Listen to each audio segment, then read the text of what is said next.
candidates, over 70 candidates. And not just that, he was also responsible for scuttling the Aam Aadmi Party alliance. I'm just trying to make sense as to what really went wrong for him and what worked for the BJP. Well, I think overconfidence, Avantika.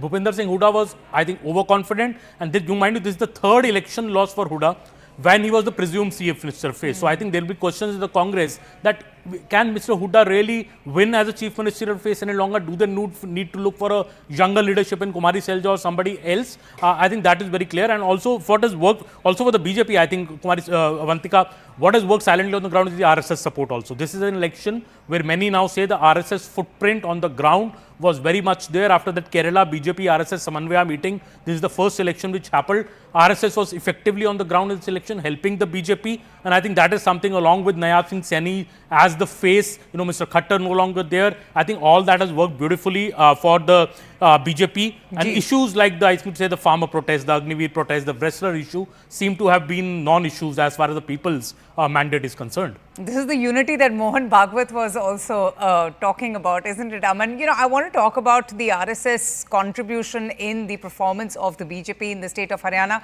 Before I come to you, let me quickly go straight across now to Arun Dhanta. He's been closely tracking all the developments. Arun, how's it looking out there?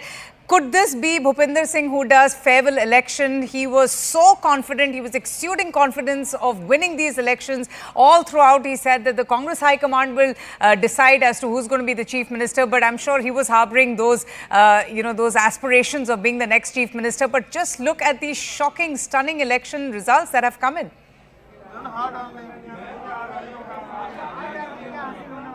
Well, that's right. Congress party was very much confident for the victory till, those trends changed in favor of BJP today.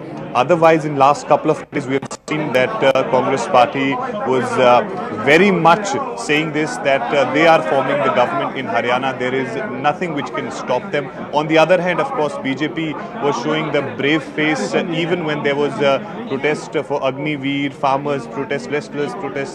All the while they were saying that this is a false propaganda of the Congress party. Nothing is on the ground. And in fact, today in the morning when I spoke to the Chief Minister Nayab Singh Saini, he maintained the same thing, that we are going to win.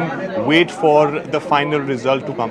Right now, Avantika, I am here at Chief Minister Nayab Singh Saini's residence, and we're given to understand that he is going to leave his residence in a short while, and he will be holding a roadshow from Kurukshetra, his residence, to Ladwa, his constituency, to thank people for the overwhelming support which he got from that seat. Remember, he has contested for the first time from Ladwa Assembly seat, and at 5 p.m. we are told that he will be addressing a press conference here back at his residence after thanking people in his constituency.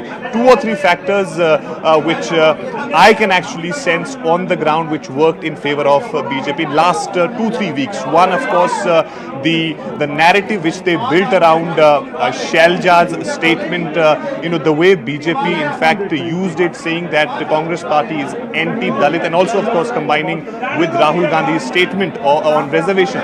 Second important thing, BJP realized that in 2024 Lok Sabha polls, their voters did not come out of their houses to cast their votes. This time around, they ensured in Haryana that voters come out of their houses to cast their vote, and perhaps this could one of the biggest reasons for the results which BJP has got here.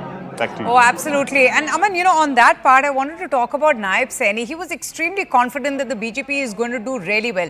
Now, what worked for Nayab Singh Saini? He's only just come about after he was replaced and when the BJP trying to deflect anti-incumbency for Manohar Lal Khattar, while you had the Congress party leveraging on all of the other public grievances, discontentment against the BJP, what worked for the BJP? They focused their campaign only on local and other development issues. Do you think that perhaps worked in their favor? See, Avantika, the kind of victory that BJP has in Haryana, if you look at the regions that they've won well, this whole GT belt, this was always been a stronghold of the BJP. This time they have completely swept it. Seats where BJP had not won the last time in GT belt, this time they have won that as well. And this is the region I would say Karnal, Kurukshetra, which is also Nayab Singh Saini's a strong region. He of course was the MP earlier from Kurukshetra before he contested from Karnal in the assembly elections. So this was the stronghold area. Manohar Lal Khattar of course was from Karnal, but I think this victory in the GT belt, I think a lot of credit would go to Nayab Singh Saini. Also the urban areas, see Gurgaon, Faridabad, these areas which also have been BJP stronghold, they've managed to retain the victory. What is big surprise is BJP's intrusion into the Jat belt. If you see the map of the election victory of Haryana, there are big number of seats that BJP has won in the Jat belt of Haryana. So this was something that nobody anticipated. People thought that the Congress will sweep the Jat belt. So clearly that Jat consolidation that the Congress was speaking about, I think has also not worked, because how did BJP then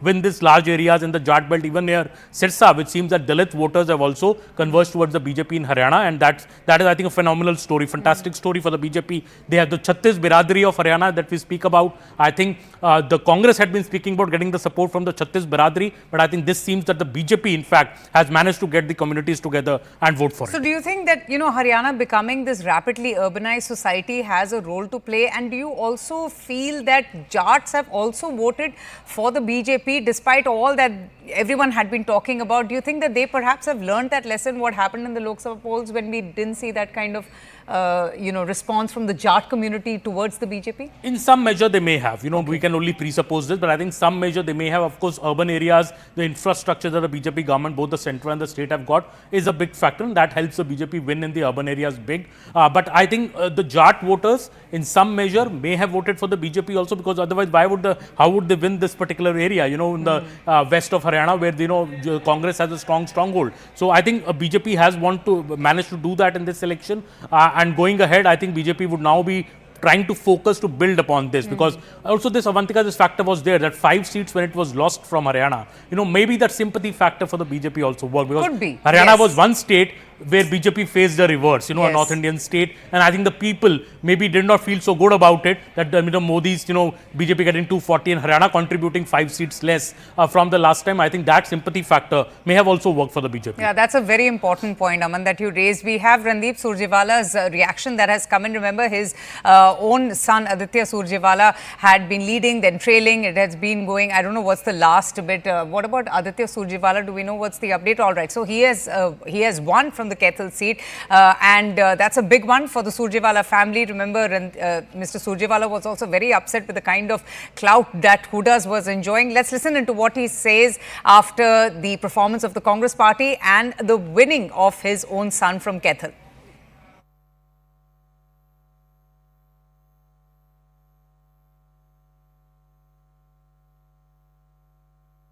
हमारे साथ भारतीय राष्ट्रीय कांग्रेस के और हरियाणा के दिग्गज कांग्रेसी नेता हैं रणदीप सुरजेवाला। कैथल में सुरजेवाला परिवार की वापसी, बहुत बहुत मुबारकबाद। बहुत बहुत शुक्रिया। ये कपिस्थल कैथल की विराट, विशाल, पवित्र संस्कृति और संस्कारों से सरोबार कैथल की भूमि और कैथल के लोगों की जीत है, किसी एक व्यक्ति की नहीं। कैथल के लोगों ने ये निर्णय कर लिया था कि वो न्याय की लड़ाई लड़ेंगे, सदाचार और सद्भाव की लड़ाई लड़ेंगे। राहुल गांधी जी और खड़गे जी के नेतृत्व में विश्वास कर कैथल की तपोभूमि लड़ेगी और पूरे कैथल में पूरे कैथल में कांग्रेस पार्टी इसलिए भारी बहुमत से जीत रही है। ये दर्शाता है कि प्रदेश के ट्रेंड को तोड़कर कैथल ने राहुल गांधी जी में, खड़गे जी में, कांग्रेस में विश्वास जताया है। मैं हाथ जोड़कर कैथल जिले के हर एक व्यक्ति का, खास तौर से कैथल विधानसभा की तपोभूमि के हर व्यक्ति का कोटि कोटि धन्यवाद करता हूं। रणदीप जी, आदित्य ने जिस तरह से आदित्य उतरे, रणदीप ही लड़ रहे थे, रणदीप के टिप्स काम आ रहे थे, पारिवारिक पृष्ठभूमि थी। क्या इस बार अलग रहा कि कैथल में कांग्रेस की झोली में सीट गई? और दूसरी बात, जो ट्रेंड आ रहे हैं शुरुआत में कुछ थे, फिलहाल बीजेपी फिर से सरकार बनती नजर आ रही है, क्या कहेंगे इस बारे में? देखिए, अभी नतीजे आने दीजिए, परिणाम आएंगे तो उस पर टिप्पणी फिर करेंगे देखकर। मुझे अभी भी विश्वास है कि कांग्रेस पार्टी का चांस है गवर्नमेंट फॉर्म करने का, पहले पूरे नतीजे आने दें। जहां तक कैथल का प्रश्न है, नतीजे साफ हैं। कैथल की 4 विधानसभा सीट हैं, हम लगभग सारी सीटें जीत रहे हैं। राहुल जी और खड़गे जी में कैथल के लोगों ने विश्वास जताया है, पूरे प्रदेश के ट्रेंड को तोड़ा है। ये दर्शाता है कि संस्कार और संस्कृति की इस भूमि के लोग कांग्रेस की विचारधारा में विश्वास लास्ट करते हैं। सवाल, आपने पिछली बार भी कहा था कि सीएम बनना सबकी इच्छा है, इस बार भी आपने कहा, अभी नतीजे आपने कहा नहीं आए, लेकिन ट्रेंड की बात करें, अगर कांग्रेस सरकार नहीं बनती, मंथन तो होगा ना, जो सवाल खड़े हो रहे थे वो। देखिए अभी कुछ भी कहना बहुत प्री मैच्योर है, अभी नतीजे आने दीजिए। मुझे विश्वास है कि कांग्रेस सरकार बना सकती है। बहुत बहुत शुक्रिया। तो ये थे Randeep Surjewala. So that was Randeep Surjewala, obviously extremely upbeat and happy about his son's performance and him winning from Kaithal as well. Randeep Surjewala has also really restricted his campaign to Kaithal. He hasn't really gone out of Kaithal and campaigned extensively amid the kind of bickering, infighting, factionalism within the Congress party. Arun Dhanda is with us. But Arun, you know, Mr. Saini is really someone who is the man of the moment. You know, all throughout, while every exit poll or everyone had predicted a Congress sweep, you had a very confident Saini who had been smiling and very calm, collected, said that he was extremely confident of the BJP winning. What makes him so popular? He's quite likable. Like where all I went, people did say that बहुत ही अच्छा इंसान है, he's young, he's energetic, he's decisive. But what exactly do you think, or the sense that you are picking up from the people around you, worked for Nayab Singh Saini?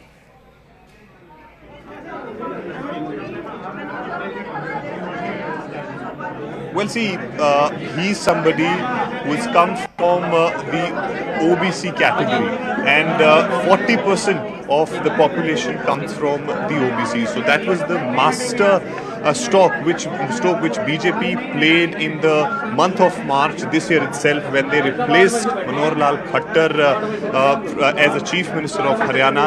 And secondly, after in his tenure of 6 months, essentially he got actually 55 days of working, because rest of the days there was either Lok Sabha's model code of conduct and then the Assembly model code of conduct. So 3 or 4 important things that people talk about which he did during his tenure was something which perhaps worked for in his favor and for the party.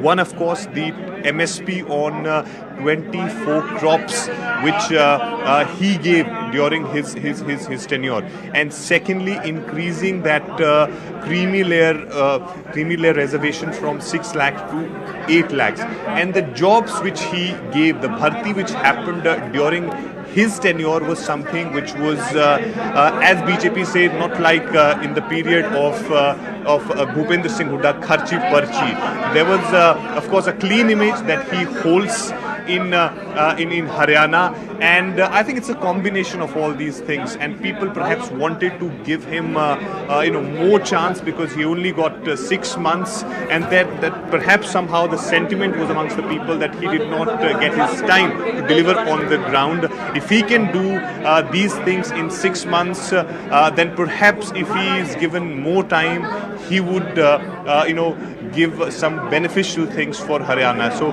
right now, when we are talking about the Haryana results, it has become amply clear that BJP is going to form the government in Haryana.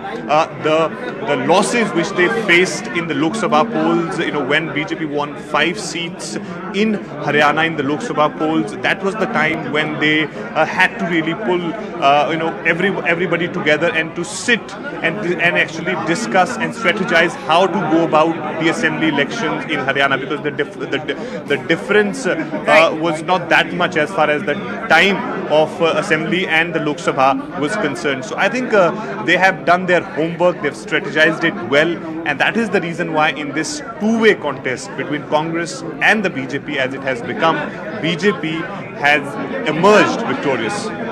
Oh, absolutely, and very interesting strategy there of the BJP as well. They sense the kind of angst that the Jat community had against Manohar Lal Khattar, who belonged, he's a Khatri Punjabi, he's not a Jat, a rank outsider. He was never really able to make his place amongst the Jat community. Aman, Nayab Singh Saini, someone who's extremely affable, smiling, and he has much to rejoice now, helping the BJP to pull off this massive electoral success. But tell us a little bit more about him. Do you think that the caste factor factor worked in his favor, because he was also pitted against Meva Singh from the Congress, a very important and a very strong candidate from the Congress party in Ladwa. He was a bit skeptical initially when they told him that he's going to be contesting. But what do you think has worked for Saini, and is he going to continue to be the Chief Minister of the state? Well, Avantika, I think he will continue as the Chief Minister of State. That's what BJP sources are telling us, that he will be in the Chief Minister's chair for the second term as well, as just 55-56 year term in the first in the outgoing government. But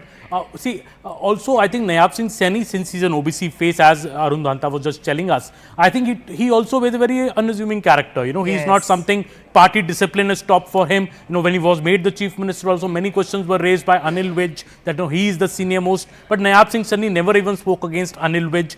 Even now, you know, when he was asked to change his seat to Ladwa, he readily agreed, though he wanted to fight from his home constituency, but he was asked to fight from Ladwa because there are 7 to 8% Saini voters in this particular seat. So I think Saini is seen as somebody, you know, unassuming, somebody who's disciplined to the party, and I think there is a lot of value in the BJP to such people, you know, and that is why we saw the BJP now saying that he will continue also as the Chief Minister in his second term. Also, what has worked, I think, as you correctly say, taking off the heat from the BJP on the issue of Khattar. So once Manohar Lal Khattar was removed, you know, people were looking at a younger face. He's somebody who's worked in the party organization a lot. He knows the nuts and bolts of the organization, how it works. All of that seems to have worked for the BJP. And, you know, I mean, just kindly stay on with me. Vinesh Fogart is speaking right now. We'll have to cut straight across and listen in to Fogart.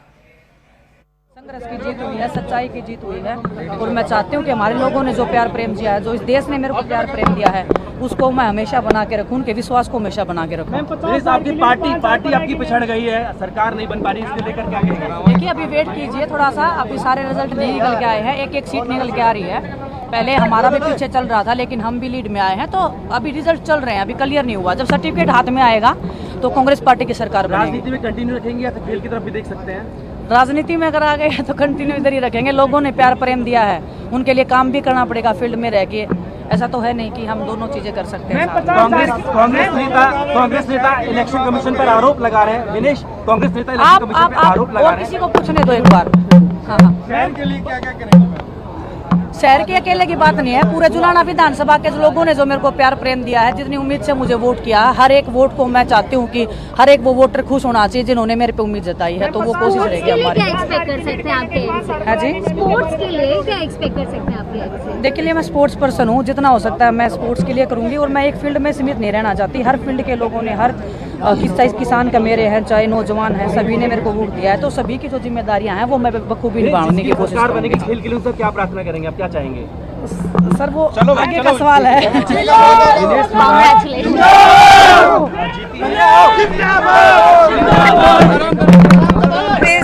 Vinesh Fogart, the Olympian wrestler turned politician, Julana ki Bahu, that was her campaign. This is the constituency where her in-laws also live. Julana seat in Jind district received a lot of hype, a lot of attention as well. And Mehbooba Mufti right now is speaking. There's a lot of reactions coming in. Let's cut straight across and listen in to PDP chief Mehbooba Mufti. मुबारकबाद देना चाहती हूँ, उनकी बड़ी शानदार कामयाबी हुई, और उसके साथ साथ जम्मू कश्मीर के लोगों को भी मुबारकबाद देना चाहती हूँ कि उन्होंने एक स्टेबल गवर्नमेंट के लिए वोट डाला, क्योंकि पिछले 10 साल से जो हालात रहे जम्मू कश्मीर में, बिलखुसूस 2019 5 अगस्त के बाद, तो जम्मू कश्मीर के लोगों को बहुत सारी प्रॉब्लम्स हैं, बहुत मुश्किलात हैं, और उसके लिए एक स्टेबल गवर्नमेंट का, एक मजबूत सरकार का बनना बहुत ज़रूरी है। मैं जो हमारे पीडीपी के जो हमारे लीडर्स हैं, वर्कर्स हैं, जिन्होंने हमें बहुत मुश्किल हालात के बावजूद वोट डाला, उनकी भी बहुत शुक्रगुजार हूँ, और उनसे यही अपील करूँगी कि हिम्मत नहीं हारनी चाहिए। उतार चढ़ाव आते रहते हैं, और मुझे इस बात की खुशी है कि जिस तरह से लोगों ने वोट किया एक स्टेबल गवर्नमेंट के लिए, तो जो इसमें गड़बड़ करने का कोई चांस नहीं अब, क्योंकि लगता था कि अगर मैंडेट कुछ मिक्स्ड होगा, अगर एक तरफा मैंडेट नहीं होगा, तो फिर उसमें बहुत सी शरारतें हो सकती थी, बहुत सारी उथल पुथल हो सकती थी, और कहीं ना कहीं यहाँ के जो लोगों ने मैंडेट दिया है उसको डिफीट करने की बात हो सकती थी। इसलिए I congratulate all of them, specially people of Jammu and Kashmir, जिन्होंने बहुत जो है सोच समझ के एक स्टेबल गवर्नमेंट के लिए वोट दिया है। Want to ask anything, please go ahead. PDP 2014 में 28 सीटें, जी, और 2024 में 3 सीटें, जी, क्या 96 में नेशनल कॉन्फ्रेंस 60 सीटें, 2014 में 16 सीटें, ये उतार चढ़ाव आता रहता है, इसमें क्या करेंगे आप? लोगों की विक्ट्री है, लोगों की चॉइस है, आपको लोगों की चॉइस जो उनकी मर्जी है उसकी कदर करनी चाहिए, उनकी इज्जत करनी चाहिए। जमहूरियत में तो यही होता रहता है। नहीं, मुझे लगता है कि लोग चाहते थे एक स्टेबल गवर्नमेंट और उनको लगा नेशनल कॉन्फ्रेंस और कांग्रेस जो है वो हमें स्टेबल गवर्नमेंट दे सकती है और कहीं ना कहीं बीजेपी को दूर रख सकती है। I think that is the, मुझे लगता है सबसे बड़ी वजह। सॉरी जी, 2014 में आपने जो बीजेपी के साथ, मैं कहती हूँ वो तो बाद की बात है, अब क्या हुआ। पर मेरा ये है कि जम्मू कश्मीर के लोगों ने एक स्टेबल गवर्नमेंट के लिए वोट डाला, जो उनको लगा कि नेशनल कॉन्फ्रेंस और कांग्रेस एक गवर्नमेंट, स्टेबल गवर्नमेंट दे सकती है और बीजेपी का मुकाबला डट के कर सकते हैं, तो उसके लिए उन्होंने वोट दिया। आपने कहा आपके बजाय यहाँ पर सेक्युलर सरकार नहीं बनेगी, तो अब क्या लगता है? नहीं, अब तो मेरे ख्याल में बहुत अच्छी बनी। तो वही मैं तो कह रही हूँ कि लोगों को मुबारकबाद दे रही हूँ कि उन्होंने हंग असेंबली को नहीं चुना, एक स्टेबल गवर्नमेंट के लिए वोट दिए, ये तो मुबारकबाद है लोगों के लिए। Ma'am, as a former chief minister, why do you think people didn't vote for BJP? नहीं, मैं तो बार बार वही बात कह रही हूँ कि नेशनल कॉन्फ्रेंस और कांग्रेस का लग रहा था कि वो गवर्नमेंट बना सकते हैं, मिलजुल के एक स्टेबल गवर्नमेंट बना सकते हैं, और जम्मू कश्मीर के लोगों ने, खासकर कश्मीर के लोगों ने चुना कि हम एक तरफा वोट दे के एक स्टेबल गवर्नमेंट को वोट दें कि उन्होंने अपोजिशन से ज़्यादा सरकार को वोट देने का जो फैसला किया। मैम, बहुमत का आंकड़ा चूंकि 48 हो जाएगा, ऐसे में अभी पूरी फाइनल रिजल्ट नहीं आए हैं, अगर जरूरत पड़ती है बीडीपी के 2-3 विधायकों की, देखिए, तो क्या सपोर्ट मुझे लगता है कि नेशनल कॉन्फ्रेंस और कांग्रेस 50 तक पहुंच जाएंगे। ये मेरा अपना, ये आज का नहीं है, ये मेरी एक हफ्ते से पहले मेरी एनालिसिस है कि कांग्रेस और एनसी को किसी की ज़रूरत नहीं पड़ेगी सपोर्ट की। हालांकि जब मुझसे कई कांग्रेस लीडरशिप ने बात भी की, मैंने उनको यही बताया आज से 2-3 दिन पहले, मैंने कहा एनसी और कांग्रेस की जो है मिलजुल के आपके इतने सीट्स आएंगी, आपको बाहर के सपोर्ट की जरूरत नहीं पड़ेगी, and that is I have been proved right. Okay,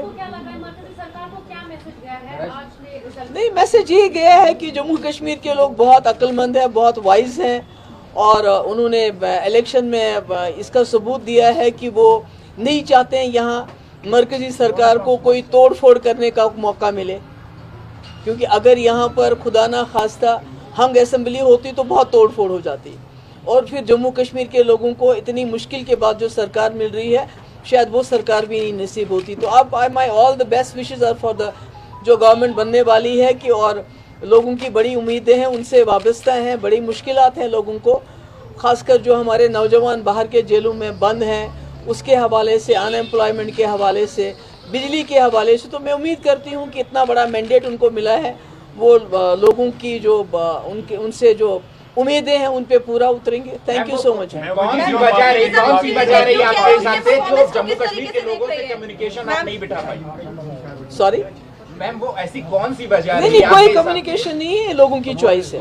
इस बार लोगों ने चुना कि हम सिंगल कॉम्बिनेशन को मैंडेट देंगे, हम इधर उधर वोट नहीं डालेंगे, बल्कि एक जो अलायंस है उसको वोट देके उनकी सरकार बनाएंगे सर आंखों में। Thank you.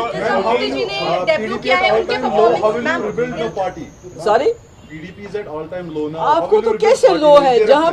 जहाँ भी देखिए इतनी टक्कर में तो पीडीपी है। National conference.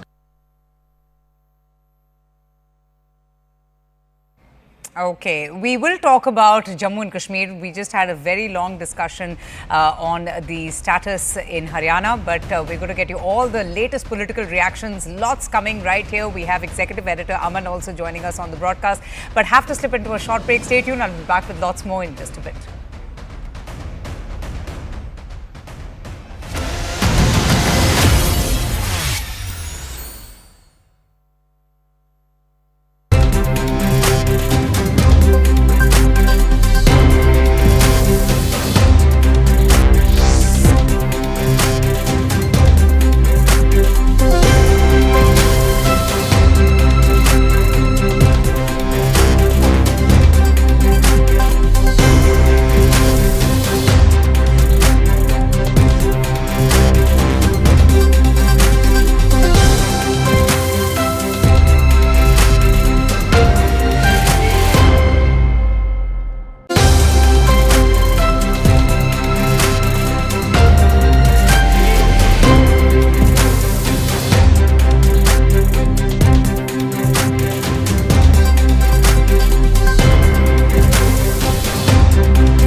welcome back to our special Battle for the States and our continuing coverage on the election results from the states of Jammu and Kashmir and Haryana.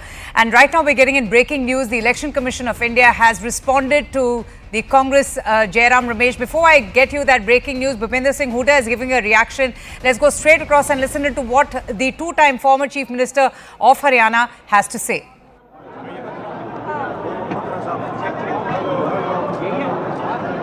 Hello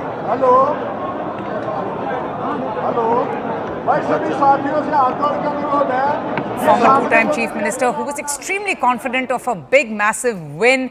In fact, just 2 days ago was telling CNN News 18 that he was very sure that the Congress is going to sweep the elections. And obviously one has seen the results now. The Congress at 38 is just about to speak now to the press. When asked if he is going to be the future Chief Minister, he had already left that to the Congress High Command. Let's listen in to what Mr. Bhupinder Singh Hooda has to say after the results that have come out, the Congress at 38 and the BJP pulling off that huge surprise in the state of Haryana.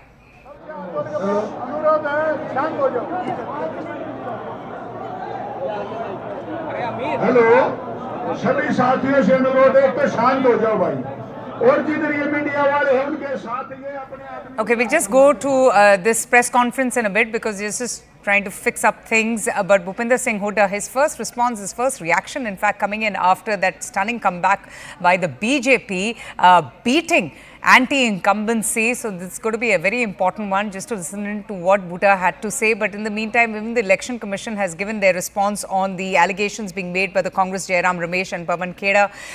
In fact, the ECI has said, all right, Mr. Hooda has started speaking now. Let's just listen in. एक तो मैं आपसे निवेदन है कि data update नहीं हो रहा है तो मेरे पास खबर है we are touching the majority Congress is getting majority Congress को मेजॉरिटी मिल रही है डेटा अपडेट किया जा रहा है कंफ्यूजन क्रिएट किया जा रहा है बहुत सारी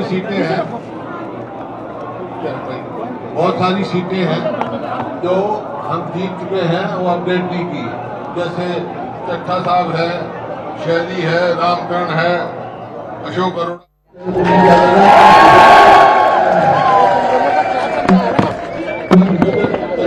क्रिएट किया जा रहा है बहुत सारी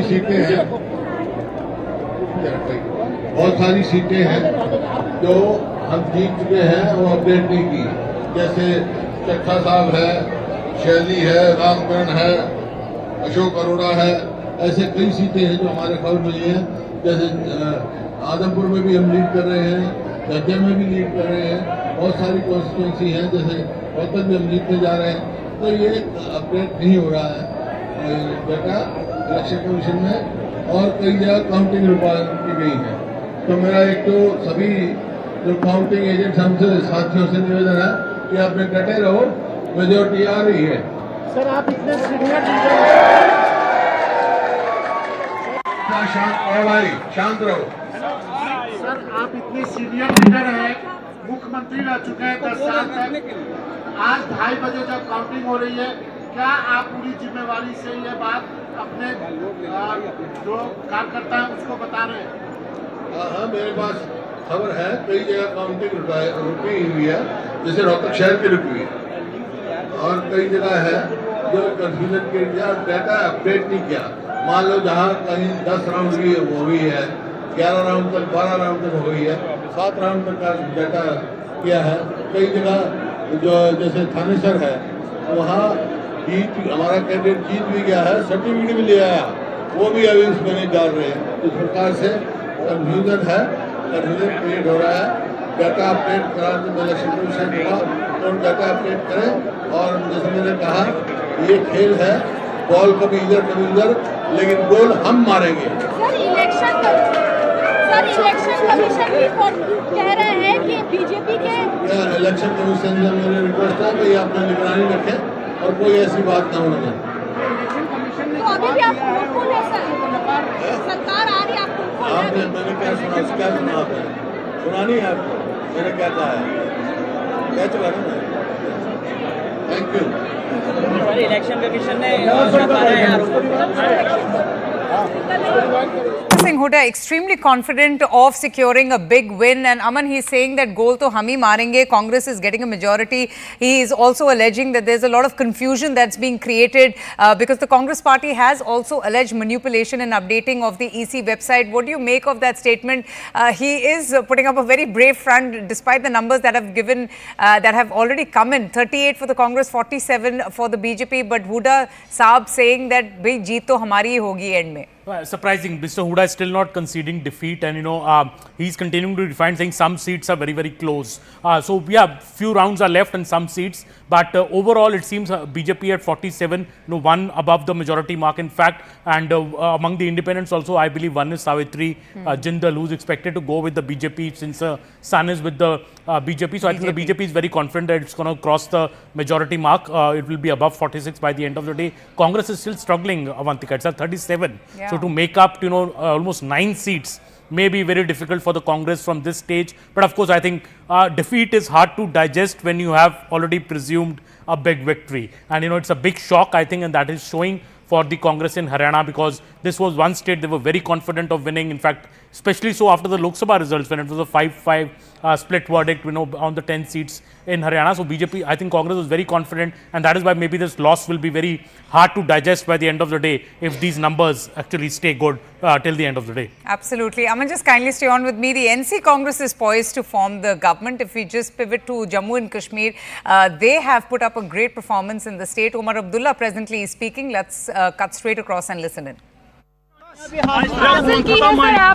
देखिए, मैं अभी फिलहाल पूरे जम्मू कश्मीर के हवाले से बात नहीं करूंगा, क्योंकि कई सारी सीटें हैं जिनके नतीजे आना अभी बाकी हैं।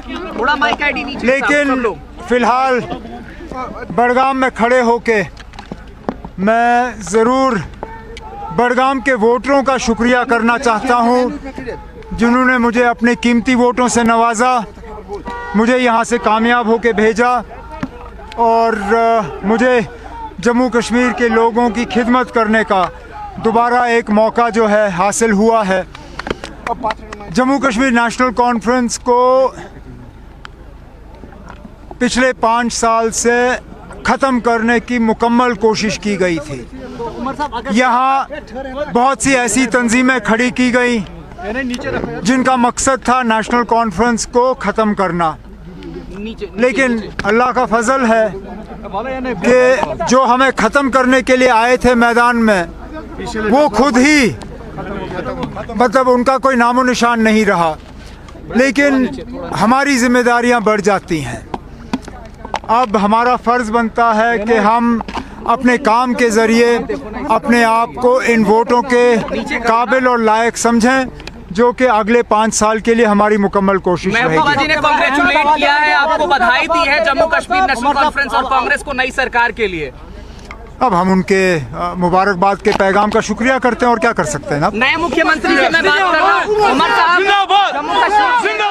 All right, very interesting. Aman, whenever there are talks of the PDP, you have Omar Abdullah who's trying to avoid the whole conversation of a possibility of an alliance. But about Omar Abdullah winning big from Budgam, and he was also leading in Ganderbal. The last I checked was by over 8,500 votes. Very impressive performance by the National Conference. What does this mean for them and also for the BJP? If in one state they're rejoicing their victory and a great surprise win that they're enjoying, what does this mean for the BJP with the NC getting these number of votes from the people of Jammu and Kashmir, especially in Kashmir? Well, I think Omar Abdullah is the big star of this election in J&K. From a stage where he said he would not contest the assembly election to ultimately fighting 2 seats and winning both. So I think Omar Abdullah is the big star. Out of the 51 seats, Avantika, that NC contested in these elections, they have won 42. 42 out of 51 or 41 out of 51 depending on the leads. At the end of the day, the NC is going to end up winning nearly 85% of the seats it contested. Comparatively, the Congress, which was very graciously, I think, given 32 seats by the NC, has won only 5 to 6 seats. So in a way, it is the Congress which has pulled down this number. Maybe if the NC had contested this election alone, it may have crossed 50 on its own in this election. A brilliant election fought, I think, by Omar Abdullah. He consolidated his forces, his cadre in this particular election, happening after a decade in Kashmir. And party does go into a bit of an oblivion if there are no elections for a decade. But NC managed to rally its cadre together.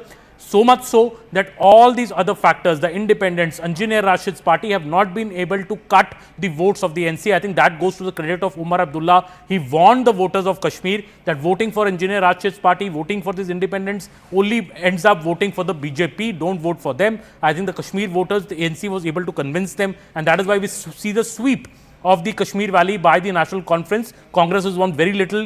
They won, I think, just one seat in Jammu, where NC was actually banking upon them to do well, but that has not happened. He was not very enthused about the alliance, Omar Abdullah, all throughout. He was quite upset with Rahul Gandhi also not really focusing on the campaigning. But Ishan Vani is also joining us. Ishan, do you concur with Aman that it's Omar Abdullah, the star of the show in the state of Jammu and Kashmir, National Conference doing so well, him in fact doing fantastically from Budgam and also leading in Ganderbal?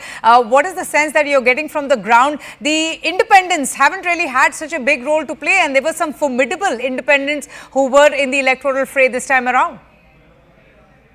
Well, definitely credit to the National Conference that they kept their cadre intact. PDP scattered, their party broke, the leaders left, they wanted out to form new parties.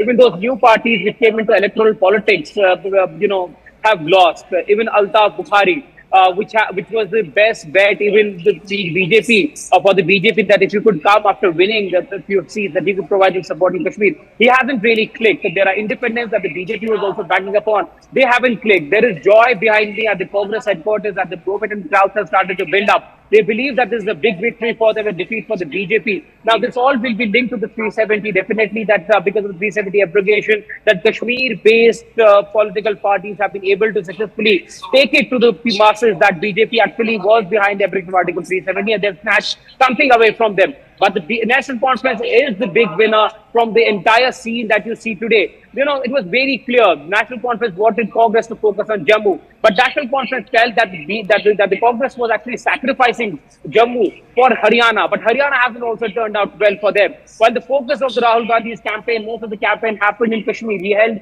multiple rallies in Kashmir.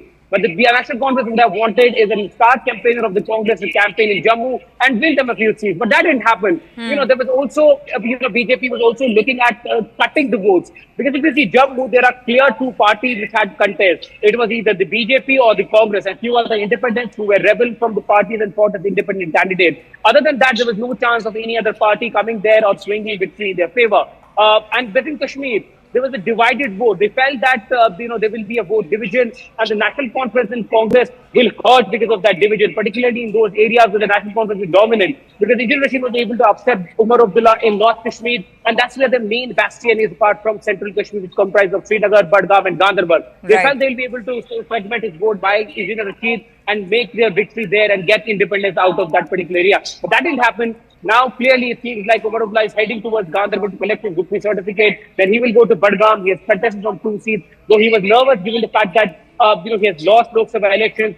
Very nervous, in fact. He didn't speak to the media this time. Last time he spoke to the media when Lok Sabha elections were taking place. So he was a little nervous, but that hasn't really, led his fortunes down. He is going on.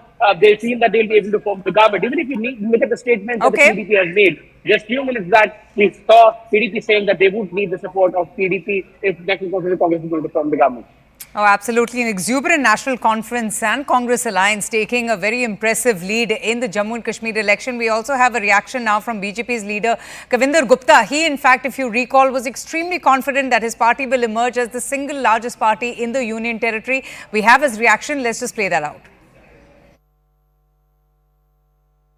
वो देश की बेहतरी के लिए काम करे। जम्मू कश्मीर में बहुत कुछ सहा है और जम्मू कश्मीर में पत्थरबाजों को छोड़ना, इस प्रकार की जो चुनावी जो हथकंडे इन्होंने अपनाए हैं वो यहाँ पर संभव होने वाला नहीं है। इसलिए जनता की बेहतरी के लिए, जम्मू कश्मीर की बेहतरी के लिए काम करें तो अच्छा रहेगा।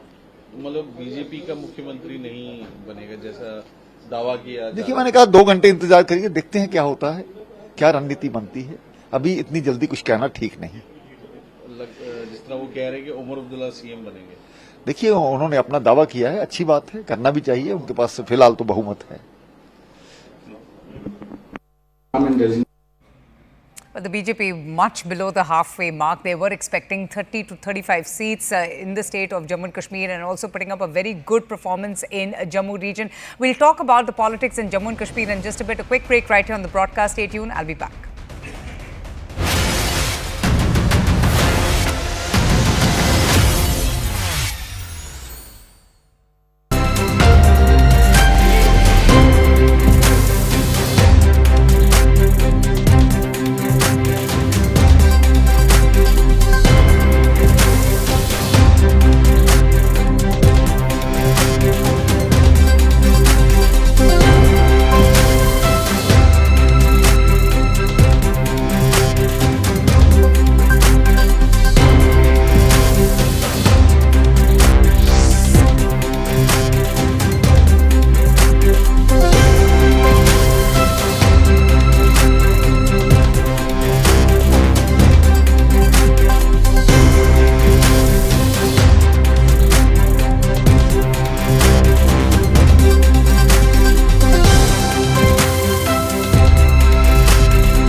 Welcome back. You're watching our special coverage on the election results from the states of Haryana and Jammu and Kashmir. And with me is Executive Editor CNN News 18, Aman, who's also giving us perspective on this big surprise coming up from the state of Haryana. Haryana has really thrown a big surprise, Aman. That's really been the talking point. There was a point in the live results hub when all the focus was on Haryana. Everyone had forgotten about Jammu and Kashmir. But it's very impressive. They have been able to beat anti-incumbency. They have been able to beat all of the grievances, the kind of restlessness that was there amongst the Jat community, the anger, the restless protest, the farmers' unrest, governance bottlenecks, to come out triumphant. How have they been able to achieve this? Absolutely, winning against all odds. You know, everything was stacked against the BJP in Haryana. This was a state where they lost 5 Lok Sabha seats just a few months back, in fact, just 3.5 months back. And to come back, make this comeback and win Haryana, I think is a phenomenal victory. Obviously, there are multiple factors in it. We spoke about that earlier. This time, I would like to point out to the Dalit voter. I think this is something which was much ignored in Haryana, while the Congress focus was firmly on the Jat voters consolidating behind it. And they constitute 20% of the population in the state. Yes, nearly 22% of the population in Haryana is Dalit voters, something that the BJP has cultivated over the last few years. In fact, created a deprived scheduled caste community there, which 14% of them, which BJP has really focused upon. I think that is something which has totally worked in the favor of the BJP in this election. This vote has not gone to the Congress. This has come to the BJP, which is, I think, explains the overconfidence of the Congress in this election, that, just the Jat sentiment will carry them through. The Chhattis Biradri of Haryana, which Congress spoke about a lot, I think BJP has practiced that well on the ground. Of course, replacing Mr. Manohar Lal Khattar with Nayab Singh Saini is a move that was criticized when it happened. Avantika, I remember all of us were criticizing it, saying this is almost an admission that BJP is going to lose Haryana. Soon after that, we saw BJP lose 5 seats in Haryana. So it was a tough task, but I think BJP has worked on the grassroots here, got their cadre together. There was RSS support, which I am saying the X factor in the Haryana election. After the BJP RSS Samanvaya meeting in Kerala, we have seen the RSS being involved in a big deal in the Haryana election, and all these, I think the result which is showing to us, BJP at 48, best ever performance of BJP in Haryana ever since 2014, when they won it with 47 seats. To get up such a victory, I think, from a possible defeat, which everybody said, is, I think, speaks of the BJP's resolve, and also the Prime Minister Narendra Modi's big appeal in Haryana. Avantika, you remember, Prime Minister always begins his Lok Sabha campaign from Haryana.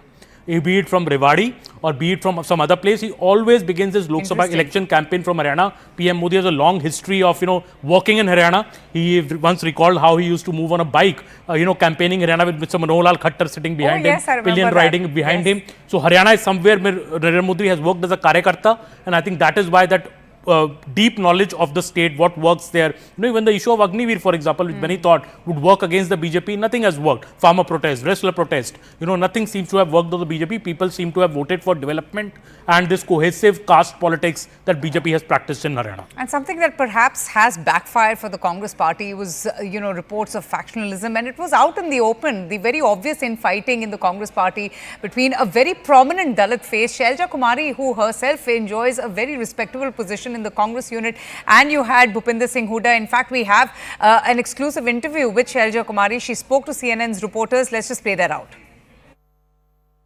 Joining us now, senior Congress leader and MP Kumari Selja. Ma'am, thank you so much for speaking to CNN News 18. Ma'am, the tally has almost taken its final shape, and it seems it's a disappointment for the Congress party. First of all, your first thoughts on it? No, my first thought obviously is that of disappointment, because in the morning I was talking to you here in this room and I was claiming that we'll get 60 plus. So we are nowhere there, and that is a huge disappointment, not only for me personally, not just, for a few people, for the aspirants, for the candidates, but I think for our workers at large and for Haryana people also. We have not been able to deliver or garner the kind of support that we should have or we could have. The campaign was really extensive, ma'am, by the Congress party. In fact, from Kisan, Pahalwan to Jawan, all three were focused. Do you think now it's time for introspection, exactly what went wrong? Absolutely. We will have to introspect. And that is something that any party would do, and we have to do, because we were on way to form government. And 60 or even all your exit polls didn't put it less than majority, absolute majority. So there's some shortcomings.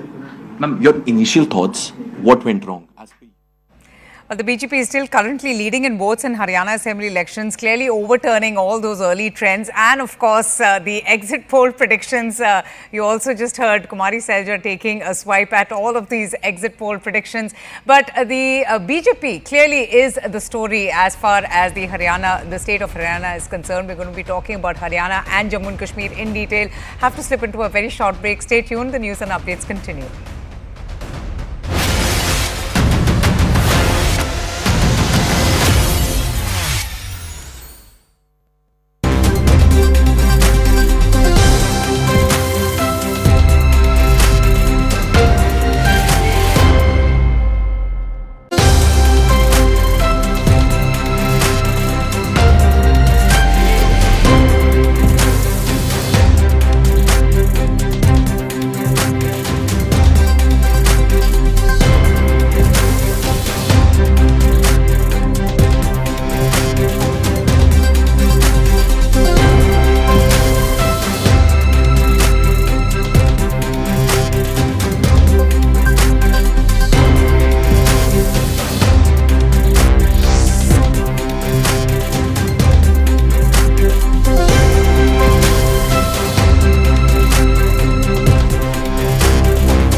Hello and welcome to our very special coverage, Battle for the States, where we are focusing on the results that are out for the states of Haryana and Jammu and Kashmir. Vote counting is still presently underway in the state of Haryana. It's a closely contested election where the ruling BJP and the Congress were engaged in a nail-biting battle, and what a dramatic turnaround of events it has been as far as the state of Haryana is concerned. Defying initial projections, the BJP has surged ahead, crossing the majority threshold with leads in 48 seats, while the Congress is trailing at 36 now as I speak. Former Chief Minister Bhupinder Singh Hooda is still extremely confident and very optimistic, asserting that the Congress will secure a decisive victory despite the BJP's current advantage. But the outcome is going to determine the fate of over 1,000 candidates, including the fate of 464 independents and other female candidates as well. So these are the numbers that we're showing you right now: 48 for the BJP and 36 for the Congress party. It's very interesting what's happening in the state of Haryana. Now we're going to be showing you some graphics as well. We'll just explain you as to what really worked in the favor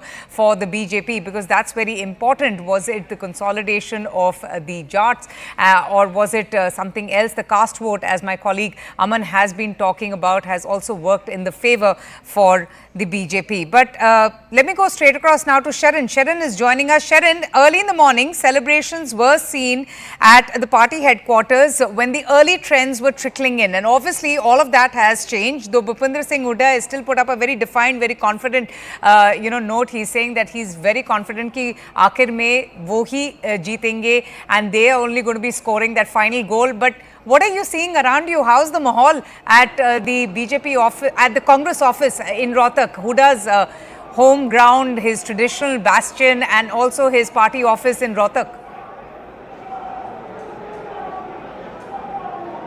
Well, behind me you can see that the supporters are still sitting here firmly, believing that something would actually turn around and things would be favourable for the Congress party, because that is what the message by Bhupinder Singh Hooda has been just moments back.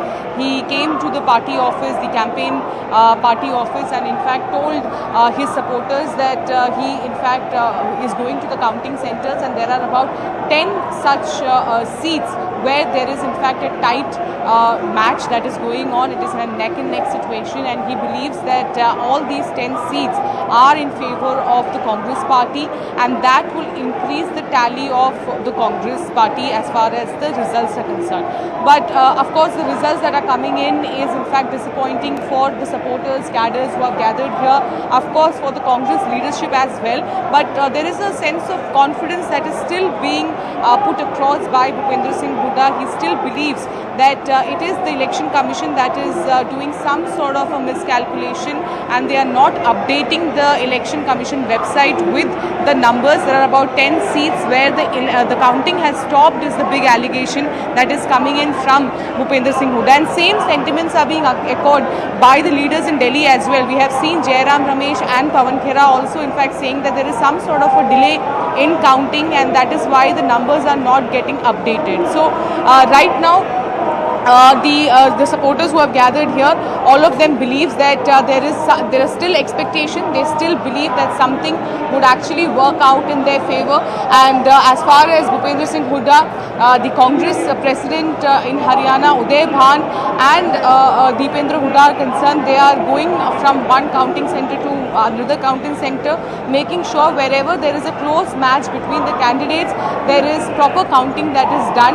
The counting agents have been told to stay firm in all the counting centres and make sure that there is no, the counting continues as far as the counting centres are concerned. Right. It's interesting that the Congress is alleging manipulation and updating of the Election Commission website. They've raised questions on the lag as far as updating those numbers are concerned. Stay on with me, Sharon. Let's just tell our viewers as to what perhaps has worked in the BJP's success story and what's working in favour of the Saffron Party. But remember, the counting is still underway, but they have managed a good lead, 48 as against 36 of the Congress Party, who were actually expecting a massive sweep. In fact, the Congress Party workers had been hoping 60 and above. Caste consolidation, as my colleague Aman Sharma has been talking about and stressing on, the move to unite those 35 caste groups and against the Jats perhaps gave them the advantage. That the BJP, the anti-Jat vote consolidation, that's a big one as well. The BJP all along had been banking on the caste arithmetic, hoping to consolidate the non-Jat vote and the split in the Dalit vote. So that perhaps has also worked in their favor. And as we were talking before, lessons from the Lok Sabha debacle, the BJP votes may have just turned out in large numbers to vote for BJP and also for the Saffron Party. RSS's rural push. Aman was telling us just a short while ago the massive footprint of the RSS workers, the Karyakartas, how they have been working on the ground. And we've also been hearing from Mohan Bhagwat, who's been talking about unity, talking about all groups within the BJP to come together within the NDA to work for that ultimate goal of winning elections. So the RSS's involvement, their participation, the RSS's ground level efforts perhaps is also what has led to this fantastic performance in the state of Haryana. A great comeback by the BJP. Winning candidates had very strong political backgrounds as well, and the winnability factor was something. Most importantly, Nayab Singh Saini, he himself is a very affable face. He's likable, he's decisive, he's young, he's energetic, and the BJP perhaps had already foreseen that, and that's why they had decided to change and replace Manohar Lal Khattar with Nayab Singh Saini. So I'm talking about that strategy that seems to have worked. And Saini, in fact, has also been extremely confident. I mean, something that really stood out about him through and through, while everyone had been talking about the Congress's massive win or their clean sweep, etc. You had Saini all calm, composed, smiling year to year, very, very sure that the BJP will win. He talked a lot about the work that has been done by the BJP workers on the ground and how the BJP campaign, has really been focusing on development, on reinstilling the faith and confidence in the youth, on talking to them, on reaching out to them, and most importantly, the big announcement of the purchase of 24 crops at minimum support price. So all of these schemes that were announced in this Sankalp Patra, the BJP is stressing how Haryana, the state, has been marching on the path of development. The Dalit vote shift, the Dalits were hesitant to side with the Congress, unlike in Lok Sabha polls, and also the urbanization factor that Aman was talking about, Haryana's rapid urbanization that perhaps has also worked in the benefit of the Haryana state. All right, I've just received some breaking news on the Haryana election results. The Shiv Sena UBT MP Priyanka Chaturvedi has said, and I quote, that I congratulate the BJP because even after so much anti-incumbency wave, it seems that they are forming the government in the state of Haryana. The Congress party needs to think, to introspect about its strategy, because wherever there is a direct fight with the BJP, the Congress party gets weakened. So that's the congratulatory message coming in from Priyanka Chaturvedi. She has openly come out and she's saying that she congratulates the BJP amid the anti-incumbency, amid all the issues that the party had been grappling with in the state of Haryana. It has come out triumphant. It has emerged trumps. Executive editor, CNN News 18, Aman Sharma, has been with us throughout. He's also giving us more context and perspective. Aman, I just want to understand from you what happens for the Congress party now. What happens to Bhupinder Singh Hooda, Kumari Selja? I mean, the kind of infighting that one saw, and we just heard from Kumari Selja as well. She took a bit of a dig on that 60 number, but perhaps it is curtains for senior Hooda, Bhupinder Singh Hooda. Do you think so? Well, I think, Avantika, knives are going to be out in the Congress now. It's clear. We listened to Kumari Selja's interview with her colleague Yash today, which have played out. She's clearly saying that party needs to introspect. कहाँ बात हो रही थी 60 की और हम वहाँ तक पहुँच भी नहीं पाए. 36-37 सीट्स हम जीत रहे हैं. So very, very clear. Kumari Selja is now saying, look, you banked completely on Bhupinder Singh Hooda in these elections. You made his man Uday Bhan as the PCC chief, replacing me. Kumari Selja, you're the only woman Dalit face you have in the state, and this in a way is a sweet revenge, I would say, for Kumari Selja, whose candidates did not get tickets. In these elections, she herself wanted to contest. It was not ignored because they said no MP will contest. Now, and Dalit votes, which the Congress desperately needed to win this election, have not come to the Congress because BJP was effectively able to tell voters that, look, Congress party is disrespecting its tallest Dalit face. Why do you even want to vote for the Congress party, which does not even, wants to repose any trust in Kumari Selja? So it's very clear. I think Kumari Selja's words now are laying the ground out. But the re-entry of Ashok Tamar didn't help the Congress party. He is also a known Dalit candidate. He's known to be extremely fickle. He's been changing his party allegiance as well. But clearly it seems that Kumari Selja, not that she felt slighted, but it has also had an impact on the Dalit community as well. Absolutely. I think Ashok Tamar was too late. And, clearly Selja has much bigger stature in Haryana. She's also the MP from Sirsa. But I think Kumari Selja's factor, I think the Congress could have played it up more. She did not campaign much. At least, she was unhappy first with the candidates. Even Tawar's re-entry into the Congress, she was not happy. And this, I think, effectively this election, Bhupinder Singh Huda's political career seems to be going into the sunset. He's lost 3 consecutive elections as the presumptive CM face of his party. And I think Kumari Selja could be, the party may look at a younger leadership now to take it forward, especially to focus on the Dalit vote, because they are realizing now that banking just on the Jat vote is not going to help them win Haryana. They need to get the Dalit vote back with them, and maybe Selja is the best face they have to do that in future elections. Interesting. Just stay on with me, Aman. We also have Priyanka Chaturvedi's soundbite now. Her reaction, she has congratulated the BJP, and she's also asked the BJP to sit back and introspect and to find out just what went wrong for the party in the state of Haryana. अभी देखिए चुनावी नतीजे अभी पूरे आए नहीं हैं, पर जिस तरीके से जा रहा है उससे स्पष्ट हो रहा है कि इतनी एंटी इनकम्बेंसी के बावजूद भी भारतीय जनता पार्टी अगर सरकार बना रही है तो मैं सबसे पहले भारतीय जनता पार्टी को बधाई देना चाहूँगी कि उन्होंने ये कैंपेन अच्छे से लड़ा, जनता का विश्वास जीता हरियाणा में, डिस्पाइट एंगर वोट भी उन्हीं को गए, यानी विश्वास बनाए रखा कि बीजेपी में विश्वास बनाए रखा है। और कहीं ना कहीं कांग्रेस पार्टी को भी अपनी रणनीति देखनी पड़ेगी कि जैसे डायरेक्ट फाइट होती है बीजेपी के साथ, कांग्रेस कहीं ना कहीं कमज़ोर पड़ जाती है, तो क्यों है रीवर्क द एंटायर अलायंस। ऐसा कोई मैं मानती हूँ कि अभी नतीजे जब आएंगे तो फाइनली पता चलेगा, बट अगर जीतते हैं तो उनको बधाई के पात्र भी बनते हैं कि despite anti incumbency they have done well.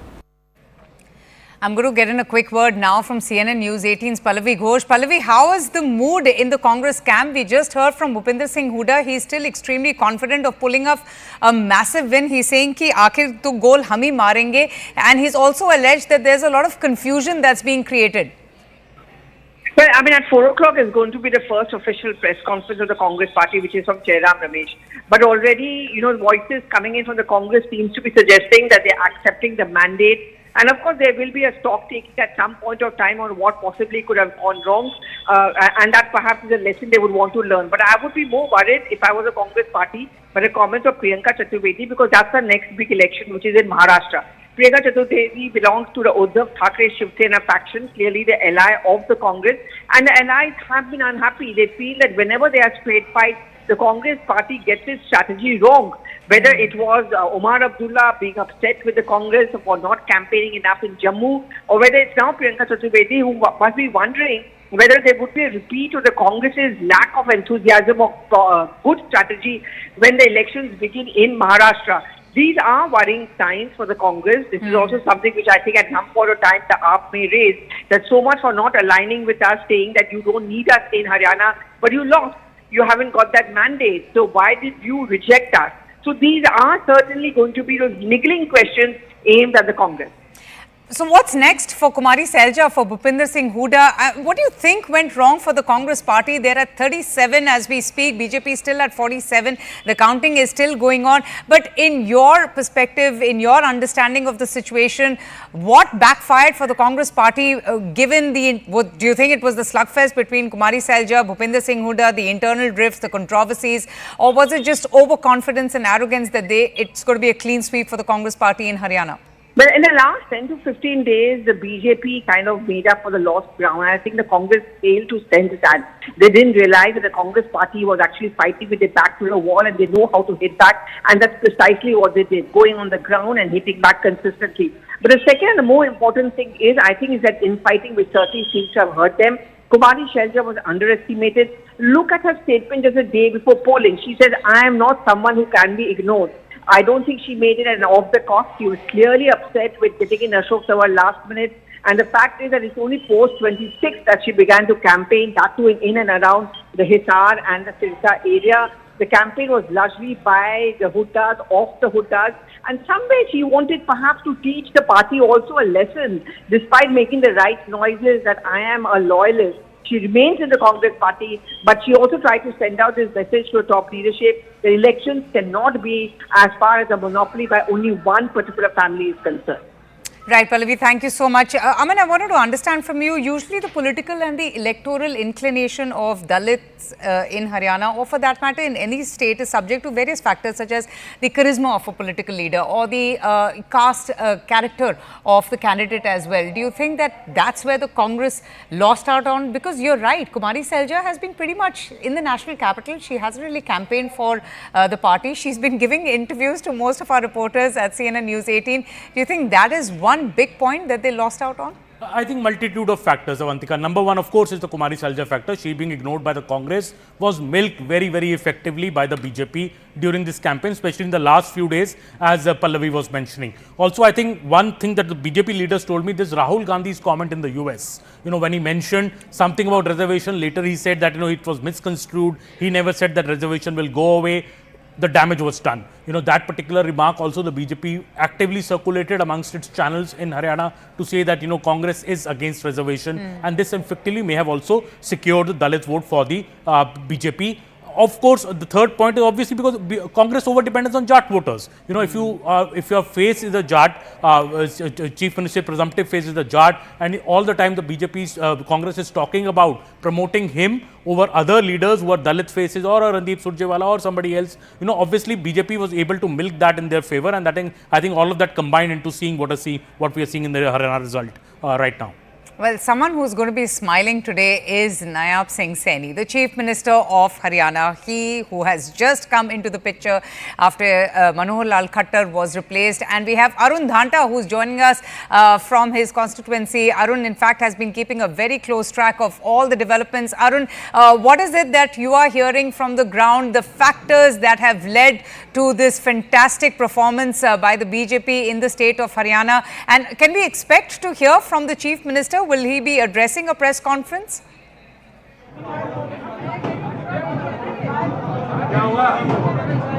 Well, absolutely he will speak to media, but right now we are of course inside his residence, and we are told that he is watching the trends very closely, and perhaps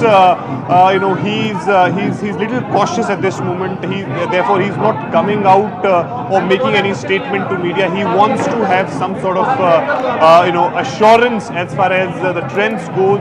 Perhaps then we will see he'll come out and then address the media. We are also told that he will be going to his assembly Ladwa for a roadshow, in which of course he's going to thank the people of his assembly who supported him. And the factor which was playing, because when I was traveling across Ladwa, in 2 days back, the campaign on which he went to people was that he is once again going to become the Chief Minister. So if people of Ladwa are voting him, they are voting for the Chief Minister. That was the confidence which he was in fact showing to the people. And now I think he's coming out. Let's hear Nayab Singh Saini. He's coming out from his residence and likely to speak to media on this victory, which has come after many were saying 10 years anti-incumbency. You can see some movement is taking place here, and that is of course because of Chief Minister Nayab Singh Saini coming out from his residence, moving towards first the temple to offer. You can see the victory sign. You can see the victory sign of Nayab Singh Saini showing to the media, and the confidence that is reflecting on his face. We'll try to speak to him. Let's see what he says. Saini साहब 16,000 से ज्यादा की lead आपको मिली है। हरियाणा की बात कर रहे हैं। हरियाणा में भी मैंडेट आपको दिया गया है। मेरे हाथ में हाथ लग जाएगा। लाडवा की जनता का लाडवा के सम्मान माइक को लगने दो। मैं दिल से धन्यवाद करता हूं। नहीं मुंह पे बस पीछे रहेगा, मुंह से पीछे रहेगा। मैं उसके लिए लाडवा के लोगों का दिल से धन्यवाद करता हूँ। मैं हरियाणा के 280 लाख लोगों का दिल से धन्यवाद करता हूँ और अपने लोकप्रिय प्रधानमंत्री विश्व के नेता आदरणीय नरेंद्र मोदी जी ये पूरा का पूरा श्रेय मैं आदरणीय मोदी जी को देता हूँ। उनके आशीर्वाद से, उनकी गाइडलाइन के अंदर उनकी जो नीतियाँ हैं, उन नीतियों के ऊपर हरियाणा के लोगों ने मोहर लगाई है। मैं हरियाणा की जनता का जहाँ दिल से धन्यवाद करता हूँ, उनको प्रणाम करता हूँ। वहीं आदरणीय प्रधानमंत्री जी के नेतृत्व में जो ये तीसरी बार हरियाणा की ऐतिहासिक जीत हुई है, इसके लिए भी मैं प्रधानमंत्री जी का धन्यवाद करता हूँ। मैं अपनी उच्च लीडरशिप का धन्यवाद करता हूँ। मैं हरियाणा के लाखों भारतीय जनता पार्टी के कार्यकर्ताओं का दिल से बहुत बहुत धन्यवाद करता हूँ कि जिनकी कड़ी मेहनत और पसीना बहा करके उन्होंने इस ऐतिहासिक जीत का जो दिलवाई है वो पूरे धन्यवाद के पात्र हैं। हरियाणा के लोगों को दिल से बहुत बहुत धन्यवाद। गोहाना की जलेबी की फैक्ट्री खेतों हाथ अलग से करो।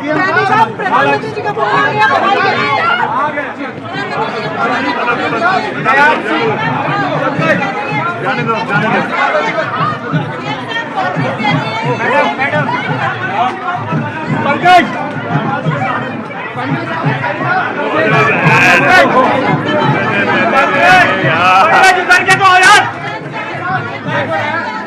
उधर क्या हो यार, एक minute.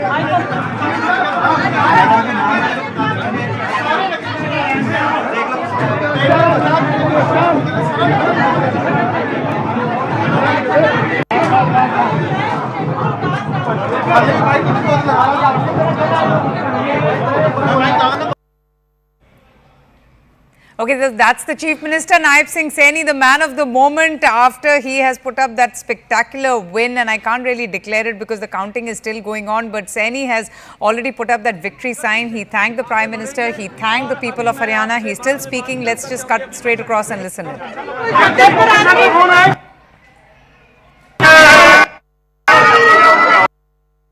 You can understand, this is the residence of the Chief Minister of Haryana, Nayab Singh Saini, so you can just imagine the mad rush just to catch his reaction. He's still speaking. We'll try and listen in. Okay, so a lot of commotion there, and obviously the BJP in celebratory mood, they're exuberant after the numbers that they have got, and no one had actually seen that coming. The BJP pulling off this impossible in Haryana, and it's Nayab Singh Saini who has been able to achieve this massive electoral surprise. He's someone who's extremely effective, very young, energetic leader. He came in place of Manohar Lal Khattar, the former Chief Minister of Haryana, and he's also someone who has been attacking the Congress party for being anti-Dalit, for not listening to the Dalit community, and now Nayab Singh Saini emerging victorious, extremely happy with the performance of the BJP, the entire party cadre as well, thanking the people of the state, and it's really unimaginable that how Haryana has emerged triumphs, beating anti-incumbency. In fact, it's a historic, historic thing that we are seeing, because no party ever has been able to achieve a hat-trick in the state of Haryana, and Nayab Singh Saini has done just that. He has achieved this hat-trick and has won from the state of Haryana, with the numbers still coming in, but it is now almost 3:30, and Nayab Singh Saini is extremely confident that his party is going to be the party who will rule for the next few years in the state of Haryana. We're going to take a very short break. The news and updates continue. Just leaving our viewers with the visuals of the Chief Minister of Haryana, who is thanking the people and the Prime Minister of India for this victory.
back to our special battle for the state and our continuing coverage on the election results coming in from Haryana and Jammu and Kashmir. And speaking of the latter, the National Conference and the Congress Alliance has surged ahead, taking the lead in 48 out of 90 seats, while the BJP is trailing behind with 29 seats. In fact, the latest development also suggests a significant advantage for the alliance, with the National Conference Vice President Omar Abdullah leading in both Budgam and Ganderbal constituencies. In fact, he's already declared the win from Budgam. He's on his way to Ganderbal. He was leading by over 8,500 votes.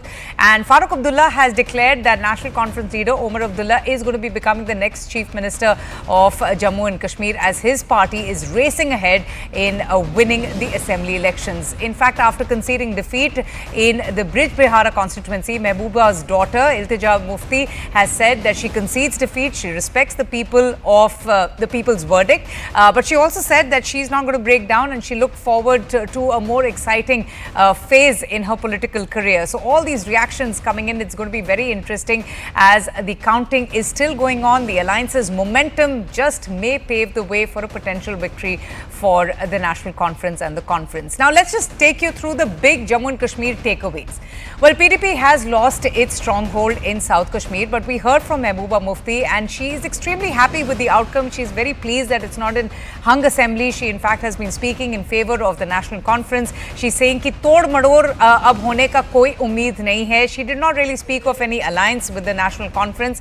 The National Conference resting PDP's stronghold in and around Srinagar is also a very important factor in the politics of Jammu and Kashmir. But it's the Jamaat-backed candidates who have faltered. They haven't really performed well. Jamaat-e-Islami-backed candidates failing to really make any substantial impact in these elections.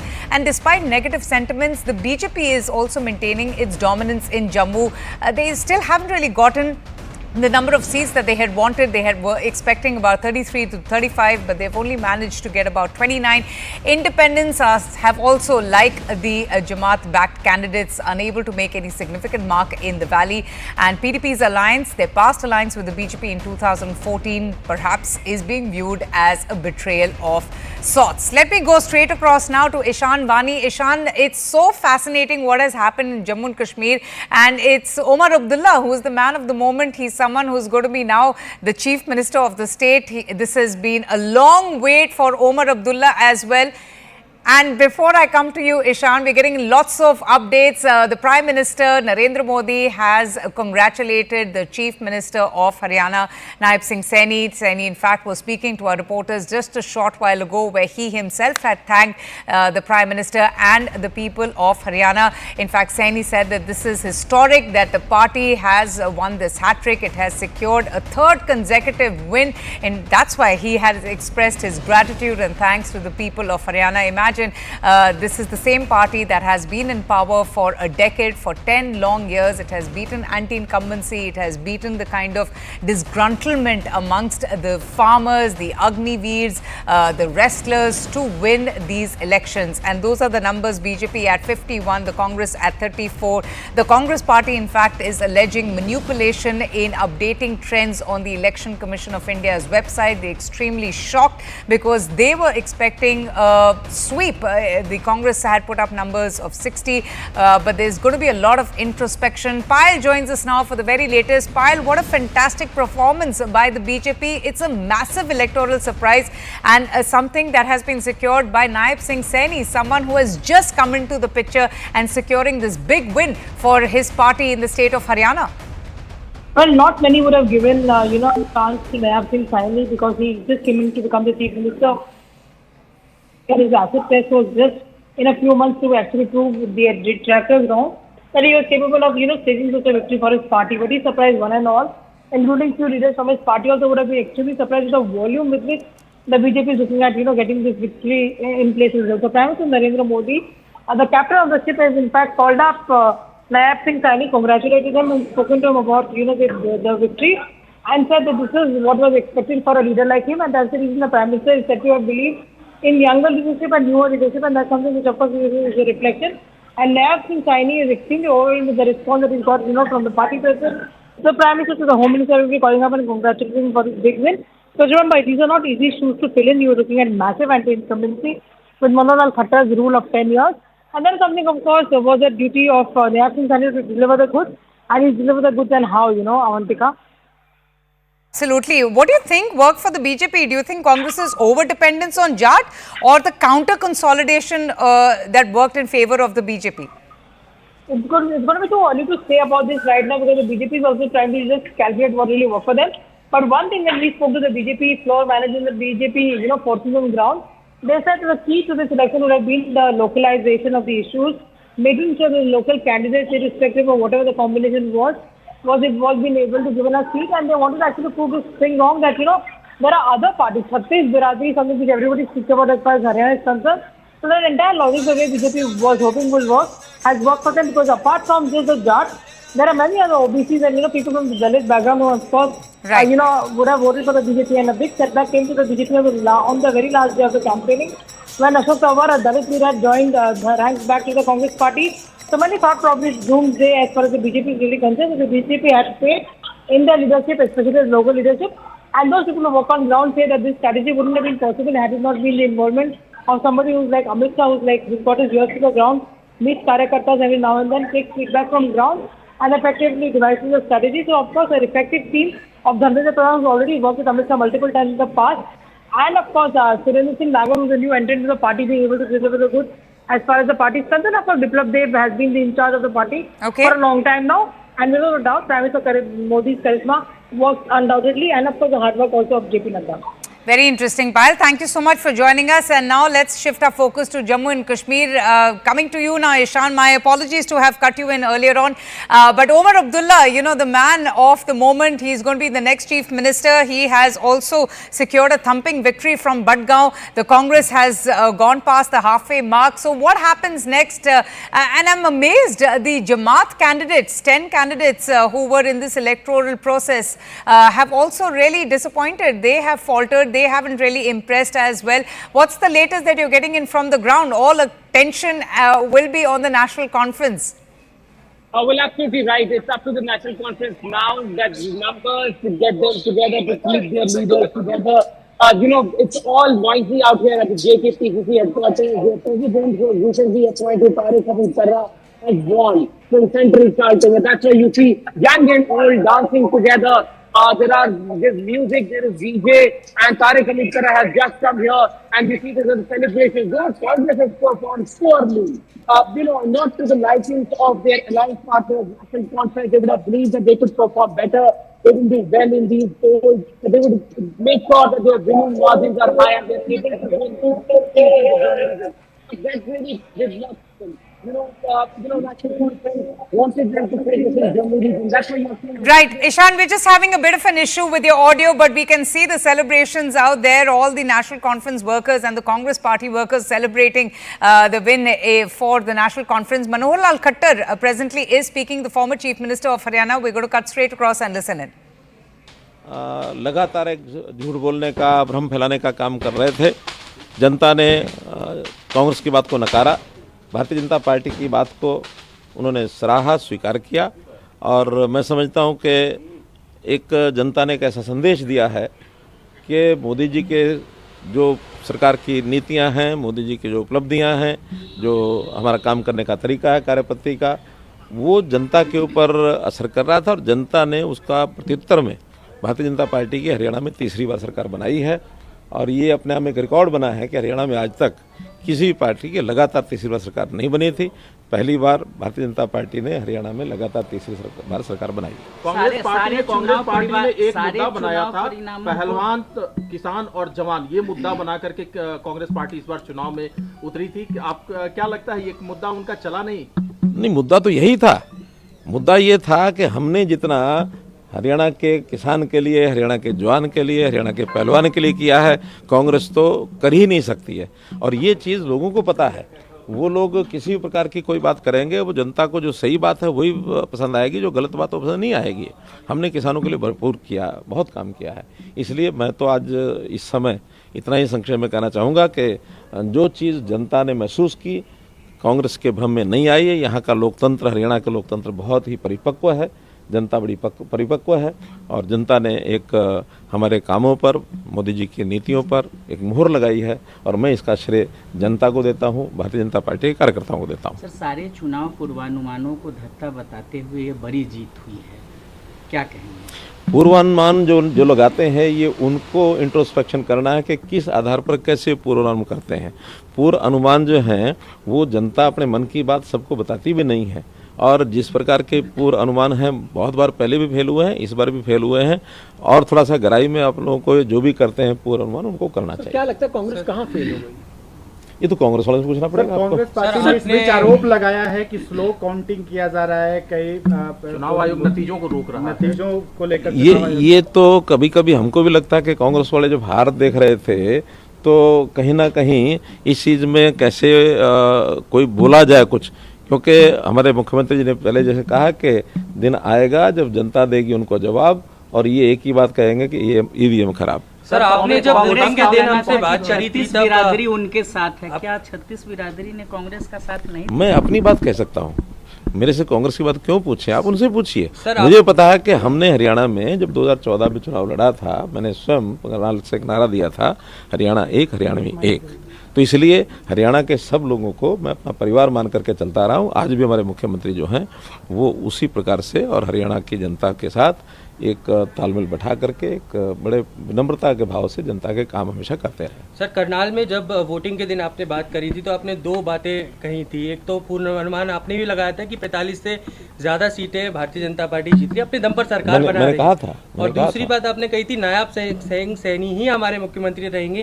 क्या इस बात की आप हमारे Okay, we just have received some breaking news. Jairam Ramesh's fresh allegation. He has said, and I quote, that in Adampur Vidhan Sabha, Haryana, I'm just trying to understand, the candidate Chandra Prakash has reportedly won by 1,426 votes, but the Election Commission of India has not issued an election certificate yet, and the website is not showing the results of the last 3 rounds.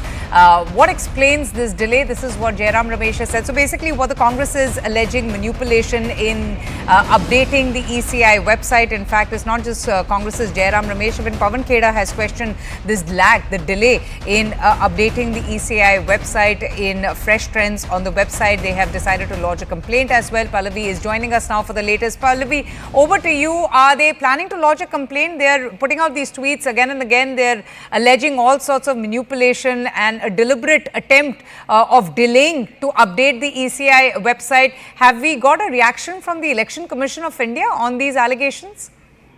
Oh yes, absolutely, Avantika. In fact, after Jairam Ramesh wrote that letter to Election Commission, the EC has responded with a table pointing out that these are the times on which we have declared the result, and therefore this is completely uncorroborated facts which are being put out by Jairam Ramesh, and these are baseless allegations.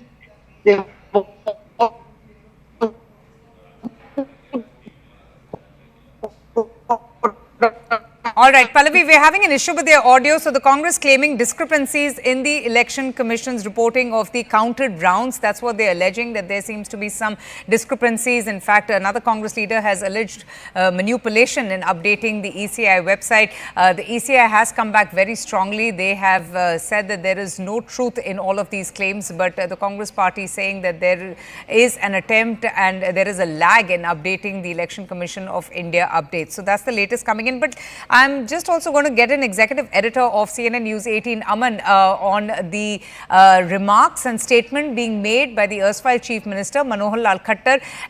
Something that he says was, obviously he thanked all the BJP workers and all the work that has done in securing this impressive performance. But very interestingly, he talks about how the Congress party thrives on falsehoods, how they are a pot of lies. And I remember that Saini also, during the entire campaign, Aman, had focused on how the Congress is so against the Dalit community. He had talked about the incidents that had taken place in Mirchpur, in Gohana, in Daulatpur, where Dalits actually were subjected to a lot of atrocities. Do you think all of this emphasis on the local issues is what has helped them gaining the numbers that we're seeing right now? Well, I think so, Avantika. And Dalit atrocities in Haryana also date back, to Mr. Huda's tenure. The BJP always brings that up, then when a Jat-dominated Sarkar comes in Haryana, it is the Dalits which suffer the most. They are at the end of facing these atrocities. And even in this election, we saw BJP trying to remind the voters of those days of the Huda government. Number two, I think this, what BJP made a big point in this election is the so-called disrespect of Kumari Selja by the Congress leadership, saying that she did not get a say in the seat, she is not being projected as a CM face, she is not campaigning. This is because Congress does not respect Dalits in their party, and that is why we see the BJP making it a big issue. Also, Rahul Gandhi's reservation comment in the US, which he says was misconstrued, but that comment still got a life of its own in this particular campaign. So I think all that has worked for the BJP, and right now we're looking at almost 40% vote share for the BJP in Haryana. This could also be their best ever in a J&K assembly election, winning these many seats, 51 right now. This is phenomenal. Last time they won 47 in 2014 when Manohar Lal Khattar first became the chief minister. So Nayab Singh Saini effectively is also beating Manohar Lal Khattar's record of 47 to win 51 seats this time in an election where nobody was giving BJP a chance, saying everything is stacked up against them. I think a phenomenal victory by Nayab Singh Saini's leadership, and of course the Prime Minister Narendra Modi's leadership and his continuing admiration amongst the people of Haryana on various issues. And as we were earlier discussing, Modi always begins this campaign in a Lok Sabha election from Haryana. He has an old connection with Haryana. He's worked as a Karyakarta on the ground here. And that is why I think the BJP's deep investment in Haryana, also backed by this time, I think, by the RSS carters on the ground. Absolutely. No, I would say this is unprecedented. And no one saw it coming with the kind of anti-incumbency that had set in and all the other issues, whether it was the farmers' unrest, or whether it was the grievances of the wrestlers, governance bottlenecks, and there was also the issue of drug addiction, and there was just so much corruption also, at least allegations of corruption.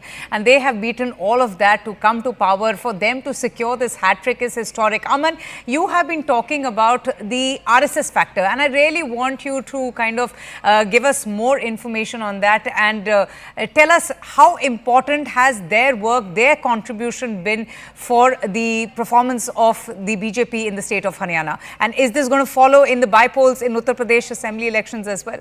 Well, I think so, because I think the BJP RSS Samanvaya Baithak, which happened in Palakkad, Kerala last month, I think led to ironing out of many issues. There have obviously been, after the Lok Sabha results came, there was this talk inside the BJP that was the RSS fully involved in the campaign. The statement of Mr. JP Nadda, the BJP president, saying that BJP can do well without the RSS as well. It's abhi khud se saksham hai. So, that was also seen in the political circle, and maybe RSS has taken a bit of a backseat. But I think after that Samanvaya Baithak had happened in Kerala, we saw the RSS being on the same page. Ram Madhav was in fact made in charge of J&K again after that as well. So I think RSS was very much, the machinery was very much out in Haryana, boots on the ground, going to voters, reaching out to them, telling them the good works of the BJP government in the state, telling them the good work, the leadership of Narendra Modi, why it is important for the people of Haryana to vote in his favor. I think all of those factors have had an impact, and though the RSS and the BJP will never say that officially, but I think the inputs from the ground suggest that the RSS was firmly backing the BJP in this election, and that seems to have contributed, the bit is had, to seeing this record verdict. And 51 seats for the BJP in Haryana, I don't think anybody ever gave them such a chance here, and this is a phenomenal victory. Oh, indeed. And speaking of Uttar Pradesh by-polls, as I was just mentioning, Aman, Yogi Adityanath has put out his tweet. He's also congratulated the BJP. He said, and I quote, "Hearty congratulations to all the dedicated workers, office bearers and respected voters of this historic victory of BJP for Haryana in the Haryana Legislative Assembly elections 2024. This victory, the Uttar Pradesh Chief Minister says, is dedicated to the accomplishments of the concept of quote-unquote developed Haryana, developed India. And is also a seal of the faith of the people of Haryana on the public welfare policies of respected Prime Minister Shri Narendra Modi ji, the efficient leadership of the Honorable Chief Minister Shri Nayab Singh Saini, BJP, and also the power of the double-engine BJP government, the double-engine Sarkar. Hearty congratulations to all the people of Haryana for once again giving BJP imbued win with the spirit of nation first, the privilege of serving. So that's a long congratulatory message being put out there by the Chief Minister of Uttar Pradesh, Yogi Adityanath, congratulating the Prime Minister, and Nayab Singh Saini, the Chief Minister of the state of Haryana. Quick break right here on the broadcast. Keep watching. We'll be back with the latest political reactions and all the updates on these very interesting election results from Haryana and Jammu and Kashmir.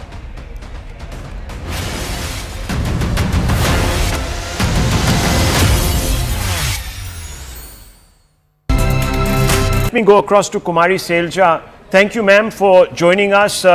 Top senior Congress leader, Dalit leader, if I may. Kumari Selja, the result is not called right now.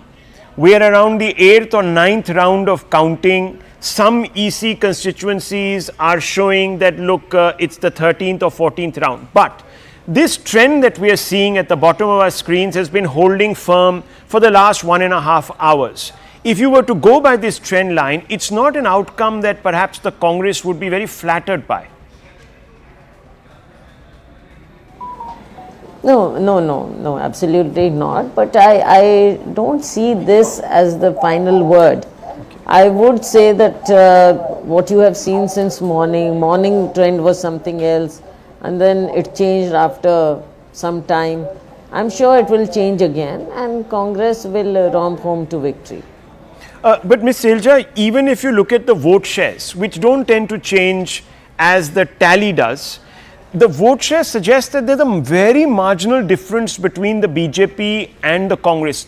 I think it's just about 1%, if Nalin Mehta can just correct me exactly. I think it's just 1% the vote share difference between the BJP and the Congress in Haryana. That doesn't show that there's massive anti-incumbency as far as the BJP is concerned, ma'am. Yeah, that analysis will have to be done after the final results. But as you're saying, it seems to be neck and neck, and it can go either way. And I'm confident that it will go Congress way. But this was supposed to be a sweep, wasn't it? The exit polls, the Congress itself came on the show some days back and said, look, we're expecting no less than 60 seats. Now, that hasn't quite happened. Why hasn't the Congress streaked ahead? After all, Mr. Modi has let down the Dalits because he wants to change the constitution and deny them their rights. After all, he's cheated and shortchanged the OBCs by standing against the caste census. This is what the Congress has been saying.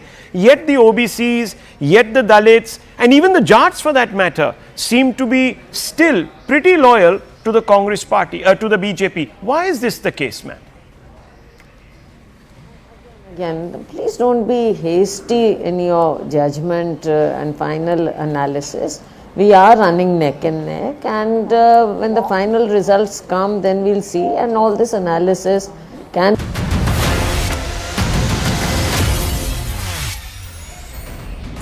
Welcome back to our special battle for the states. You're watching minute-to-minute coverage of the political developments. It's a big day today. The results are out for the states of Haryana and Jammu and Kashmir. In fact, the BJP doing exceedingly well despite facing anti-incumbency. But the Congress also very hopeful of a victory in what has been a largely bipolar contest. I'm going to go straight across now to my colleague Arun Dhanta. Arun, in fact, is following and tracking the man of the moment, Nayab Singh Saini, who has pulled off this great performance in the state of Haryana. Arun, you're in your car right now. Now tell me, where are you heading to and where is the Chief Minister? Well, Chief Minister Nayab Singh Saini has headed towards Jyotisar. It's a Hindu pilgrimage site where many say that Gita was born. It was the place where Lord Krishna gave Gita to Arjun. So he has moved to that place at this moment. He will be, of course, seeking a blessing from there. And then, of course, he will be heading towards Ladwa, to the people who have sent him to the assembly, not only to the assembly, but he is going to be the chief minister. So it's a big achievement for the Ladwa people that for the first time you will have a chief minister from Ladwa, and that was his campaign slogan. His team was actually building his campaign on this, that this time around from Ladwa there will be chief minister again in Haryana. Remember, he contested from Ladwa for the very first time. Before this he was a of course, an MLA from Karnal, the seat which was vacated by former Chief Minister and Union Minister Manohar Lal Khattar. So now he has won from Ladwa, and after seeking blessings from there, he will be heading towards Ladwa. Of course, there will be a small roadshow in that, and then he will be meeting people there. And while he was moving out of his residence, when he spoke to media, he said that once I will be back, I will hold a proper press conference. So we will be waiting for that press conference also. But the fact of the matter here is that what BJP has achieved in Haryana, as per the trends, it is something which is significant, unprecedented. We had seen in the past that there has been a trend, a 10 years trend. In 2004, we saw Hooda coming to power and then staying in power till 2014, and then BJP came to power in 2014 till this election. Now again you have BJP once again forming the government, so it's unprecedented in the politics what do you of think has Haryana, worked but for Nayab Singh that's what it is. Saini? And the Prime Minister is also right now expected to speak. We're just getting some information right now around 7 in the evening. Aman, do we have any information about this? It's likely that PM could go to the BJP headquarters in the evening. Yes. Sure. So, coming to you, Arun, what do you think has worked for Nayab Singh Saini? He was assured of the BJP's win. What has worked for the BJP? Is it the promises that they made, 2,100 rupees for the women in the state under the Ladu Lakshmi Yojana, or guaranteed jobs for the Agniveers, government jobs for the Agniveers? Or was it the big announcement of the purchase of those 24 crops at minimum support price? Just explain and put things in context for our viewers. Well, see, there were multiple factors, and the first one in those factors was the appointment of Nayab Singh Saini as Chief Minister. There were talks, of course, that ML Khattar, it was BJP delayed actually the change of guard in Haryana, and many were saying that it could be detrimental for BJP. They could have done this replacement a year back or year and a half back, but they changed Manohar Lal Khattar in March of this year, and the decision was, of course, to cut that anti-incumbency, but nobody knew whether it will work on the ground or not. And then, of course, the strategic part of BJP's planning was to give a face which can represent the largest section of the state, which was, of course, OBC, and Nayab Singh Saini, who's somebody very close to Manohar Lal Khattar. And importantly also, Vantika, we saw that ML Khattar, two-time Chief Minister of Haryana, was kept away from the campaign, and I think that has also worked in favor of BJP. Oh, indeed, absolutely. And Arun, we'll come back to you if you do happen to catch up with the Chief Minister, Nayab Singh Saini of Haryana. Thank you so much for joining us. Aman, very quickly before I close the show, if you could just give us a little more details about this news coming in of the Prime Minister. Is he expected to speak about this fantastic performance that has been pulled off by the party in the state of Haryana? That is what we are hearing, that the PM could be at the BJP headquarters later this evening to attend, speak to the Karyakarta. That this is the practice in the BJP when a big election victory happens, as it has happened in Haryana. The Prime Minister goes and speaks to, and this is a special occasion. It must be a historical occasion. BJP winning Haryana for the third time, first party to do this hat trick, highest vote shares in both in J&K as well as Haryana, highest number of seats as well in J&K and Haryana. So I think BJP has much to celebrate about today. Indeed, and we will also cover those celebrations, and we'll have Aman as well, who's going to be getting us all the updates on the celebrations, the celebratory mahal in the BJP headquarters in the state of Haryana and Jammu as well. With that, it's time for me to wrap up things here, but the news and updates continue with my colleague Kritzpin and all the political updates coming in on these results from the states of Jammu and Kashmir and Haryana in our special show, Battle for the States. Keep watching.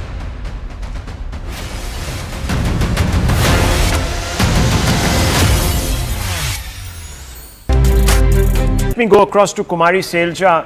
Thank you, ma'am, for joining us. Top senior Congress leader, Dalit leader, if I may. Kumari Selja, the result is not called right now. We are around the 8th or 9th round of counting. Some EC constituencies are showing that, look, it's the 13th or 14th round. But this trend that we are seeing at the bottom of our screens has been holding firm for the last 1.5 hours. if you were to go by this trend line, it's not an outcome that perhaps the Congress would be very flattered by. No, absolutely not. But I don't see this as the final word. I would say that what you have seen since morning trend was something else, and then it changed after some time. I'm sure it will change again, and Congress will romp home to victory. But Ms. Selja, even if you look at the vote shares, which don't tend to change as the tally does, the vote share suggests that there's a very marginal difference between the BJP and the Congress. I think it's just about 1%, if Nalin Mehta can just correct me exactly. I think it's just 1% the vote share difference between the BJP and the Congress in Haryana. That doesn't show that there's massive anti-incumbency as far as the BJP is concerned, ma'am.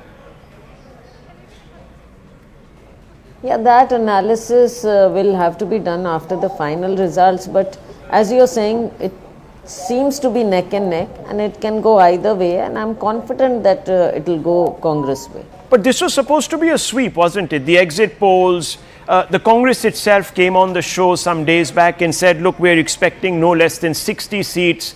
Now, that hasn't quite happened. Why hasn't the Congress streaked ahead? After all, Mr. Modi has let down the Dalits because he wants to change the constitution and deny them their rights. After all, he's cheated and shortchanged the OBCs by standing against the caste census. This is what the Congress has been saying. Yet the OBCs, yet the Dalits, and even the Jats for that matter, seem to be still pretty loyal to the Congress party, to the BJP. Why is this the case, ma'am? Again, please don't be hasty in your judgment and final analysis. We are running neck and neck, and when the final results come, then we'll see, and all this analysis can be done much later. All these things matter, absolutely they matter, but I would say that the anti-incumbency of the BJP in the state was what mattered most.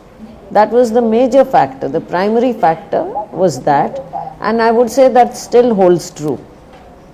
So this tight contest, what do you put it down to, this neck and neck contest? Is it that the BJP has suddenly sort of been, forced back into the game? What really happened? Or was Mr. Huda's projection perhaps not quite the right thing for the Congress? To be honest, I'm just going by what you are saying, and I haven't really seen anything else or got information from the ground, because I'm sitting with channels only. But we'll go into it. We'll go into it. Sometimes what happens is that some areas are taken up, and the others we know where we are weak, where we are strong. So that may yet come. Okay. Well, Mr.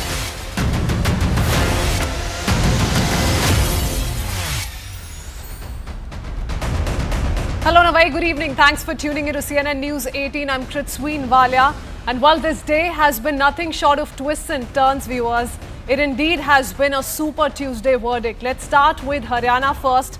In politics, as they say, nothing can be ascertained till the last vote is counted. But by now, the picture is more or less clear. The BJP has done what the party, none of the parties, in fact, in Haryana so far have managed to pull off in the state. It's on the verge of scripting history by becoming the first party in Haryana to have returned to power for a third time, this time under the leadership of Nayab Singh Saini. Now, the Prime Minister has already dialed the current Chief Minister, the Chief Minister to be in all likelihood. The BJP has done the unimaginable, especially all pollsters, remember, handed over Haryana to the Congress. But as we speak, the BJP leading on 51 as opposed to 34 for the Congress party. Now that number is also more or less firmed up.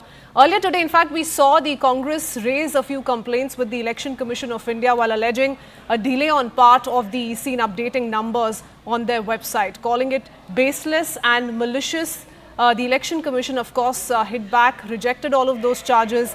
But it's been one of its kind. If we talk about the elections overall, the BJP almost snatching victory from the jaws of the Congress. It's been a very exciting election result to watch out for. We've been tracking the latest, and a lot of excitement as on expected lines in the BJP camp. The mood is on an all-time high, given that nobody saw this coming. As for the Bharatiya Janata Party, they had been exuding confidence in Haryana since day one. In fact, when the exit poll results were out as well, we did hear it from top BJP leaders say that the party has just begun and wait for the last vote to be counted. Let's now talk about the success story of the Bharatiya Janata Party. What is it that's worked in the favor of the Saffron Party? Because as many pollsters were also talking about, nobody saw this coming. There has to be some work that the BJP did manage to pull off on ground zero that's worked in its favor. So we take you through these factors one by one.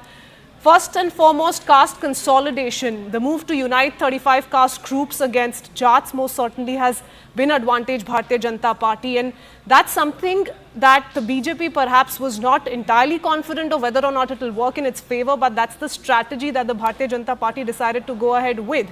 In continuation, the anti-Jat vote consolidation, remember, leveraged forward castes and OBC consolidation. So this was the counter strategy on part of the Bharatiya Janata Party. They tried to make the most of the anti-Jat consolidation. While the Congress was very clear in its strategy of wanting to woo the Jat community as on expected lines along with the Dalit community, the BJP went with a reverse strategy, and that most certainly seems to have worked out for the Saffron Party. Lessons from Lok Sabha debacle. Remember, the BJP voters may have turned out in large numbers to vote, and as many experts do highlight time and again that the BJP voter, the core BJP voter, not just in Haryana, across the country, is an emotional voter. They're very loyal to the Bharatiya Janata Party, and they perhaps seem to have learned their lessons from the Lok Sabha results. RSS's rural push is another key factor. The ground level efforts by the RSS in rural areas seem to have paid off, and that's something that's worked out for the BJP as well. If we talk about winning candidates, all of them have had strong political background and the winnability factor. In fact, that's something that the Congress seemed to have not focused on all that much. It may have overemphasized on the Jat factor, over-relied on the Jat factor, and not so much on the winnability factor. And that's where the BJP perhaps tried to come in and use it to its advantage. As far as the CM change strategy is concerned, remember, it's just been a few months of leadership for Mr. Saini. That seems to have worked out because it was done with a purpose. It was done to dodge anti-incumbency against the Bharatiya Janata Party. That seems to have effectively worked in favor of the BJP. Talking about the Dalit vote and how the Dalit vote has also shifted, that seems to be a very interesting aspect. Remember, this also needs to be viewed alongside what was happening in the Congress camp all this while, because remember, there was a little bit of a tussle that was going on between the likes of Bhupinder Singh Hooda and Kumari Selja, who's known to be a big Dalit leader, big Dalit face in Haryana. Whether or not a little bit of a miscalculation seemed to have come in as a setback for the Congress, that's something that we will be talking about in just a bit. Urbanization factor as well, key to BJP's victory in Haryana. Remember, the entire area surrounding Gurugram, so south of Haryana, we see a lot of BJP support really through the votes. And that's the pattern that we have essentially been able to draw out as far as Haryana is concerned. Kumari Selja, like I said, has been key all through the election campaign. We've seen a lot of internal fights in the Congress camp in the run-up to the Haryana polls. Whether or not that did play a significant role, we'll talk about that in just a bit. But here's what Kumari Selja said about the overall performance of the Congress. Ma'am, the tally has almost taken its final shape, and it seems it's a disappointment for the Congress party. First of all, your first thoughts on it? No, my first thought obviously is that of disappointment, because in the morning I was talking to you here in this room and I was claiming that we'll get 60 plus. So we are nowhere there, and that is a huge disappointment, not only for me personally, not just, for a few people, for the aspirants, for the candidates, but I think for our workers at large and for Haryana people also. We have not been able to deliver or garner the kind of support that we should have or we could have. One thing which a lot of people are talking about is because of a probable infighting within the party, or there was a divide within the party. Do you think that was something which had hurt Congress party on the ground level, because there was some sort of a messaging which went wrong to the people in Haryana? Well, some of I can't really say that can be such a big thing, because differences have always been there. We have won in the past. There have always been differences and issues. That's part of politics in every party. You can't say that BJP is immune from that. They also have differences. They also have groups. But having said that, I would say there could be other things also, and the kind of what we were able to present to people and what they expected of us, I think there was a big gap there. All right, you heard it from Kumari Selja. Now, quickly putting out another set of visuals that have come in. Remember, the BJP continues to celebrate its Haryana victory, and as on expected lines, because the manner in which the BJP has emerged victorious is being spoken of across the country. These are visuals on your screens that you see from Maharashtra. Celebrations taking place in Maharashtra, which is also very interesting given that the state is going to elections, in just a few days' time. And we're going to now see the BJP shift its attention to the state of Maharashtra. But we're picking up another live reaction coming in. Let's cut across.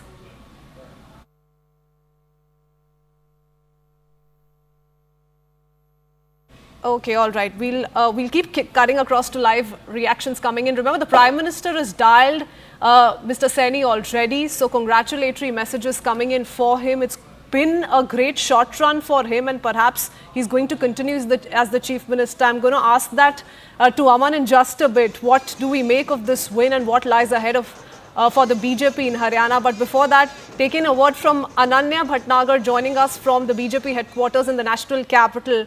Ananya, it's been a great day. It's been a day of political surprises since the minute go. We saw first celebrations erupt in the Congress camp, AICC headquarters, fireworks there, jalebis being distributed, and that changed in no time. What's the mood in the BJP camp as we speak? What's going on there? Well, you can see right behind me are the visuals, and there are BJP workers who are celebrating this victory that was unexpected for the Haryana Minister for sure, and very clearly and categorically at this point of time for the BJP, which is at some point in time lost their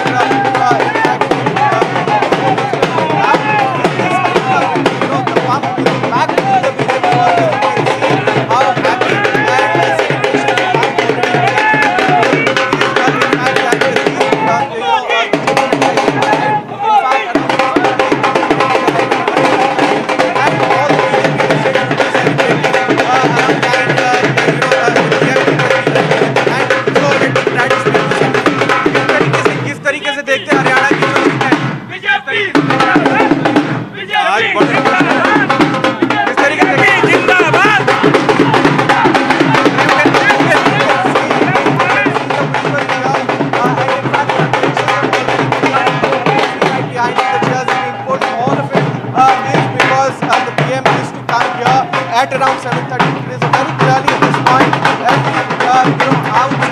Okay, clearly celebrations all over the place in the BJP headquarters. Ananya, we'll keep coming back to you. And that's the mood, Aman, that we're going to witness in the Bharatiya Janata Party, let alone the national capital, visuals coming in from Maharashtra as well, which is so very interesting in itself. But let's cut the chase. Let's really talk about what we've witnessed today. Nothing short of a political thriller. Nobody saw this coming, not even the exit polls.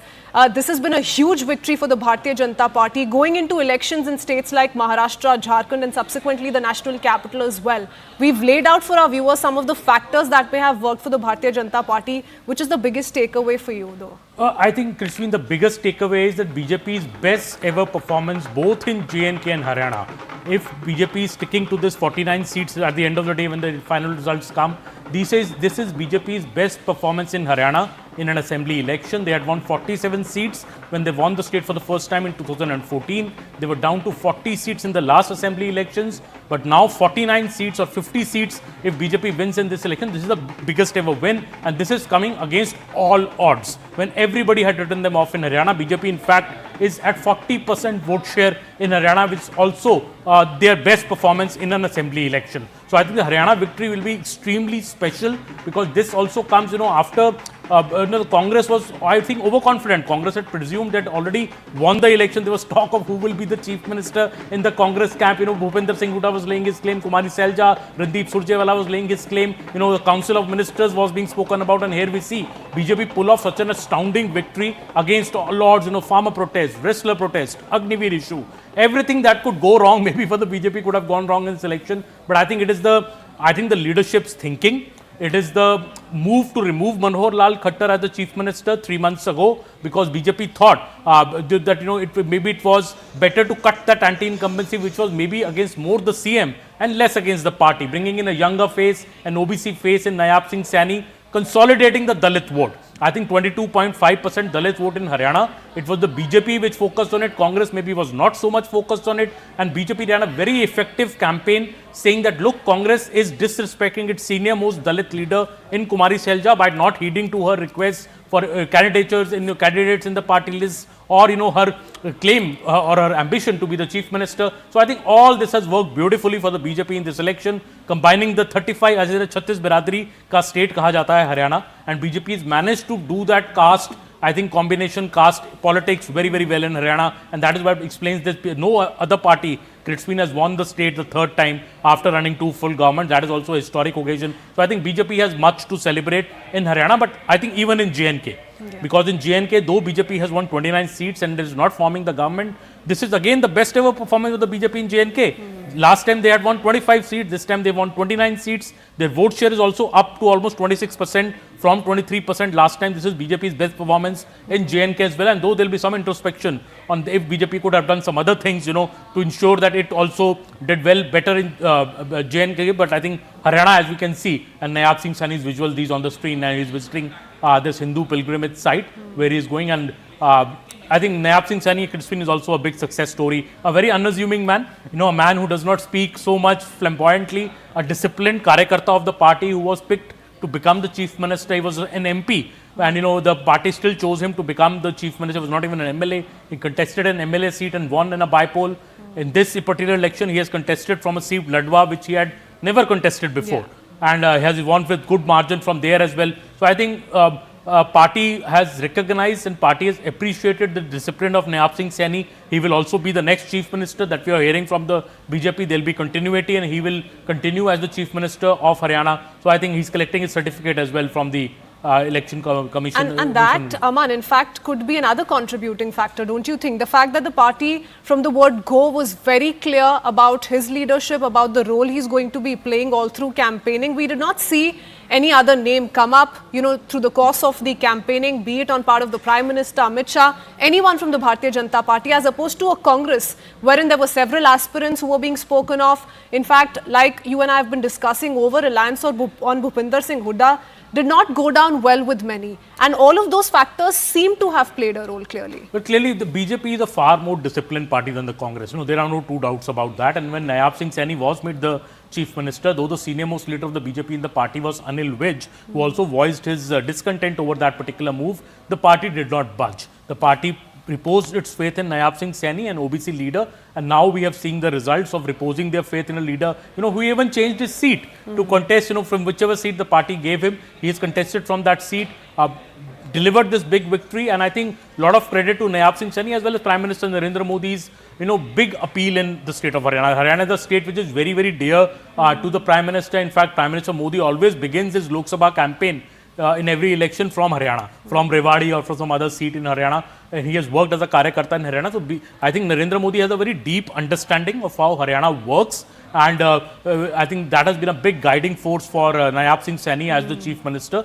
And the development journey of Haryana in the last 10 years, this is the state, Kritsween, where former chief ministers have gone to jail in corruption and recruitment scams. And this is a state where BJP cleaned up the government recruitment. For the first time, there was recruitment on basis of merit and, no money being exchanged in government jobs in Haryana. So BJP has a lot of goodwill in Haryana. Yes, there was anti-incumbency, 10 years of government, nobody's ever done it before, a 3-term, but I think BJP did the master stroke, I would say, of replacing Manohar Lal Khattar a few months back with Mr. Saini, who had just about 2 months in power, but still, now he's the rising star in the BJP, and we could see him, as the next chief minister, very taking oath. And this is no ordinary anti-incumbency that the BJP had to take on, right? There were other issues like, the Agniveer scheme, the farmers' protest, so on and so forth, that really were coming in as a challenge for the Bharatiya Janata Party. So, after being in power for 10 long years, with these challenges, right,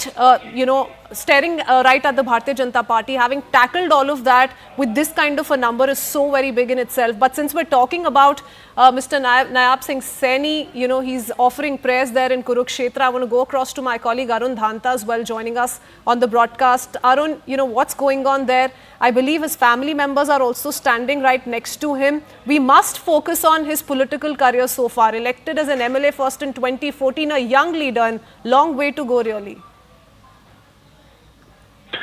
Well, that's right, and that must have gone into the thought process of the BJP when they had decided to change Manohar Lal Khattar with him, and also importantly, of course, the OBC vote bank of Haryana, which has 40% of population. So it's a significant vote bank which perhaps BJP targeted through him. And here you have results, unprecedented results in the Haryana's politics, when you have BJP creating history, once again coming to power as per it seems from the trends, and also importantly the strategy which BJP deployed this time around, especially after the loss they faced in the Lok Sabha elections. 5 seats they conceded to the Congress party, and the calculation which they did post that was that Dalit voters was something which went to the Congress party. So I think the caste equation, the ticket distribution, and also importantly Nayab Singh Saini's tenure of 6 months, because they knew there was brought him in, and immediately as he came in, the decisions that he took, including the 20 MSP on 24 crops in Haryana, increasing that creamy layer reservation from 6 lakh to 8 lakhs, the jobs that he gave in last 2 to 3 months. I think all these factors have gone in favor of BJP, and BJP all through the campaigning has been maintaining this, that the points which opposition party, especially the Congress party, is raising about the Agniveer scheme, farmers' protest, and the wrestlers' protest are something which is not on the ground. People will not vote on this, and they were saying that it's a narrative which it's a false narrative which the Congress party is spreading in Haryana. Now it seems that people have really not voted on these issues. In fact, when I was 2 days back in Ladwa for the voting, when I was speaking to voters there, they were saying that for them these issues are not important. For them, what is important is the hyper-local issues, the traffic congestion which they face on daily basis, garbage lying unattended outside their houses, electricity issues. So these are the basic issues which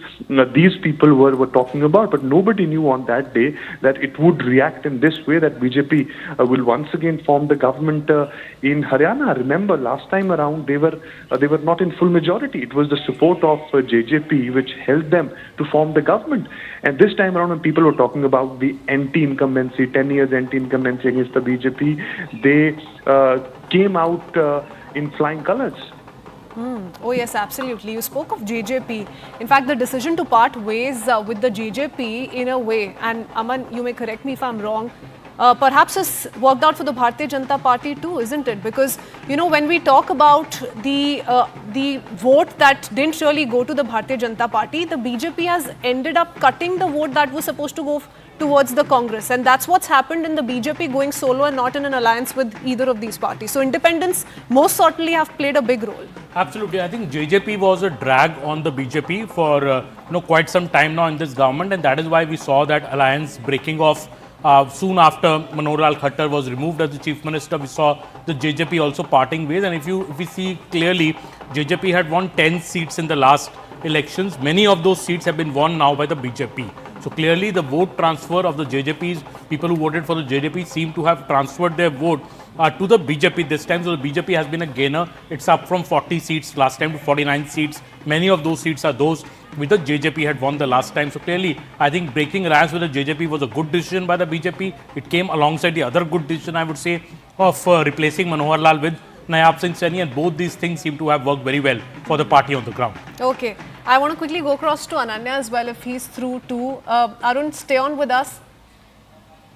Stay on with us. Ananya, we are continuously keeping up with the visuals of celebrations that continue to come in from the BJP camp. Later this evening, we're learning that both Prime Minister Narendra Modi and BJP President JP Nadda are also going to be there. All right, seem to have lost that line with Ananya. We'll reconnect with him in just a bit. Arun continues to stay on with us too. Arun, we've been trying to decode what worked out for the BJP in Haryana, and in contradiction to, of course, what didn't work out for the Congress. Very different factors, but somewhere interconnected. If we talk about the few months that Mr. Saini has been the Chief Minister in Haryana, how's that played out for the Bharatiya Janata Party? Because he has indeed made some big announcements that cannot be sidelined right now, and they may have been, they may have contributed to the BJP victory too, in whatever capacity.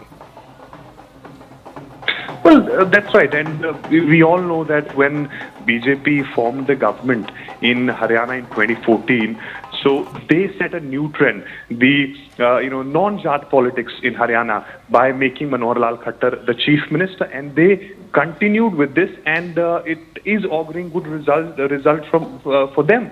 And when they realize this, there is huge anger against them in the Jat community. Manohar Lal Khattar was something which was not liked by the people of Haryana. They played that master stroke by again going with their stand of non-Jat politics. They made Nayab Singh Saini the chief minister, and of course that to target the largest OBC community in the state. And then, of course, in Lok Sabha elections, we saw that Dalits have, in fact, Dalit movement got a dent from the Congress party side. So BJP leaders sat together and they decided what they can do, how they can, divide Jat community votes, what can be done in that, and how to consolidate OBC and the Dalit votes. And on top of it, of course, the development is something which they were talking about. Even today, when I was speaking to Nayab Singh Saini in the morning, he was talking about not only the works which he did in Haryana, but largely the works of the central government, the works of Prime Minister Modi, which his government has done for the entire country. So there have been multiple factors which has played, and one thing is very clear with this result, that the topics like wrestlers protest, farmers protest, and other things that everyone was talking about, that it will create problem for the BJP in Haryana. It doesn't seem to be working on the ground, and BJP has been maintaining this stand all the while, that these issues which we are discussing in Delhi are really not resonating on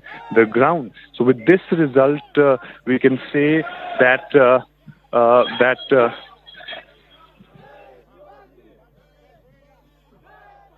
We'll come back to you in just a bit. So on the right side of your screens are live visuals coming in from Kurukshetra, and of course the entire family, the Chief Minister himself offering prayers.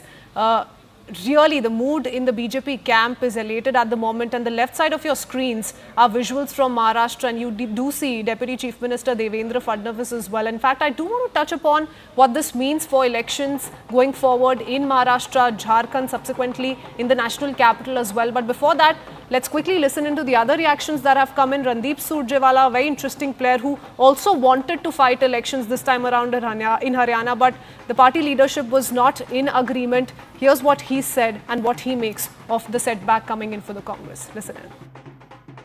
Kapisthal Kaithal की विराट विशाल पवित्र संस्कृति और संस्कारों से सरोबार कैथल की भूमि और कैथल के लोगों की जीत है, किसी एक व्यक्ति की नहीं।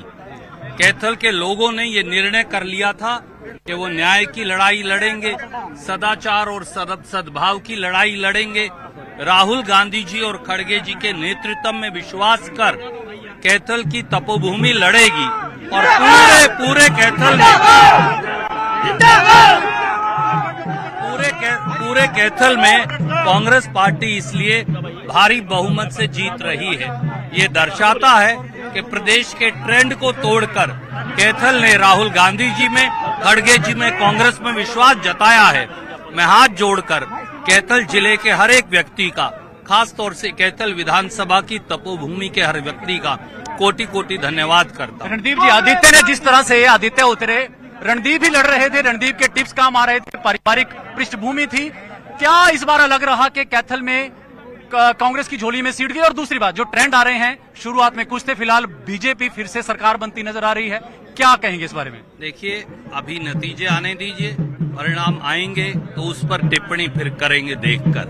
मुझे अभी भी विश्वास है कि कांग्रेस पार्टी का चांस है गवर्नमेंट फॉर्म करने का, पहले पूरे नतीजे आने दें।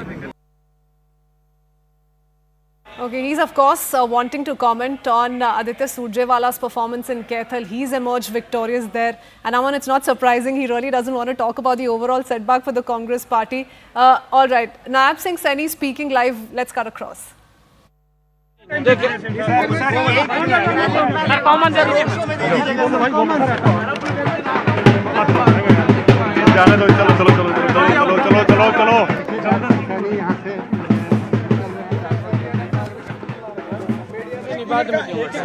बाद में अभी लड़ मैंने लड़ में जाना। 1 मिनट का टाइम दीजिए। नहीं देखिए,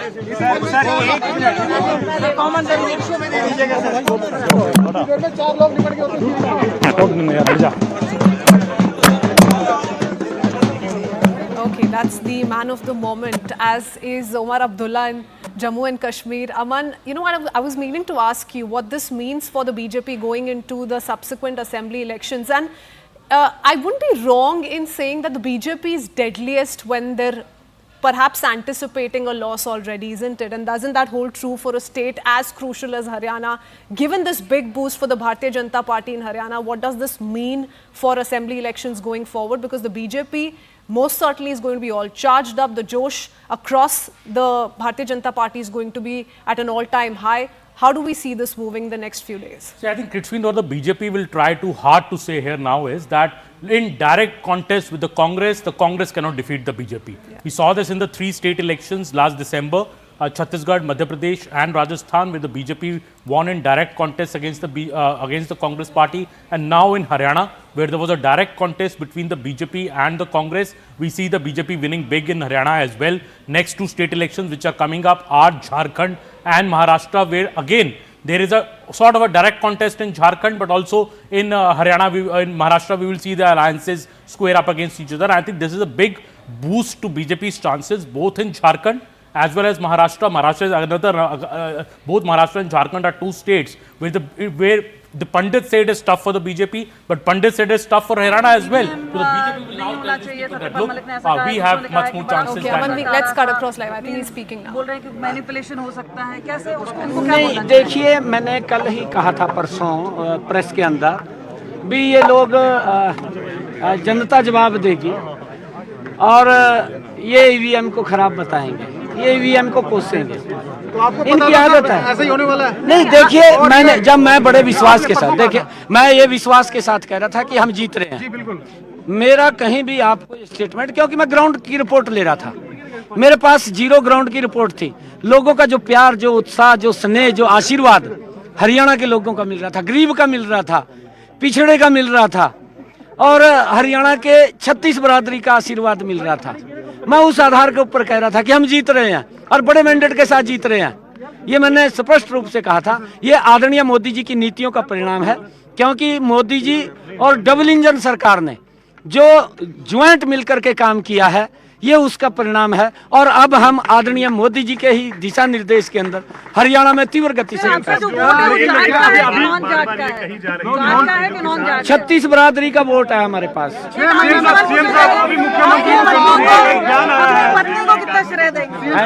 पत्नी को कितना श्रेय देंगे? हाँ देखिए, क्योंकि मैं तो लाडवा से चुनाव नहीं लड़ा, यही चुनाव लड़ी है। इन्होंने गांव-गांव जा करके इन्होंने लोगों का आशीर्वाद लिया है, मेरे लिए भी लिया है। और नाम कुछ बोलना चाहेंगे? सभी कार्यकर्ताओं ने चुनाव लड़ा है और कार्यकर्ता की जीत हुई। 6 महीने में ऐसा क्या किया सर? एक minute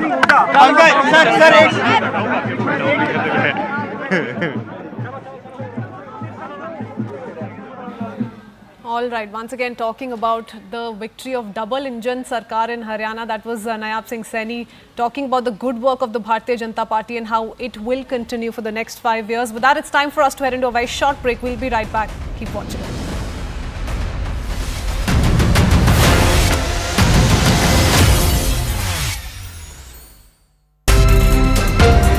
Chief Minister Nayab Singh Saini coming out from his residence, moving towards first the temple to offer. You can see the victory sign. You can see the victory sign of Nayab Singh Saini showing to the media and the confidence that is reflecting on his face. We'll try to speak to him. Let's see what he says. Saini साहब, 16,000 से ज्यादा की lead आपको मिली है। हरियाणा की बात करो यार। हरियाणा में भी मैंडेट आपको दिया गया है। हाथ में हाथ लग जाएगा। लाडवा की जनता का, लाडवा के माइक को लगने दो, धन्यवाद नहीं मुंह पे पीछे रहेगा, मुंह से पीछे रहेगा। मैं उसके लिए लाडवा के लोगों का दिल से धन्यवाद करता हूँ। मैं हरियाणा के 280 लाख लोगों का दिल से धन्यवाद करता हूँ और लोकप्रिय प्रधानमंत्री, विश्व के नेता आदरणीय नरेंद्र मोदी जी ये पूरा का पूरा श्रेय मैं आदरणीय मोदी जी को देता हूँ। उनके आशीर्वाद से, उनकी गाइडलाइन के अंदर उनकी जो नीतियाँ हैं, उन नीतियों के ऊपर हरियाणा के लोगों ने मोहर लगाई है। मैं हरियाणा की जनता का जहाँ दिल से धन्यवाद करता हूँ, उनको प्रणाम करता हूँ। वहीं आदरणीय प्रधानमंत्री जी के नेतृत्व में जो ये तीसरी बार हरियाणा की ऐतिहासिक जीत हुई है, इसके लिए भी मैं प्रधानमंत्री जी का धन्यवाद करता हूँ। मैं अपनी उच्च लीडरशिप का धन्यवाद करता हूँ। मैं हरियाणा के लाखों भारतीय जनता पार्टी के कार्यकर्ताओं का दिल से बहुत बहुत धन्यवाद करता हूँ कि जिनकी कड़ी मेहनत और पसीना बहा करके उन्होंने इस ऐतिहासिक जीत का जो दिलवाई है, वो पूरे धन्यवाद के बाद हरियाणा के लोगों को दिल से बहुत बहुत धन्यवाद। गोहाना की जलेबी की फैक्ट्री खेतों हाथ अलग से करो।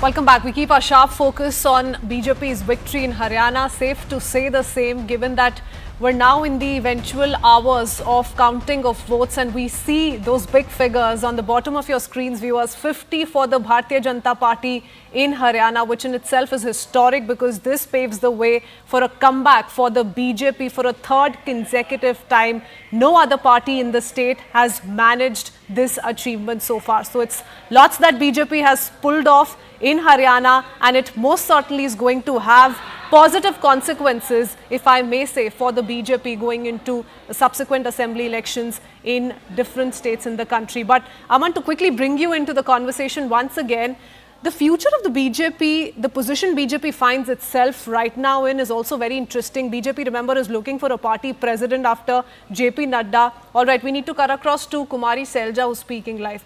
Listen it. खुल जाओ, बाहर आ जाओ, पीछे आ जाओ, पीछे हो जाओ, सबका आ जाएगा, थोड़ा पीछे आ जाओ, और सारे आ जाओ, आ जाओ। मैम, कल एग्जिट पोल आपकी जीत दिखा रहे थे हरियाणा में, आज चुनाव परिणाम कंप्लीट रिजल्ट आए हैं, बीजेपी हाफ सेंचुरी लगा चुकी है, कांग्रेस की हार अब तय देखी जा रही है। निराशाजनक है नतीजे। हम सुबह तक हमें पूरी उम्मीद थी, हमारे सभी वर्कर बहुत निराश हैं क्योंकि इन्होंने जो 10 साल सहा है कांग्रेस पार्टी के लिए, इन्होंने खून पसीना बहाया है। आज जब ऐसा नतीजा आता है तो निराश हो जाते हैं सब। निराशाजनक बात है ये, लेकिन अब हमको इन सब बातों को देखते हुए नए सिरे से आगे सोचना होगा, क्योंकि जो ये अभी चल रहा है बिजनेस एज यूजुअल ऐसा तो नहीं चलेगा। कहाँ हमारी कमियां रही हैं, क्या कमियां रही हैं, इसके बारे में देखना होगा। कौन जिम्मेवार रहे, पार्टी को किस तरह से स्टेट में सींचा नहीं गया, तालमेल नहीं रखा गया, जो कौन लोग हैं जो जिम्मेवार थे सबको साथ लेकर चलने के और पार्टी को एक दिखाने के और सबको बैलेंस आउट करने के, वो भी बातें हैं। स्टेट में क्या मैसेज गया है, किस लिए लोग कांग्रेस की सरकार बनाते हुए पीछे हट गए हैं। जो एक माहौल बनाया राहुल जी ने, वो उस माहौल को एकदम निगेट कर दिया, ख़त्म कर दिया। इसके लिए क्या कारण हुए, ये सब बातें। मैम, आप जो कह रहे हैं कि तालमेल की कहाँ कमी रही या एक माहौल जो था वो सक्सेसफुल नहीं रिजल्ट ला पाया, तो आप इस चीज़ को आप मानते हैं, शुरुआती मंथन कह लें, आप मानते हैं कि तालमेल की कमी रही और ये वजह है, बड़ी वजह है? देखिए, ये हमने पहले से कहा था। आप जानते हैं कि मीडिया के सामने ये बातें पहले हुई थी। चुनाव के समय ज़रूर हमें लगा कि हमको सबको मिलकर चुनाव लड़ना चाहिए। बहुत कुछ होते हुए हमने सारी चीज़ें ढकते हुए चुनाव लड़ा, मिलकर चुनाव लड़ा, लेकिन जिस तरह से उसके as a run up election तक और इलेक्शन के दौरान बहुत सी बातें हैं।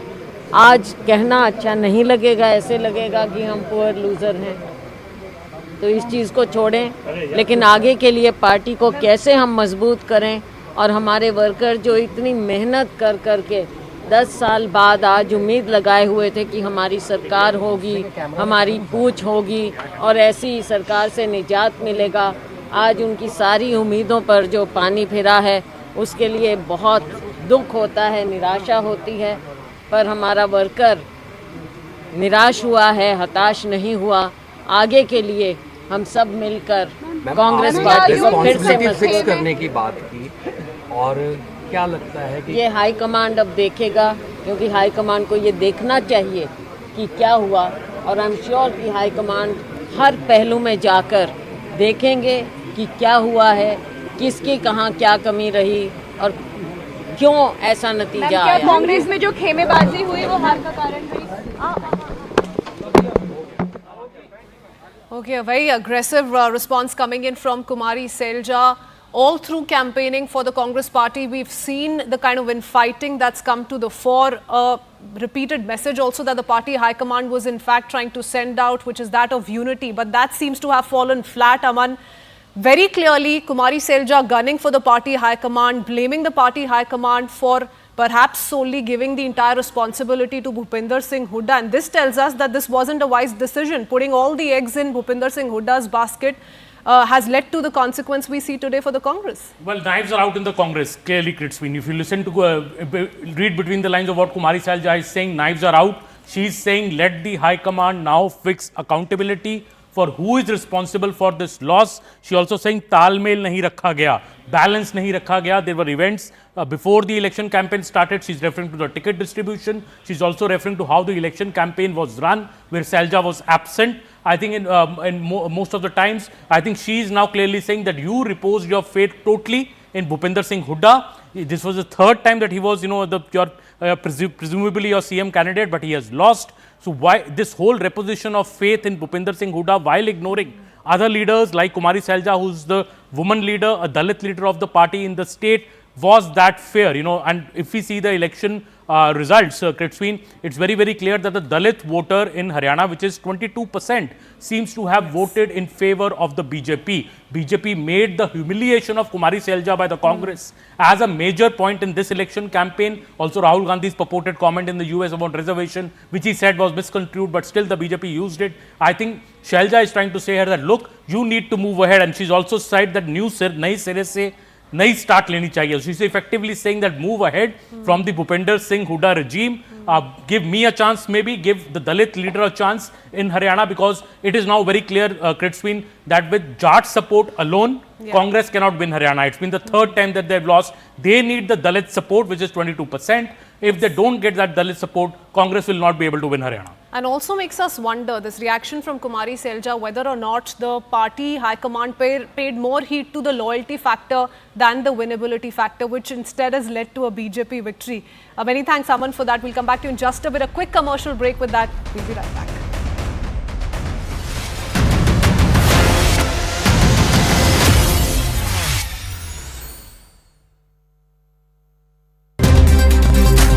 Chief Minister Nayab Singh Saini coming out from his residence, moving towards first the temple to offer. You can see the victory sign. You can see the victory sign of Nayab Singh Saini showing to the media, and the confidence that is reflecting on his face. We'll try to speak to him. Let's see what he says. अगर आप सैनी साहब 16,000 से ज्यादा की lead आपको मिली है, हरियाणा की बात कर रहे हैं, हरियाणा में भी मैंडेट आपको दिया गया है। मेरे हाथ में हाथ लग जाएगा। लाडवा की जनता का, लाडवा की माइक को लगने दो। मैं दिल से धन्यवाद नहीं मुंह पे पीछे रहेगा, मुंह से पीछे रहेगा। मैं उसके लिए लाडवा के लोगों का दिल से धन्यवाद करता हूँ। मैं हरियाणा के 280 लाख लोगों का दिल से धन्यवाद करता हूँ, और अपने लोकप्रिय प्रधानमंत्री विश्व के नेता आदरणीय नरेंद्र मोदी जी ये पूरा का पूरा श्रेय आदरणीय मोदी जी को देता हूँ। उनके आशीर्वाद से, उनकी गाइडलाइन के अंदर उनकी जो नीतियाँ हैं, उन नीतियों के ऊपर हरियाणा के लोगों ने मोहर लगाई है। मैं हरियाणा की जनता का यहाँ दिल से धन्यवाद करता हूँ, उनको प्रणाम करता हूँ। वहीं आदरणीय प्रधानमंत्री जी के नेतृत्व में जो ये तीसरी बार हरियाणा की ऐतिहासिक जीत हुई है, इसके लिए भी मैं प्रधानमंत्री जी का धन्यवाद करता हूँ। मैं अपनी उच्च लीडरशिप का धन्यवाद करता हूँ। मैं हरियाणा के लाखों भारतीय जनता पार्टी के कार्यकर्ताओं का दिल से बहुत बहुत धन्यवाद करता हूँ कि जिनकी पसीना बहा करके उन्होंने इस ऐतिहासिक जीत का जो दिलवाई है, वो पूरे धन्यवाद के पात्र हैं। हरियाणा के लोगों को दिल से बहुत बहुत धन्यवाद। गोहाना की जलेबी की फैक्ट्री खेतों हाथ अलग से करो।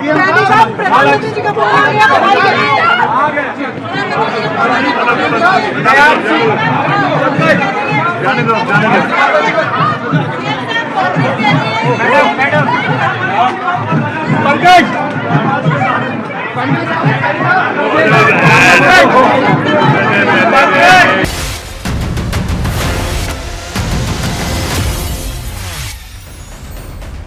Welcome back. We now speak about Jammu and Kashmir, the Union Territory. The National Conference Congress Alliance has surged ahead, taking the lead in 49 of the 90 seats, while the BJP trails behind with 29 seats. Remember, exit polls too predicted a photo finish for the National Conference Congress Alliance, while some did predict a hung verdict as well. The picture by 4:30 p.m. is very clear, viewers. The BJP dominated Jammu region but posted a dismal performance in the Kashmir Valley. This despite the central government's 5-year push to transform the region into a Naya Kashmir. In the meanwhile, speaking of Omar Abdullah, who is poised to be the next Chief Minister of Jammu and Kashmir, he's proven his mettle both in Budgam and Ganderbal constituencies where he was fighting this election. Also, after conceding defeat in Bijbehara constituency, Mehbooba Mufti's daughter, Iltija Mufti, has said, "I respect the people's verdict." The counting continues, but the alliance's momentum has paved the way for a potential victory of the NC Congress. Now, what are the big takeaways if we talk about Jammu and Kashmir? There are a host of players that need to be spoken of, including the several independents. And there was so much hope really pinned on independents and what really would this election mean given the manner in which they were participating. But first up, the PDP loss. Remember, PDP losing its stronghold in South Kashmir, and the PDP picture was very interesting because if the PDP didn't perform well this election, and that's really happened for the PDP, it almost is a finish for the PDP. At least the next 5 years, they continue to diminish in the Kashmir Valley. The National Conference resting PDP stronghold in and around Srinagar, so big gains being made by the National Conference. Like I said, several other stakeholders involved was something that we were looking out for. The likes of Jamaat-e-Islami backed candidates also failed to make an impact, which, remember, was a possibility this election. It was a new scenario elections as is taking place after 10 long years. For the first time after abrogation of Article 370, more so, despite negative sentiments, BJP has maintained its dominance in Jammu. Now, we've seen several other factors, including delimitation, and though critics will say that that has had a role to play in the BJP maintaining its stronghold in Jammu region, but the BJP very, very confident of how it's looking in this entire region. Independents unable to make a dent, unable to make a significant mark in the valley. Now, remember, BJP's rivals most certainly saw a BJP hand in this. They were calling all the independents, the smaller parties, BJP's proxies. That seemed to have not really featured given the dismal performance by all of these parties. PDP's past alliance with the BJP in 2014 viewed as betrayal, and that perhaps did not work out for the PDP. As for the BJP, they've maintained where they stood in 2014 as well. Let's listen in now to Farooq Abdullah. He's confirmed that Omar Abdullah is going to be the next Chief Minister of Jammu and Kashmir. Listen in. लोगों ने अपना फैसला दिखा दिया है।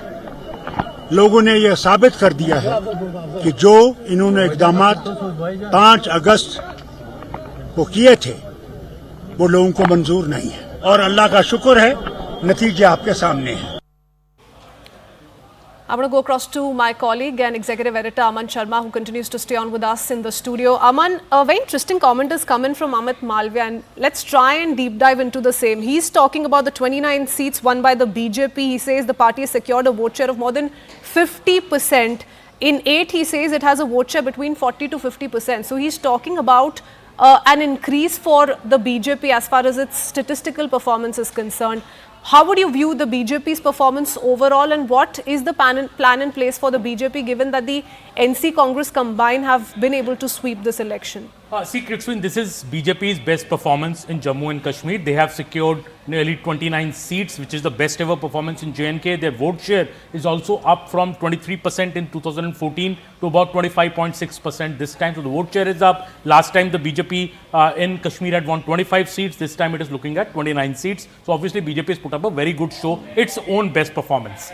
That said, of course, it is not being able to form a government. The government will be formed by the Congress NC combined with Omar Abdullah as the Chief Minister. There are multiple reasons behind it. BJP also did not contest many of the Kashmir Valley seats, the Kashmir region seats. It had banked a lot on independents winning from there, but that has not happened. Only 9 others have won, and many of them are not those independents, which the BJP was looking to align with or like-minded, as some people were calling it to be.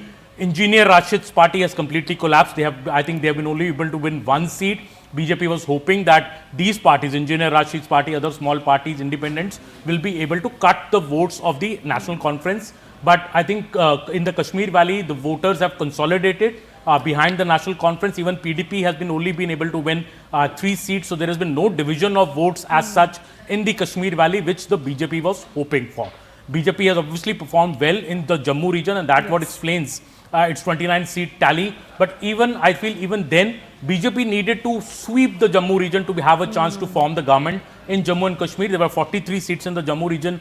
BJP is only winning about 26 out of them. So clearly BJP had to hit nearly 35 seats at least in the Jammu region to have a chance at forming the government. That said, I think BJP has performed well in J&K. It's a good start for them after this first election, after the abrogation of Article 370 as well. PDP just winning 3 shows that the decimation of Mehbooba Mufti's party now. I think National Conference and the BJP are now the 2 poll points in the campaign. Congress is a big disappointment in Kashmir. Out of the 49 Congress NC plus seats we are showing, the Congress has only won 5 or 6 seats. Yet they do seem to be taking credit for the alliance's performance. They do, but they fought 31 seats and won just 5 and 6. In fact, they have dragged down the Congress NC alliance. If maybe NC had contested alone, it would have won 50 seats on its own, maybe given the way the results have come. So I think Congress has nothing to celebrate at all. It has lost Haryana and it has performed disastrously in J&K, pulling the Congress NC alliance down. Okay, many thanks for that, Aman. Coming back to you in just a bit, let me go across to my colleague Ishan Vani joining us live from Srinagar.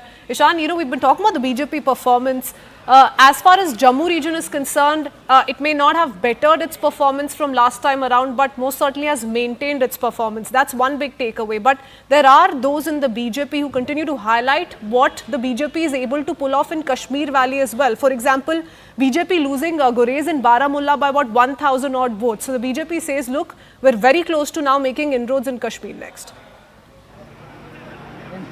Well, you will also have to look at the candidates. For example, their candidate in Gurez has earlier won, assembly elections as well. He's a very popular face there. So the BJP's bet was on the candidate as well. And he himself has accepted on multiple occasions that it may not be the party, but it is his face that the people have been voting for, because the promises that he had made to the people of Gurez were resonating with them. And that's why you see the margin of votes is very less. And, you have even in Shopia, at least 10,000 votes have been polled to the candidate who was backed by the BJP.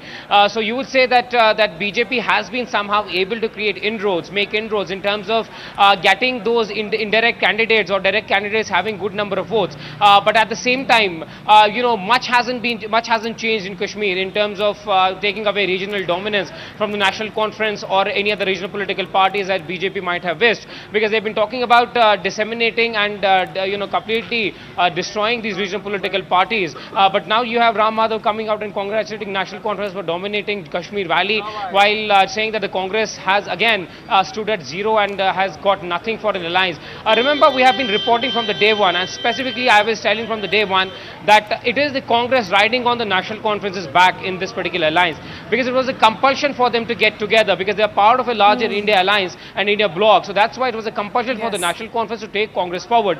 And if you look at the figures that the Congress has had since 2014, they have been on a down trajectory, and they haven't really learnt anything from it. Even in last Lok Sabha polls, if you look at the data assembly wise, you will notice that Congress was again limited to 6 to 7 seats where they have been able to give lead to their candidates. Other than that, they haven't been doing well. So it's a cause of concern for the Congress. Congress, while may be celebrating today at the PCC headquarters in Srinagar, but the point to even actually think for them would be their poor performance in Jammu, which has been their bastion in the past ever since the Hindutva wave swept away those parts of Jammu for them. So BJP is right in pointing out when they say that the Congress hasn't been accepted once again. And also in Jammu, you would notice that most of those people who supported BJP this time around, they have said that this is a vote for the Prime Minister Modi. Why Prime Minister Modi? Because he has been able to bring the graph of violence, the development of Jammu region. While there are grievances, even those who voted for the BJP, they have them, but they feel that he is the only alternate that they had, and the Congress was not really able to project themselves well. And that's why you saw Rahul Gandhi's criticism coming in from Omar Abdullah, saying that he should have more campaigned in Jammu, which might have swung favors in their way. Even if you speak to the analysts from Jammu, they would tell you that when Bharat Jodo Yatra was held, it was sure shot that Congress will be up and their seats may go up. But after poor performance and poor campaigning there, the seats have gone down and they are receding, while the National Conference today enjoy. Congress might think that what is happening and what has happened to them. And you're right in pointing out, Ishan, that they did give an easy pass to the Bharatiya Janata Party in Jammu region by not putting up a tough fight. As for the Congress overall is concerned, speaking of, the result in Jammu and Kashmir and in Haryana, they really do need to go back to the drawing board, given this is election season in other states across the country. Many thanks, Sishan and Aman, for joining us with the latest. We head into a very short break. News and updates continue on the other side. We'll be right back.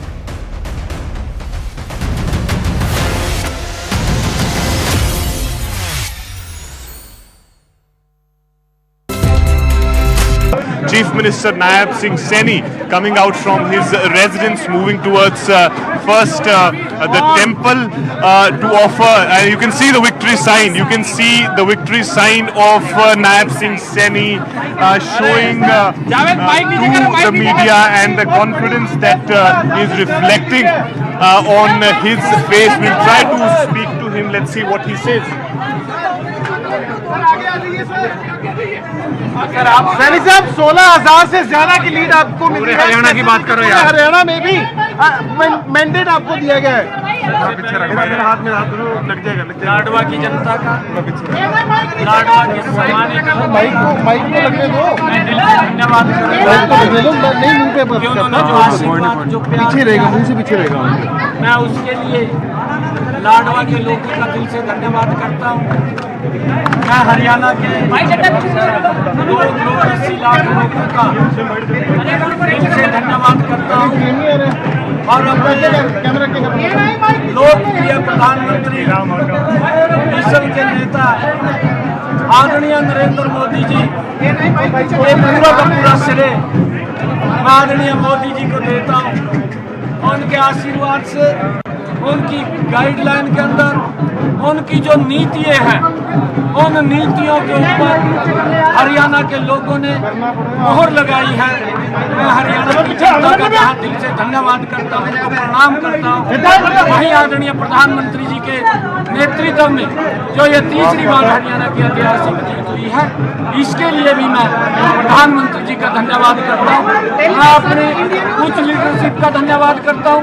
मैं हरियाणा के लाखों Bharatiya Janata party के कार्यकर्ताओं का दिल से बहुत बहुत धन्यवाद करता हूँ कि जिनकी कड़ी मेहनत और पसीना बहा करके उन्होंने इस ऐतिहासिक जीत का जो दिलवाई है वो पूरे धन्यवाद के पात्र।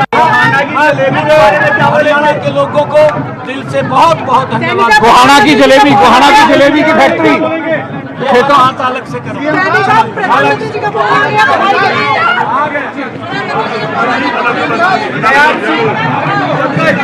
जाने दो।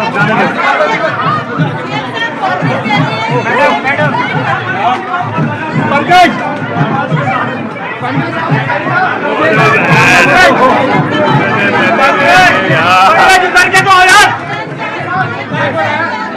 उधर क्या हो यार, एक minute.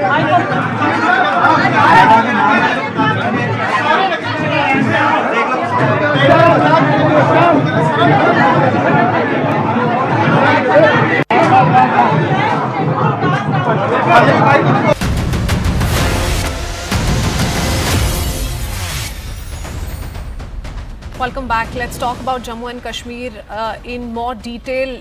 The parties concerned, the performance that has been that of the Alliance of National Conference and the Congress. Remember, they've managed to pull off a 49, which is past the halfway mark. And we've picked up reactions already from Omar Abdullah, who Farooq Abdullah says is going to be the next Chief Minister of Jammu and Kashmir. As far as Mehbooba Mufti is concerned, she too has said that she accepts people's verdict. Remember, her daughter has also not been able to make a positive poll debut this election in Jammu and Kashmir. Let's hear it from the two politicians first up.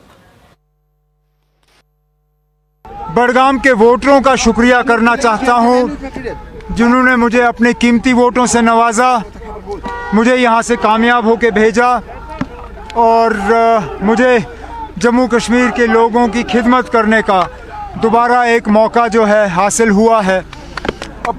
Jammu Kashmir national conference को पिछले 5 साल से ख़त्म करने की मुकम्मल कोशिश की गई थी। यहाँ बहुत सी ऐसी तंजीमें खड़ी की गई जिनका मकसद था नेशनल कॉन्फ्रेंस को ख़त्म करना, लेकिन अल्लाह का फजल है कि जो हमें ख़त्म करने के लिए आए। All right, that's the latest coming in from Jammu and Kashmir. Shifting our attention back to the overall picture and the big takeaways coming in for the BJP and the Congress in Haryana, cutting across to Congress's press conference live. और कैसे केंद्र सरकार ने rule by proxy अपने lieutenant governor के माध्यम से किस तरह से जम्मू कश्मीर में भ्रष्टाचार, कैसे वहाँ के स्थानीय नागरिकों कि न सुरक्षा का ध्यान रखा, न रोजगार का ध्यान रखा। लगातार जो खबरें, आतंकवाद बढ़ने की खबरें, जम्मू रीजन तक में आतंकवादी हमले होने लगे, न आम नागरिक वहां सुरक्षित महसूस करता है, न पर्यटक महसूस करते हैं अपने आप को सुरक्षित। कश्मीरी पंडितों से जो वादे किए गए वो बिल्कुल भुला दिए गए पिछले 10 साल में। ये सब इन परिस्थितियों के बीच में जम्मू कश्मीर में एक चुनाव हुआ, ऐतिहासिक चुनाव था, और जम्मू कश्मीर के बाशिंदों ने एक स्पष्ट जनादेश दिया। जम्मू कश्मीर, आज भी हम उसको राज्य ही मानते हैं, तो मैं तो यही कहूँगा कि जम्मू कश्मीर राज्य के लोगों को बहुत बहुत मुबारक कि उन्होंने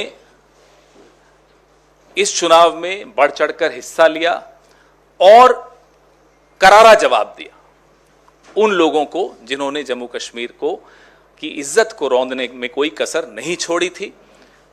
जैसा कि आप सब जानते हैं, पूर्ण राज्य का दर्जा छीनकर यूनियन टेरिटरी बनाना अपने आप में अप्रत्याशित था। हरियाणा में चुनाव हुआ जिसके नतीजे बिल्कुल अप्रत्याशित हैं और यहां तक कि यह भी कहेंगे कि अस्वीकार्य हैं। जिस तरह की शिकायतें लगातार आ रही हैं, अभी हम जयराम रमेश जी और मैं जिस कमरे में बैठे थे वहां भी लगातार शिकायतें, हमारे नारनौल के कैंडिडेट राव नरेंद्र सिंह हो गए या पानीपत के कैंडिडेट हो गए, 3 जिलों से, हिसार, महेंद्रगढ़, पानीपत, यहां से लगातार शिकायतें आ रही कि कैसे बैटरीज जो मशीन की थी वो 99% थी और जिन मशीनों की बैटरीज 99% थी उन मशीनों में नतीजा एक आया, हमें हराने वाला नतीजा आया, और जो मशीनें नहीं, जिनको छेड़ा गया, जिनकी बैटरी 60-70% जो स्वाभाविक है होनी चाहिए थी, उसमें हम जीत रहे हैं हमारे कैंडिडेट। तो हम ये सारी शिकायतें इकट्ठी कर रहे हैं। हमारे कैंडिडेट्स ने वहां रिटर्निंग ऑफिसर्स को शिकायतें दी हैं और दे रहे हैं अभी, लेकिन आने वाले कुछ दिनों में ये सारी शिकायतें लेकर हम चुनाव आयोग में जल्दी ही जाएंगे और अपनी शिकायत वहां दर्ज कराएंगे। इस तरह का नतीजा कहीं भी धरातल पे नहीं दिख रहा था। आप लोग भी गए, हम लोग भी गए, सब घूम रहे थे। कोई ये नहीं मान सकता कि हरियाणा में इस तरह का अप्रत्याशित नतीजा आएगा। हम सब अचंभित हैं। ये अगर एक लाइन में इसको कहा जाए तो ये तंत्र की जीत है और लोकतंत्र की हार है। हम इसे स्वीकार नहीं कर सकते। जयराम रमेश जी से मैं आग्रह करूंगा कि इस प्रेस वार्ता को आगे बढ़ाते हुए अंग्रेजी में अपनी बात रखें।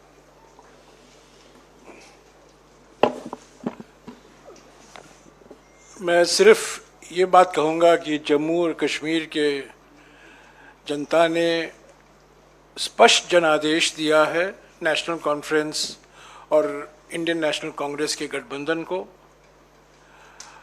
भारी बहुमत से उनको जिताया है।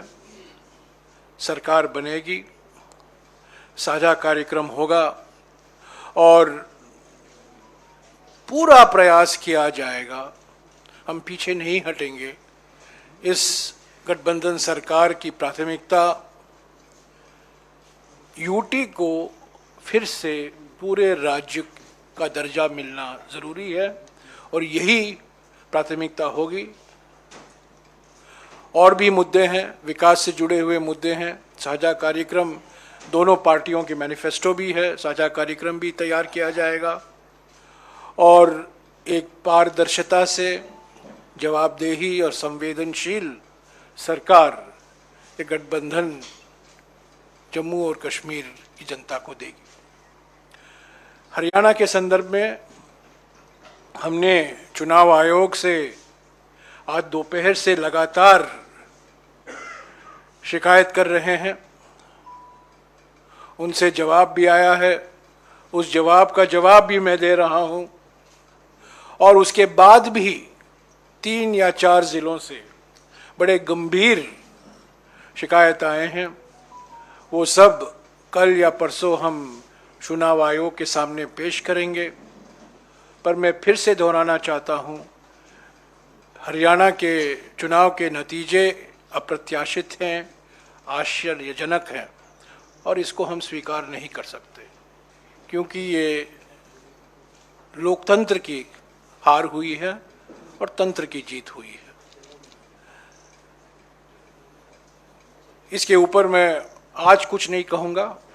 जब हम सारे शिकायत इकट्ठा करके चुनाव आयोग से समय मांगेंगे, हम उम्मीद करते हैं कि वो समय हमें मिलेगा।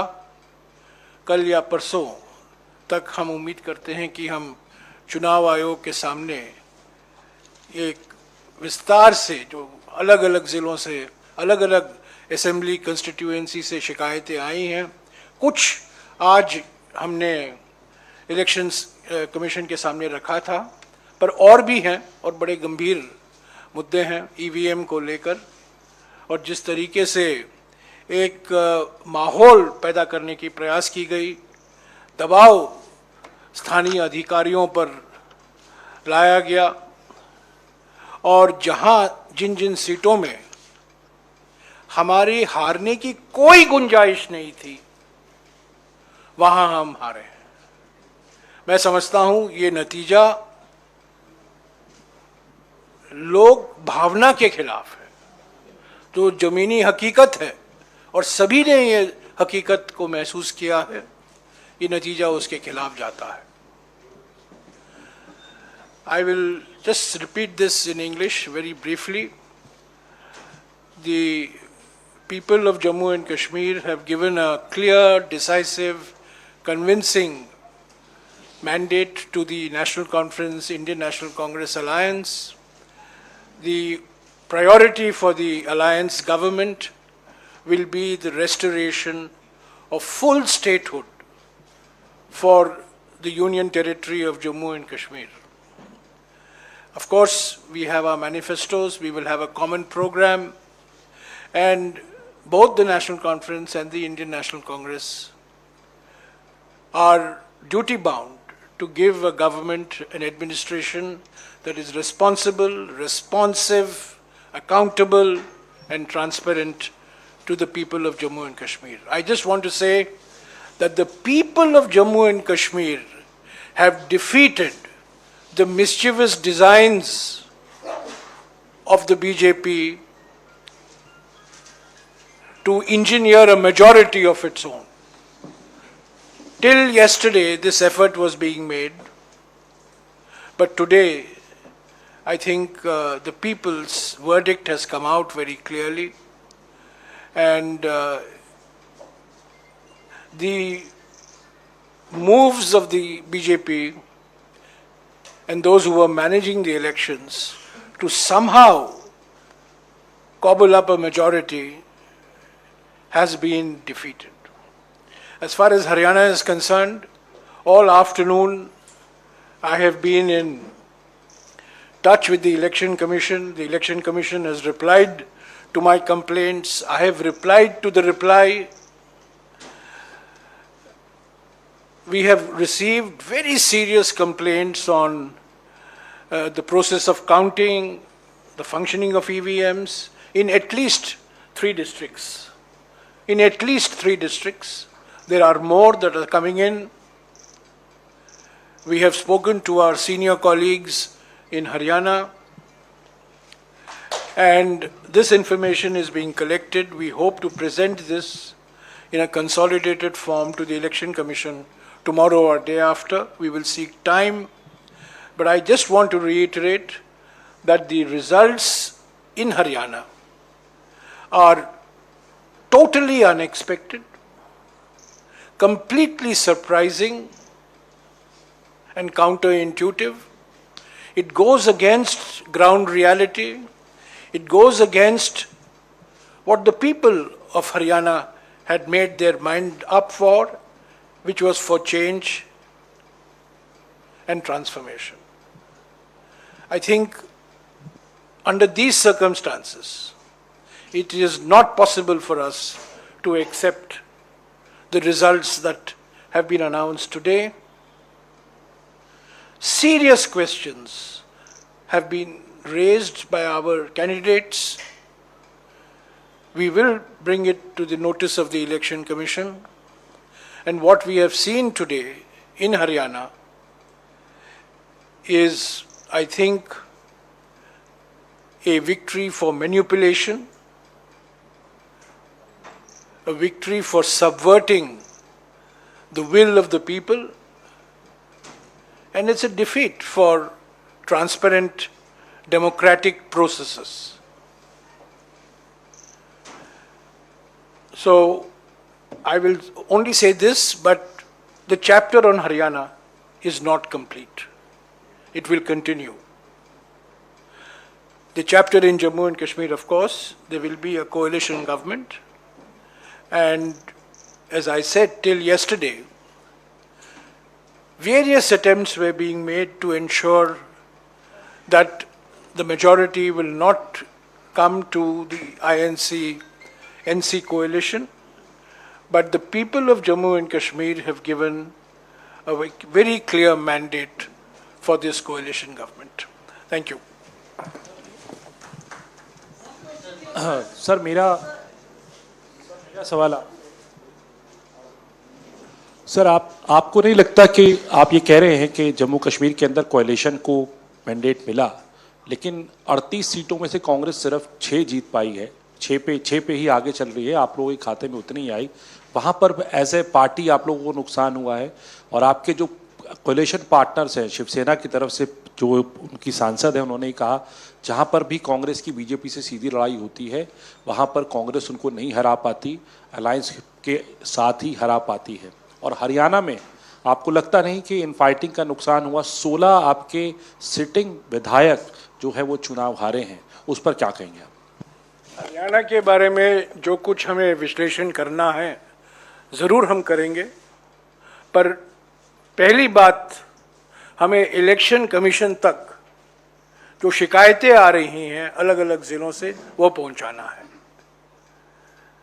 हमने क्या किया, क्या नहीं किया, गलती कहाँ हुई, इसका विश्लेषण ज़रूर होगा, इस पर चिंतन ज़रूर होगा, बहस ज़रूर होगी, एक समिति का भी गठन होगा, ये प्रथा रहा है कांग्रेस पार्टी में, और सबसे बातचीत करके ही ये विश्लेषण होगा। पर अभी विश्लेषण का वक्त नहीं है। अभी सबसे महत्वपूर्ण बात यह है कि हमसे जीत छीना गया है, तंत्रों का दुरुइस्तेमाल हुआ है, दुरुपयोग हुआ है, और लोगों की जो भावना थी और सबने ये महसूस किया कि जमीनी हकीकत बदलाव के पक्ष में था, परिवर्तन के पक्ष में था, और आज वो परिणाम जो आया है उसको नहीं दर्शाता। तो प्राथमिकता हमारे लिए ये है, विश्लेषण जरूर होगा। जम्मू के बारे में जो आपने सवाल किया, मैं स्वीकारता हूं कि हमारा प्रदर्शन जम्मू में और बेहतर होना चाहिए था। इसके भी कुछ कारण हैं, उस पर भी चिंतन होगा, विचार विमर्श ज़रूर होगा। पर महाराष्ट्र में मैं याद दिलाना चाहता हूं कि लोकसभा चुनाव में कांग्रेस पार्टी पहले स्थान पर थी, और गठबंधन का एक धर्म होता है, जो हमारे आपस की बात होती है हम एक दूसरे से बोलते हैं, मीडिया के द्वारा हम नहीं बोलते। हम गठबंधन में हैं महाराष्ट्र में, उस गठबंधन को मजबूत करना हमारा कर्तव्य बनता है। हम कुछ नहीं कहेंगे हमारे गठबंधन के साथी दलों के बारे में, पर जो चुनाव के नतीजे आए हैं हरियाणा को लेकर, उस पर कई सवाल, गंभीर सवाल उठे हैं, उसको आगे ले चलना ईसी तक और ईसी के साथ बात करना हमारा फ़र्ज़ बनता है। अगले 2-3 दिन में हम वो करेंगे और जम्मू और कश्मीर में शीघ्र ही हम उम्मीद करते हैं कि एनसी और आईएनसी गठबंधन सरकार बनेगी, एक साझा कार्यक्रम तैयार किया जाएगा और जो जनता की उम्मीदें हैं उसको पूरा करने की पूरा प्रयास करेंगे और उसमें पहले स्थान पर जम्मू और कश्मीर को पूर्ण राज्य का दर्जा वापस लौटाना है। इसके लिए एनसी भी वचनबद्ध है और इंडियन नेशनल कांग्रेस भी वचनबद्ध है। इधर पवन ने जो कहा कि जम्मू कश्मीर में जो जो आपने फैक्टर्स गिनाए वो सब सही थे, उसके बावजूद एक लग रहा था कि आपकी clear road ahead to victory है जम्मू में, जहां पर बीजेपी बहुत डाउन एंड आउट थी। क्या ये सच है कि जो रिपोर्ट्स वहां से आ रही हैं कि आपका पार्टी यूनिट, आपके लीडर्स, यहाँ तक कि आपका general secretary incharge of Jammu Kashmir completely compromise थे और उन्होंने बीजेपी से सकम करके, कॉम्प्रोमाइज करके ये हार आपके हाथ में दी है? क्योंकि 6 सीट में ये अभी आगे हैं और कितना गिरेगी पता नहीं, या ऊपर होगी, पर ये जो सिचुएशन है जो आपने बीजेपी को विक्ट्री दी है जम्मू में, ये आपकी पार्टी के लोगों ने दी है। क्या इसे आप एग्री करेंगे? जैसा कि मैंने कहा, जीतें या हारें उस पर तुरंत प्रतिक्रिया देना ना केवल गलत होता है, वो प्रतिक्रिया सही भी नहीं होती। बिना विश्लेषण के, बिना सबसे इनपुट लिए, बिना सब कार्यकर्ताओं से बैठक करके उनके विचार जाने, मैं नहीं मानता कि इस तरह की किसी प्रतिक्रिया पर हम कोई मोहर लगा सकते हैं। सर, अरे पूछ लीजिए।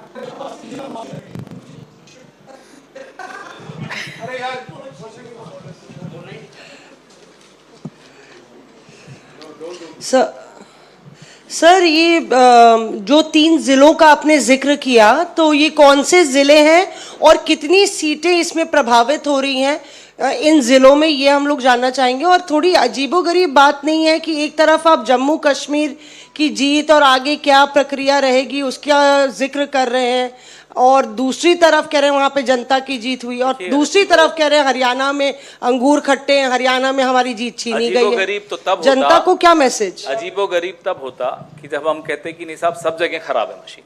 हम पूरे हरियाणा के लिए भी नहीं कह रहे कि सब जगह खराब है। हम नारनौल असेंबली का ही अगर आपको उदाहरण दें तो साफ, और ये कोई कोइंसिडेंस नहीं हो सकता, साफ सामने दिखता है, आंकड़े हैं, सब मशीनें सामने रखिए। जिन मशीनों के यूनिट की बैटरी 99% है वो मशीनें हमें हरा रही हैं। जिनकी बैटरी, और स्वाभाविक रूप से बैटरी कम होती है, 60-70% पे आई है, उसमें हम जीत रहे हैं। तो ये एक संयोग नहीं हो सकता, ना केवल नारनौल में। All right, that's the Congress alleging foul play. We'll try and decode that and the several complaints raised by the Congress in the next few minutes. But viewers, the day has been nothing short of twists and turns, and indeed has been a Super Tuesday verdict. We start with Haryana first. In politics, remember, nothing can be a certainty until the last vote is counted. But by now, the picture is more or less clear. The BJP has done what no party managed to pull off in Haryana. It has scripted history by becoming the first party in the state to have returned to power for a 3rd consecutive time, this time under the leadership of Nayab Singh Saini. Prime Minister already has congratulated Mr. Saini. In fact, the BJP, remember, has done the unimaginable, especially after all pollsters handed over Haryana to the Congress. But as we speak, the BJP is leading on 49 seats as opposed to 36 for the Congress, and by now that number has more or less firmed up. In fact, earlier today we saw the Congress raise a few complaints with the Election Commission while alleging a delay on part of EC in updating numbers on their website. And just now you heard it from the Congress once again alleging foul play.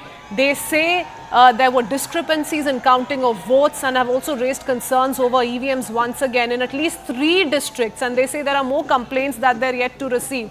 So they want to raise all of these complaints with the Election Commission, though the Election Commission has called all of these allegations baseless. They say this is a malicious narrative on part of the Congress party while rejecting the charge leveled by the Congress. But all in all, viewers, it's been one of its kind of an election with the BJP almost snatching victory from the jaws of the Congress party. Another very interesting comment that came in a short while ago was from Kumari Selja, who said There is a lot of introspection that the party high command must do.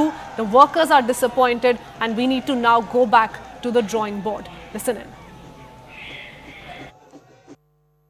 निराशाजनक है नतीजे। हम सुबह तक हमें पूरी उम्मीद थी, हमारे सभी वर्कर बहुत निराश हैं क्योंकि इन्होंने जो 10 साल सहा है कांग्रेस पार्टी के लिए, इन्होंने खून पसीना बहाया है।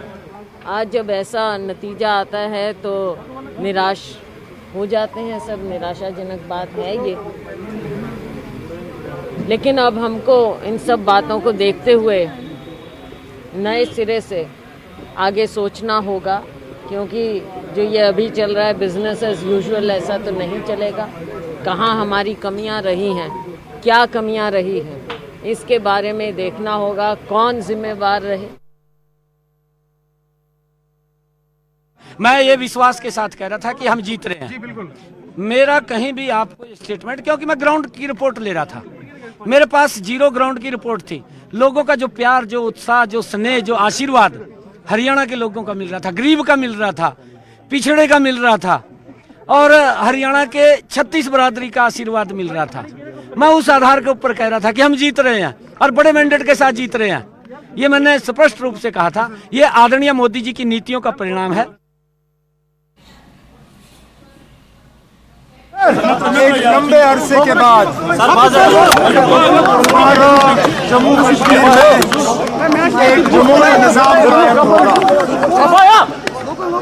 जम्मू कश्मीर के लोगों ने अपना फैसला सुनाया। वो फैसला हमारे सिरांकों पे अभी चंद सीटों के नतीजे आने बाकी हैं, लेकिन इस चीज़ से कोई इनकार नहीं कर सकता कि जम्मू कश्मीर के लोगों ने अगर एक तंजीम को पसंद किया है वो नेशनल कॉन्फ्रेंस को, और जो थोड़ी बहुत कमी रह गई थी वो हमारे अलायंस के पार्टनरों ने पूरी की। अब फिलहाल तो इस मौके पे मैं सिर्फ तमाम वोटरों का शुक्रिया करना चाहूँगा जिन्होंने इलेक्शन में हिस्सा लिया और उम्मीदवारों को कामयाब किया। लेकिन क्योंकि मैं गांदरबल की सरजमीन पर खड़ा हूँ, मैं यहाँ से गांदरबल के एक एक वोटर का शुक्रिया करना चाहता हूँ, उनका भी जिन्होंने मुझे वोट नहीं दिया, लेकिन खासकर उनका जिन्होंने मुझे कामयाब करके दोबारा यहाँ 5 साल गांदरबल के लोगों का एज MLA खिदमत करने का जो मौका दिया है। मैंने गांदरबल के लोगों को पहले ही कहा था कि इन्हें एक दिन मेहनत करनी होगी। इन्होंने मेहनत की, वोट डाले, मुझे कामयाब किया। अब इंशाल्लाह अगले 5 साल के लिए मैं मेहनत करके गांदरबल की खिदमत करूँगा। उमर साहब, आप करेंगे बडगाम या गांदरबल, क्योंकि गांदरबल आपका बेस्टर्न रहा है What will be your option now? Certificate हाथ में लिए हुए अभी 5 मिनट भी नहीं हुए।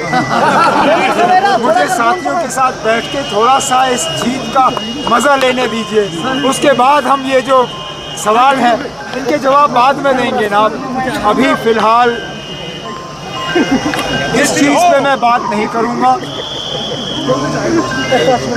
हमने लेजिस्लेटिव पार्टी की मीटिंग बुलानी है, लेजिस्लेटिव पार्टी का लीडर चुनना है, उसके बाद अलायंस के साथ बैठ के अलायंस का लीडर चुनना है। अलायंस का लीडर चुनने के बाद we have to stake our claim for government. So there are a lot of important things that need to be decided over the next few days. So let us decide those. Other things like which seat I will continue to represent is something I will decide in a few days. The mandate that has been given to you by people, what is this mandate for and what is it against? If there is one thing very clear, the people, particularly of Kashmir and the mountains of Jammu, have voted resoundingly. You just heard the National Conference Vice President and in all likelihood soon to be Chief Minister of Jammu and Kashmir. There most certainly is renewed josh in the National Conference. The BJP also reversing its Lok Sabha dip. We'll try and decode all of that in the next few minutes after a very short break. We'll be right back.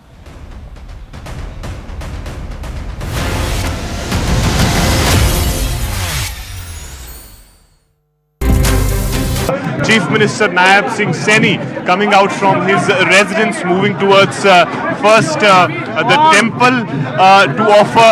You can see the victory sign. You can see the victory sign of Nayab Singh Saini showing to the media and the confidence that is reflecting on his face. We'll try to speak to him. Let's see what he says. Saini साहब 16,000 से ज्यादा की lead आपको मिली है। हरियाणा की बात कर रहे हैं। हरियाणा में भी मैंडेट आपको दिया गया है। हाथ में हाथ लग जाएगा। लाडवा की जनता का, लाडवा की माइक को लगने दो। धन्यवाद नहीं मुंह पे पीछे रहेगा, मुंह से पीछे रहेगा। मैं उसके लिए लाडवा के लोगों का दिल से धन्यवाद करता हूँ। मैं हरियाणा के 280 लाख लोगों का दिल से धन्यवाद करता हूँ और अपने लोकप्रिय प्रधानमंत्री विश्व के नेता आदरणीय नरेंद्र मोदी जी ये पूरा का पूरा श्रेय मैं आदरणीय मोदी जी को देता हूँ। उनके आशीर्वाद से, उनकी गाइडलाइन के अंदर उनकी जो नीतियाँ हैं, उन नीतियों के ऊपर हरियाणा के लोगों ने मोहर लगाई है। मैं हरियाणा की जनता का यहाँ दिल से धन्यवाद करता हूँ, उनको प्रणाम करता हूँ। वहीं आदरणीय प्रधानमंत्री जी के नेतृत्व में जो ये तीसरी बार हरियाणा की ऐतिहासिक जीत हुई है, इसके लिए भी मैं प्रधानमंत्री जी का धन्यवाद करता हूँ। मैं अपनी उच्च लीडरशिप का धन्यवाद करता हूँ। मैं हरियाणा के लाखों भारतीय जनता पार्टी के कार्यकर्ताओं का दिल से बहुत बहुत धन्यवाद करता हूं कि जिनकी कड़ी मेहनत और पसीना बहा करके उन्होंने इस ऐतिहासिक जीत का जो दिलवाई है वो पूरे धन्यवाद के पात्र हरियाणा के लोगों को दिल से बहुत बहुत धन्यवाद। गोहाना की जलेबी की फैक्ट्री तो हाथ अलग से करो।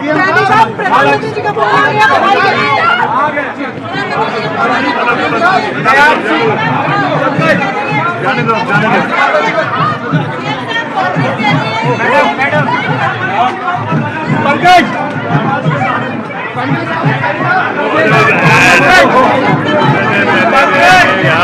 उधर के तो यार, उधर के आओ यार एक minute.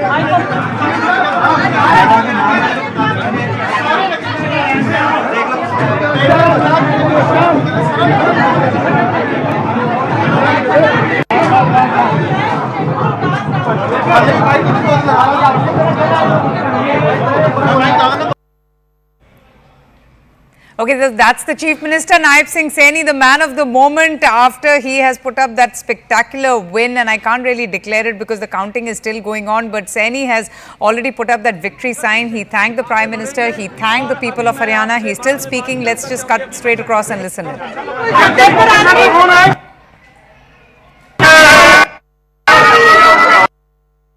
You can understand, this is the residence of the Chief Minister of Haryana, Nayab Singh Saini, so you can just imagine the mad rush just to catch his reaction. He's still speaking.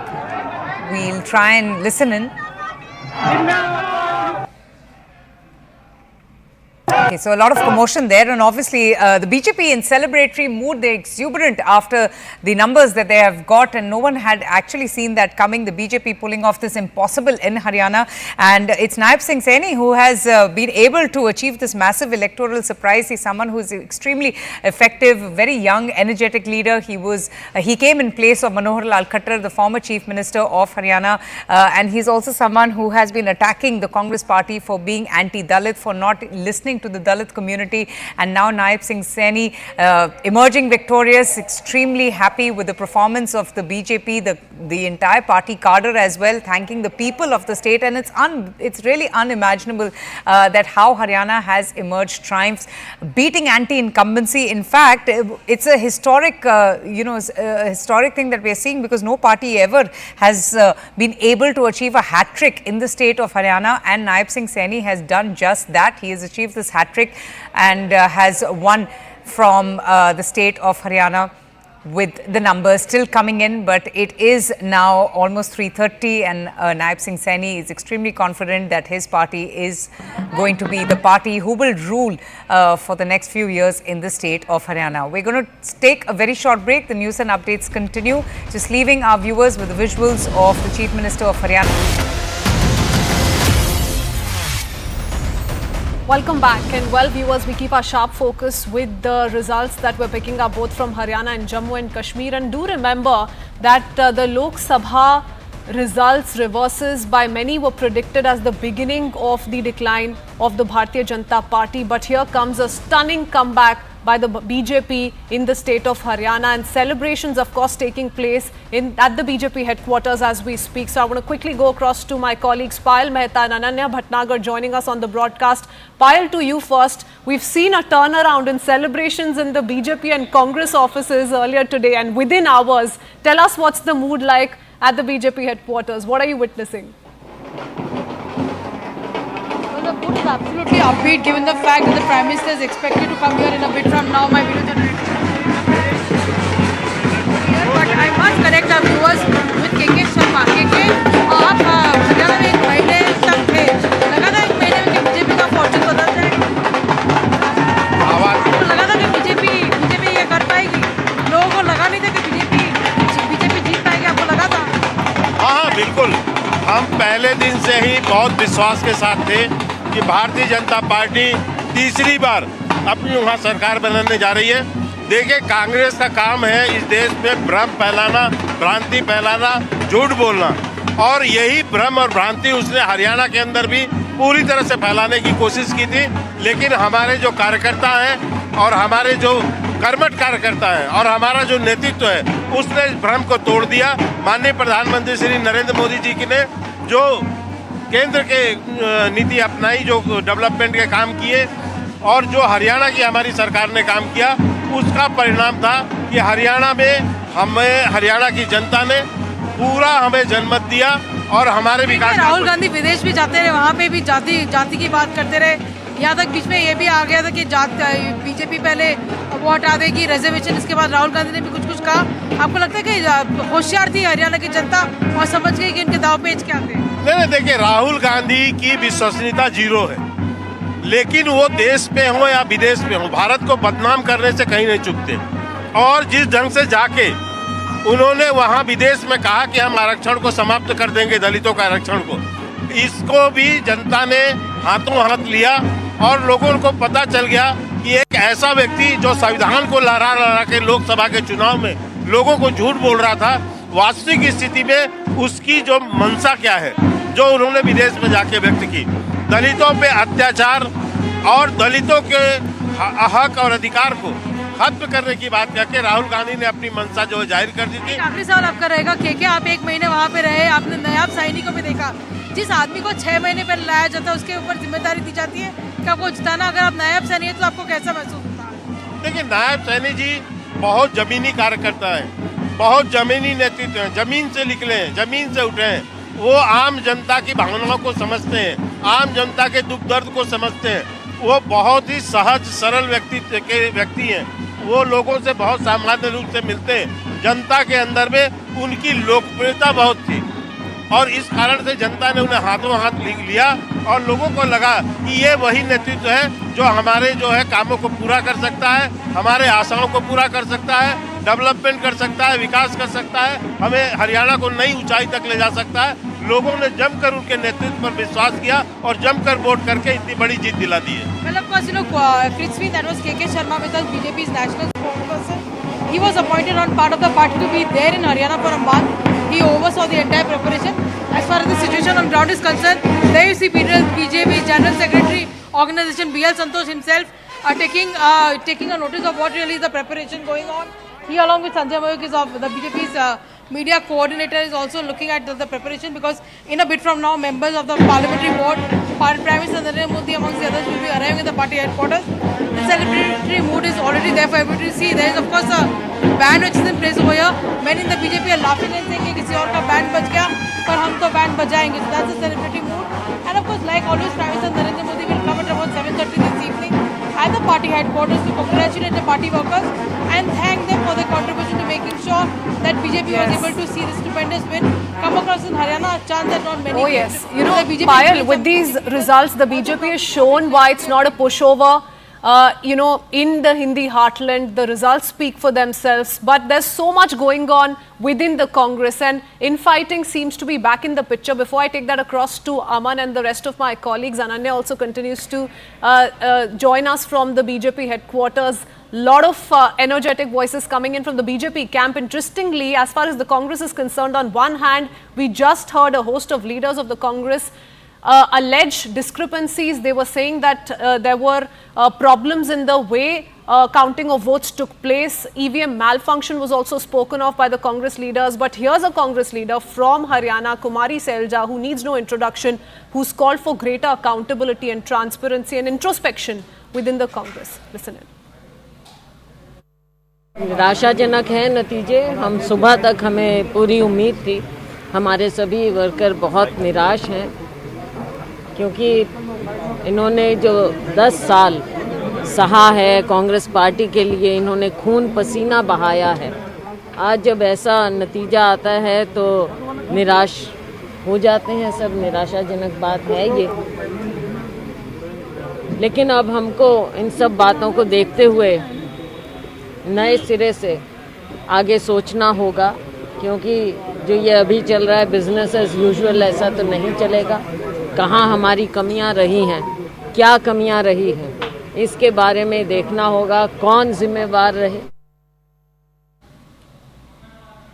I want to go across to my colleague Pallavi Ghosh joining us with more. Pallavi, for now, you know, this blame game was waiting to begin, and now it's right in the open with Kumari Selja leveling all of those serious allegations, raising some very serious questions with the party high command, and that's going to only come in as a bigger challenge for the Congress, who continue to allege all was not well as far as the voting process is concerned. I don't think Kumari Selja is going to mince her words, and in the days to come, the knives are going to be out even further. I mean, there are many who are silent, but who have a similar grievance as her, that the Huddas were given a virtual monopoly and a free hand as far as the campaign or even as far as the ticket distribution is concerned. I mean, every time we saw that the campaigns were dominated by both the Huddas, whether it's the father and the son, there were many like a Randeep Surjewala, for example, Christine, who are unhappy. I mean, Randeep Surjewala did not step out of Ketan, which is where his son was making his debut from. But as someone who was at one point in time the blue-eyed boy of Rahul Gandhi, who again is a tall Jat leader, if I can say, he's been a part of the Hudda cabinet and very close to Tenjanpad as well as to Rahul Gandhi. He was very, very clear that, you know, I'm not needed. So he didn't step out of Ketan.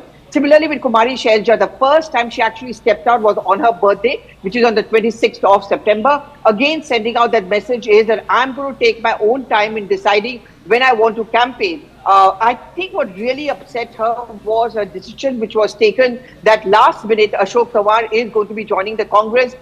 She saw this, and her supporters certainly saw this as a message that, you know, there are alternatives which the Congress party is looking at as far as the Dalit vote bank is concerned. You know, she's been very vocal. She had kept quiet for a bit, but I'm sure in the days to come there will be more voices about why is it that we lost the election which we could have easily won. And why is it excessive reliance on the Huddas was a wrong strategy? So that is something which the Congress will have to rework on. The other big election which is coming up in Maharashtra, and that is going to be the other big question, Christine, is that in Maharashtra too, will the Congress end up making the same mistake? Or will the Congress learn a lesson from Haryana and decide that it's very, very important that all of them really need to get along together? Oh yes, absolutely. You know, speaking of the Dalit vote as well, that's where Kumari Selja plays a very important role, and that's what she seems to be suggesting indirectly. The Dalit vote, remember, back in the BJP fold, if we talk about Haryana specifically, and Kumari Selja, as we all know, is a big Dalit face for the Congress in Haryana. That seems to have not worked for the Congress. Many thanks, Pallavi, for joining us with that detailed perspective. I want to go across to my colleague Ananya Bhatnagar as well, who's with us from the BJP headquarters. Ananya, this evening is going to be all about dhols, nagadas and sweets. What's going on there?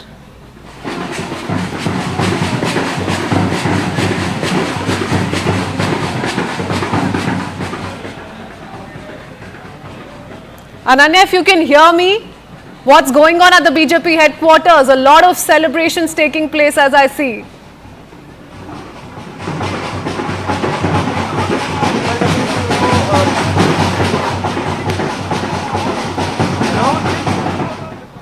Ananya, can you hear me? I know there's a lot of music, lot of dhol nagadas going on right behind you. Can you hear me? Tell us what's going on, Ananya.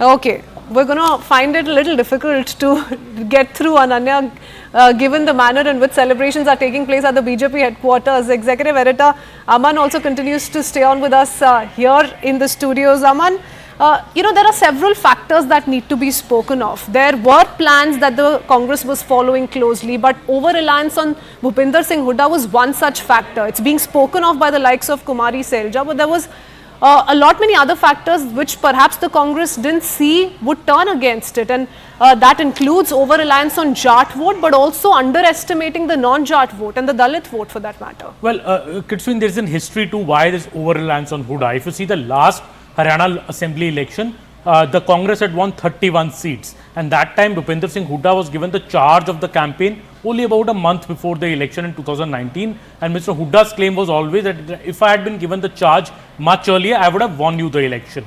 I think that narrative continued in the Congress, and then we saw Kumari Selja, who was the PCC chief in Haryana, being replaced by Uday Bahan Chaudhary, who was a key aide of Bhupinder Singh Hooda. Then we saw Bhupinder Singh Hooda also being given charge of the campaign much before this election. So in a way, Bhupinder Singh Hooda was convinced that under his leadership, the Jat factor will work. People in Haryana want a Jat CM, and he is the prime leader in that aspect. But the others may have felt alienated because of that over-reliance. Absolutely, and that's what happened. I think that is what has where Congress has lost Haryana, that its over-reliance on Bhupinder Hooda, the Jat factor, alienated leaders like Kumari Selja, who's the topmost woman Dalit leader of the party in Haryana, and 22.5% Dalit vote in Haryana seems to have moved firmly towards the BJP in this election because of that reason, because Congress was seen as doing excessive Jat politics. I think that is what has costed Congress Haryana. On the other hand, BJP played it very smartly. BJP already had the OBC voter in a big aspect with it. It was able to convince the audience that Congress is against Dalits. The OBC vote with the BJP, the Dalit vote also significantly with the BJP, and an equal split in the Jat vote. That's what really led to the BJP victory in Haryana, to sum it up. Many thanks, Aman, for that quick update. Going across to my colleagues Yash and Ananya, who are joining us from the BJP headquarters. I'm sure one of them will be able to hear us. Ananya, to you first. What's going on there? Well, definitely, it's a mood set for the celebrations. You can see people are pouring in to hear their supreme leader, to hear the Prime Minister address these workers here, these Karyakartas here. You can see the preparations are going on. The people have started to fill in the seats that have been here. If you would have spoken a little earlier, you would have seen the Dole and Nagadas being played here, the bands, performing here very well. A mood is completely set. It is a twister that has come in from Haryana for the Bharatiya Janata Party. It was not expected to the people. It was not expected by the posters as well. And now finally the BJP, clinching away the Haryana, elections is something that has come as a poll twister in 2024. And very clearly, everybody here is happy.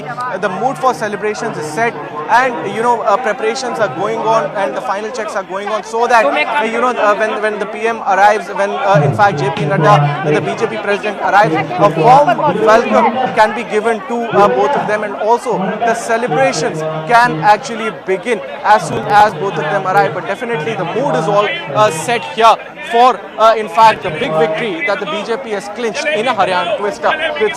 Okay, since there's lots to cover at the BJP headquarters, Yash also stationed at the BJP headquarters. The Prime Minister will be speaking later this evening. How soon can we expect him there along with the JP Nadda, the BJP National President, Yash?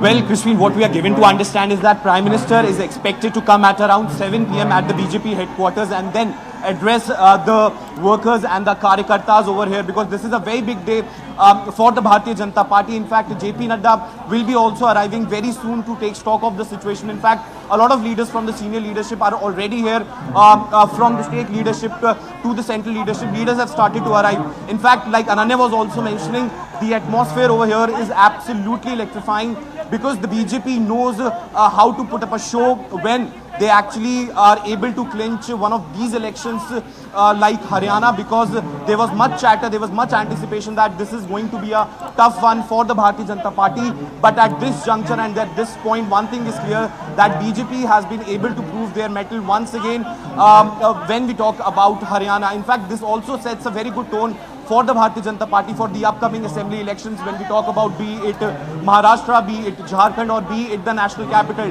Definitely something what was needed for the BJP cadre at this very juncture was this morale boost, which is definitely this win from the Haryana polls the BJP has been able to gather. And in fact, Prime Minister speaking in some time from now will also bolster the opposition's morale here, because the BJP is very clear that you can talk about anything, but the final result is that the BJP is able to clinch the elections and not to, it's not like they've just crossed the majority mark. They've won very comfortably. Way past the majority mark, Yash. In fact, BJP has turned the clock back again with this Haryana triumph and set the stage for a more high-stakes battle ahead with Rahul Gandhi's Congress. So we're watching out for all of that very, very closely. We'll be right back after a very short break. Keep watching CNN News 18.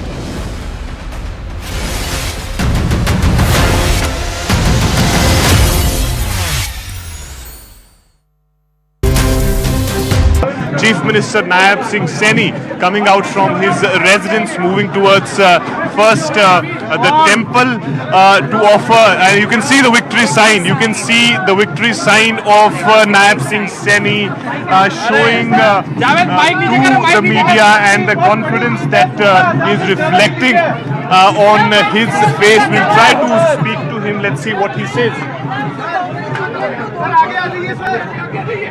अगर आप सैनी साहब 16,000 से ज्यादा की lead आपको मिली है, हरियाणा की बात कर रहे हैं, हरियाणा में भी मैंडेट आपको दिया गया है। हाथ में हाथ लग जाएगा, लाडवा की जनता का, लाडवा के समाने का माइक को लगने दो, मैं दिल से धन्यवाद नहीं मुंह पे जो आशीर्वाद जो पीछे रहेगा, मुंह से पीछे रहेगा, मैं उसके लिए लाडवा के लोगों का दिल से धन्यवाद करता हूँ। मैं हरियाणा के 280 लाख लोगों का दिल से धन्यवाद करता हूँ और अपने लोकप्रिय प्रधानमंत्री विश्व के नेता आदरणीय नरेंद्र मोदी जी ये पूरा का पूरा श्रेय आदरणीय मोदी जी को देता हूँ। उनके आशीर्वाद से, उनकी गाइडलाइन के अंदर उनकी जो नीतियाँ हैं, उन नीतियों के ऊपर हरियाणा के लोगों ने मोहर लगाई है। मैं हरियाणा की जनता का जहाँ दिल से धन्यवाद करता हूँ, उनको प्रणाम करता हूँ। वहीं आदरणीय प्रधानमंत्री जी के नेतृत्व में जो ये तीसरी बार हरियाणा की ऐतिहासिक जीत हुई है, इसके लिए भी मैं प्रधानमंत्री जी का धन्यवाद करता हूँ। मैं अपनी उच्च लीडरशिप का धन्यवाद करता हूँ। मैं हरियाणा के लाखों भारतीय जनता पार्टी के कार्यकर्ताओं का दिल से बहुत बहुत धन्यवाद करता हूँ कि जिनकी पसीना बहा करके उन्होंने इस ऐतिहासिक जीत का जो दिलवाई है वो पूरे धन्यवाद के पात्र। हरियाणा के लोगों को दिल से बहुत बहुत धन्यवाद। गोहाना की जलेबी की फैक्ट्री ये तो हाथ अलग से करो।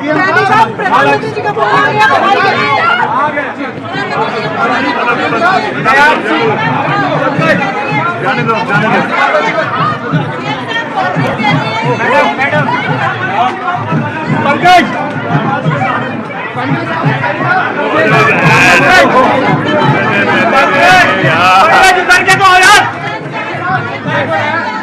उधर क्या हो यार, एक minute.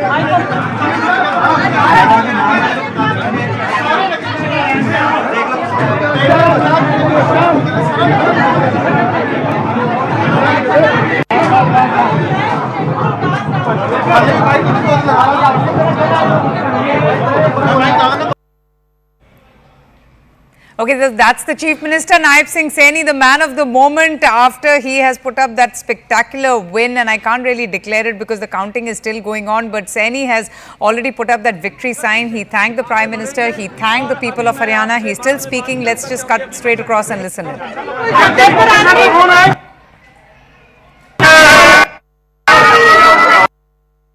You can understand, this is the residence of the Chief Minister of Haryana, Nayab Singh Saini, so you can just imagine the mad rush just to catch his reaction. He's still speaking. We'll try and listen in. Okay, so a lot of commotion there, and obviously the BJP in celebratory mood, they're exuberant after the numbers that they have got, and no one had actually seen that coming. The BJP pulling off this impossible in Haryana, and it's Nayab Singh Saini who has been able to achieve this massive electoral surprise. He's someone who is extremely effective, very young, energetic leader. He came in place of Manohar Lal Khattar, the former Chief Minister of Haryana, and he's also someone who has been attacking the Congress party for being anti-Dalit, for not listening to the Dalit community, and now Nayab Singh Saini emerging victorious, extremely happy with the performance of the BJP, the entire party cadre as well, thanking the people of the state, and it's really unimaginable that how Haryana has emerged triumphs, beating anti-incumbency. In fact, it's a historic, historic thing that we are seeing, because no party ever has been able to achieve a hat-trick in the state of Haryana, and Nayab Singh Saini has done just that. He has achieved this hat-trick and has won from the state of Haryana, with the numbers still coming in, but it is now almost 3:30, and Nayab Singh Saini is extremely confident that his party is going to be the party.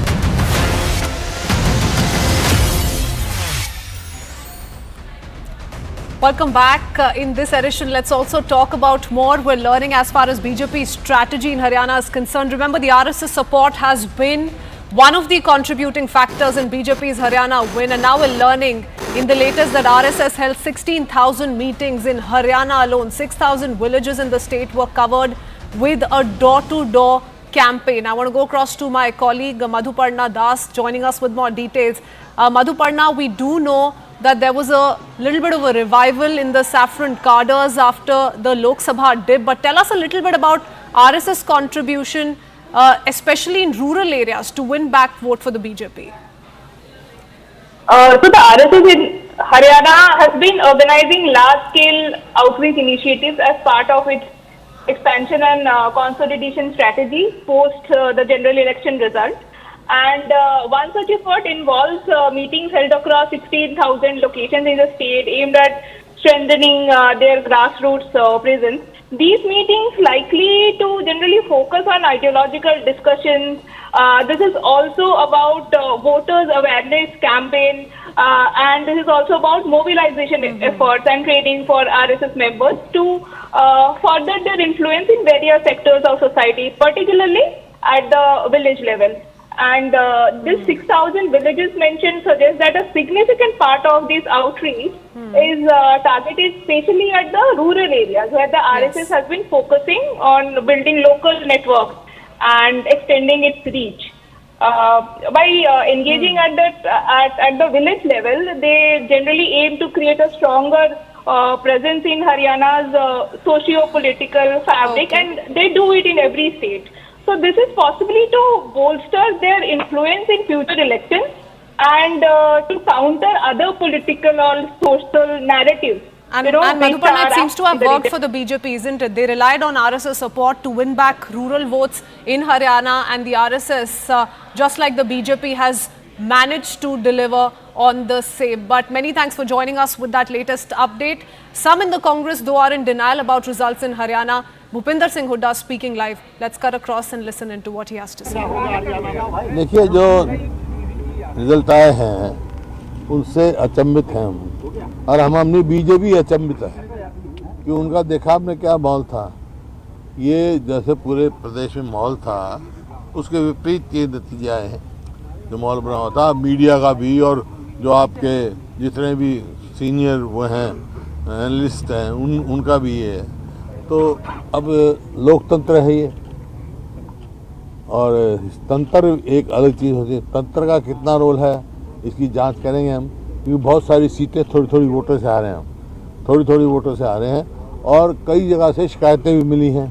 कहीं battery की शिकायत मिली है, कोई मिली है, और जिस प्रकार से लोडिंग हुई है, मतलब डिले वो हुई है, उसके हिसाब से भी है। लेकिन नहीं आओ, वो हमारे जो है AICC वाले इलेक्शन कमीशन मिलेंगे, सारी बात कहेंगे, लेकिन इसमें कोई दो राय नहीं। आश्चर्यचकित हुई। क्या बड़ा कारण मानते हैं आप? क्या बड़ा? आपने एक तंत्र की बात कही, लेकिन एक कांग्रेस के अंदर भी एक तंत्र काम कर रहा था। कोई लीडर 6 दिन के लिए प्रचार करने नहीं जाता है, कोई लीडर दिल्ली में बैठ के केवल इंटरव्यू करता है, वो उस तंत्र के नहीं बारे नहीं, में कांग्रेस एकजुट थी। ये तो आप लोगों की बात कहानी थी। अब बीजेपी का तो आप देख रहे नहीं, विद साहब कहीं घर से नहीं निकले, रामविलास जी शर्मा जी टिकट काट दी गई थी, वो तो अलग बात है। देखो कोई भी प्रजातांत्रिक पार्टी होगी, लोकतांत्रिक पार्टी होगी, मतभेद स्वाभाविक हो सकते हैं, लेकिन मनभेद किसी का नहीं था। साहब कुमारी शैलजा ने आज सवाल उठाया है कि प्रॉपर कोऑर्डिनेशन नहीं था, तालमेल नहीं रखा गया था प्रॉपर। कुमारी शैलजा ने कहा है कोऑर्डिनेशन रखना किसका काम है? सबका काम है कोऑर्डिनेशन। कौन सा कोऑर्डिनेशन का मतलब की बात जब आप कर रहे हैं तो क्या आप ईवीएम की ओर इशारा कर रहे हैं, क्योंकि आपकी पार्टी ने कहा कि फ्लो रिजल्ट जो है वो अनाउंस किए जा रहे थे।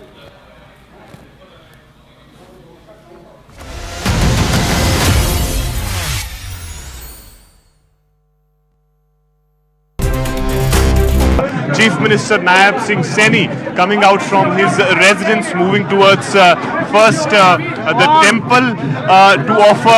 You can see the victory sign. You can see the victory sign of Nayab Singh Saini showing to the media and the confidence that is reflecting on his face. We'll try to speak to him. Let's see what he says. अगर आप सैनी साहब 16,000 से ज्यादा की lead आपको मिली है, हरियाणा की बात कर रहे हैं, हरियाणा में भी मैंडेट आपको दिया गया है। हाथ में हाथ लग जाएगा। लाडवा की जनता का, लाडवा की माइक को लगने दो, धन्यवाद नहीं, मुंह पे पीछे रहेगा, मुंह से पीछे रहेगा। मैं उसके लिए लाडवा के लोगों का दिल से धन्यवाद करता हूँ। मैं हरियाणा के 280 लाख लोगों का दिल से धन्यवाद करता हूँ और अपने लोकप्रिय प्रधानमंत्री विश्व के नेता आदरणीय नरेंद्र मोदी जी ये पूरा का पूरा श्रेय आदरणीय मोदी जी को देता हूँ। उनके आशीर्वाद से, उनकी गाइडलाइन के अंदर उनकी जो नीतियाँ हैं, उन नीतियों के ऊपर हरियाणा के लोगों ने मोहर लगाई है। मैं हरियाणा की जनता का जहाँ दिल से धन्यवाद करता हूँ, उनको प्रणाम करता हूँ। वहीं आदरणीय प्रधानमंत्री जी के नेतृत्व में जो ये तीसरी बार हरियाणा की ऐतिहासिक जीत हुई है, इसके लिए भी मैं प्रधानमंत्री जी का धन्यवाद करता हूँ। मैं अपनी उच्च लीडरशिप का धन्यवाद करता हूँ। मैं हरियाणा के लाखों भारतीय जनता पार्टी के कार्यकर्ताओं का दिल से बहुत बहुत धन्यवाद करता हूँ कि जिनकी कड़ी मेहनत और पसीना बहा करके उन्होंने इस ऐतिहासिक जीत का जो दिलवाई है वो पूरे धन्यवाद के पात्र। हरियाणा के लोगों को दिल से बहुत बहुत धन्यवाद। गोहाना की जलेबी की फैक्ट्री खेतों हाथ अलग से करो।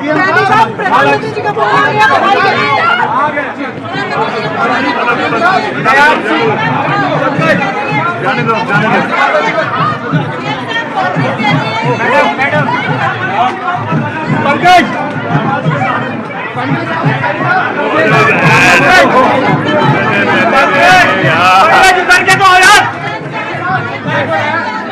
उधर क्या हो यार, एक minute.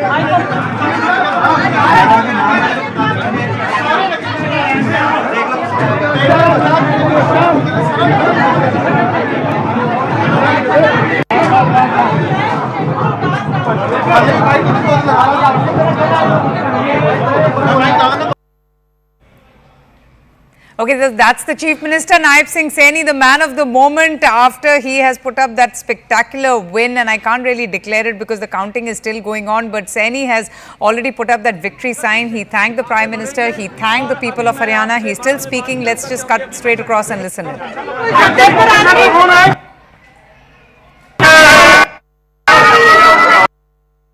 You can understand, this is the residence of the Chief Minister of Haryana, Nayab Singh Saini, so you can just imagine the mad rush just to catch his reaction. He's still speaking. We'll try and listen in. Okay, so a lot of commotion there, and obviously the BJP in celebratory mood, they're exuberant after the numbers that they have got, and no one had actually seen that coming. The BJP pulling off this impossible in Haryana, and it's Nayab Singh Saini who has been able to achieve this massive electoral surprise. He's someone who's extremely effective, very young, energetic leader. He came in place of Manohar Lal Khattar, the former Chief Minister of Haryana, and he's also someone who has been attacking the Congress party for being anti-Dalit, for not listening to the Dalit community. And now Nayab Singh Saini emerging victorious, extremely happy with the performance of the BJP, the entire party cadre as well, thanking the people of the state. And it's really unimaginable that how Haryana has emerged triumphs, beating anti-incumbency. In fact, it's a historic, historic thing that we're seeing, because no party ever has been able to achieve a hat-trick in the state of Haryana, and Nayab Singh Saini has done just that. He has achieved this hat-trick and has won from the state of Haryana, with the numbers still coming in, but it is now almost 3:30, and Nayab Singh Saini is extremely confident that his party is going to be the party who will rule for the next few years in the state of Haryana. We're going to take a very short break. The news and updates continue. Just leaving our viewers with the visuals of the Chief Minister of Haryana, who is thanking the people and the Prime Minister of India for this victory. Chief Minister Nayab Singh Saini coming out from his residence, moving towards first the temple to offer, and you can see the victory sign.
Namaste, Jai Hind. It's the battle for the states, ladies and gentlemen. Your continuous coverage here at CNN News 18. Thank you for staying with us right through the day.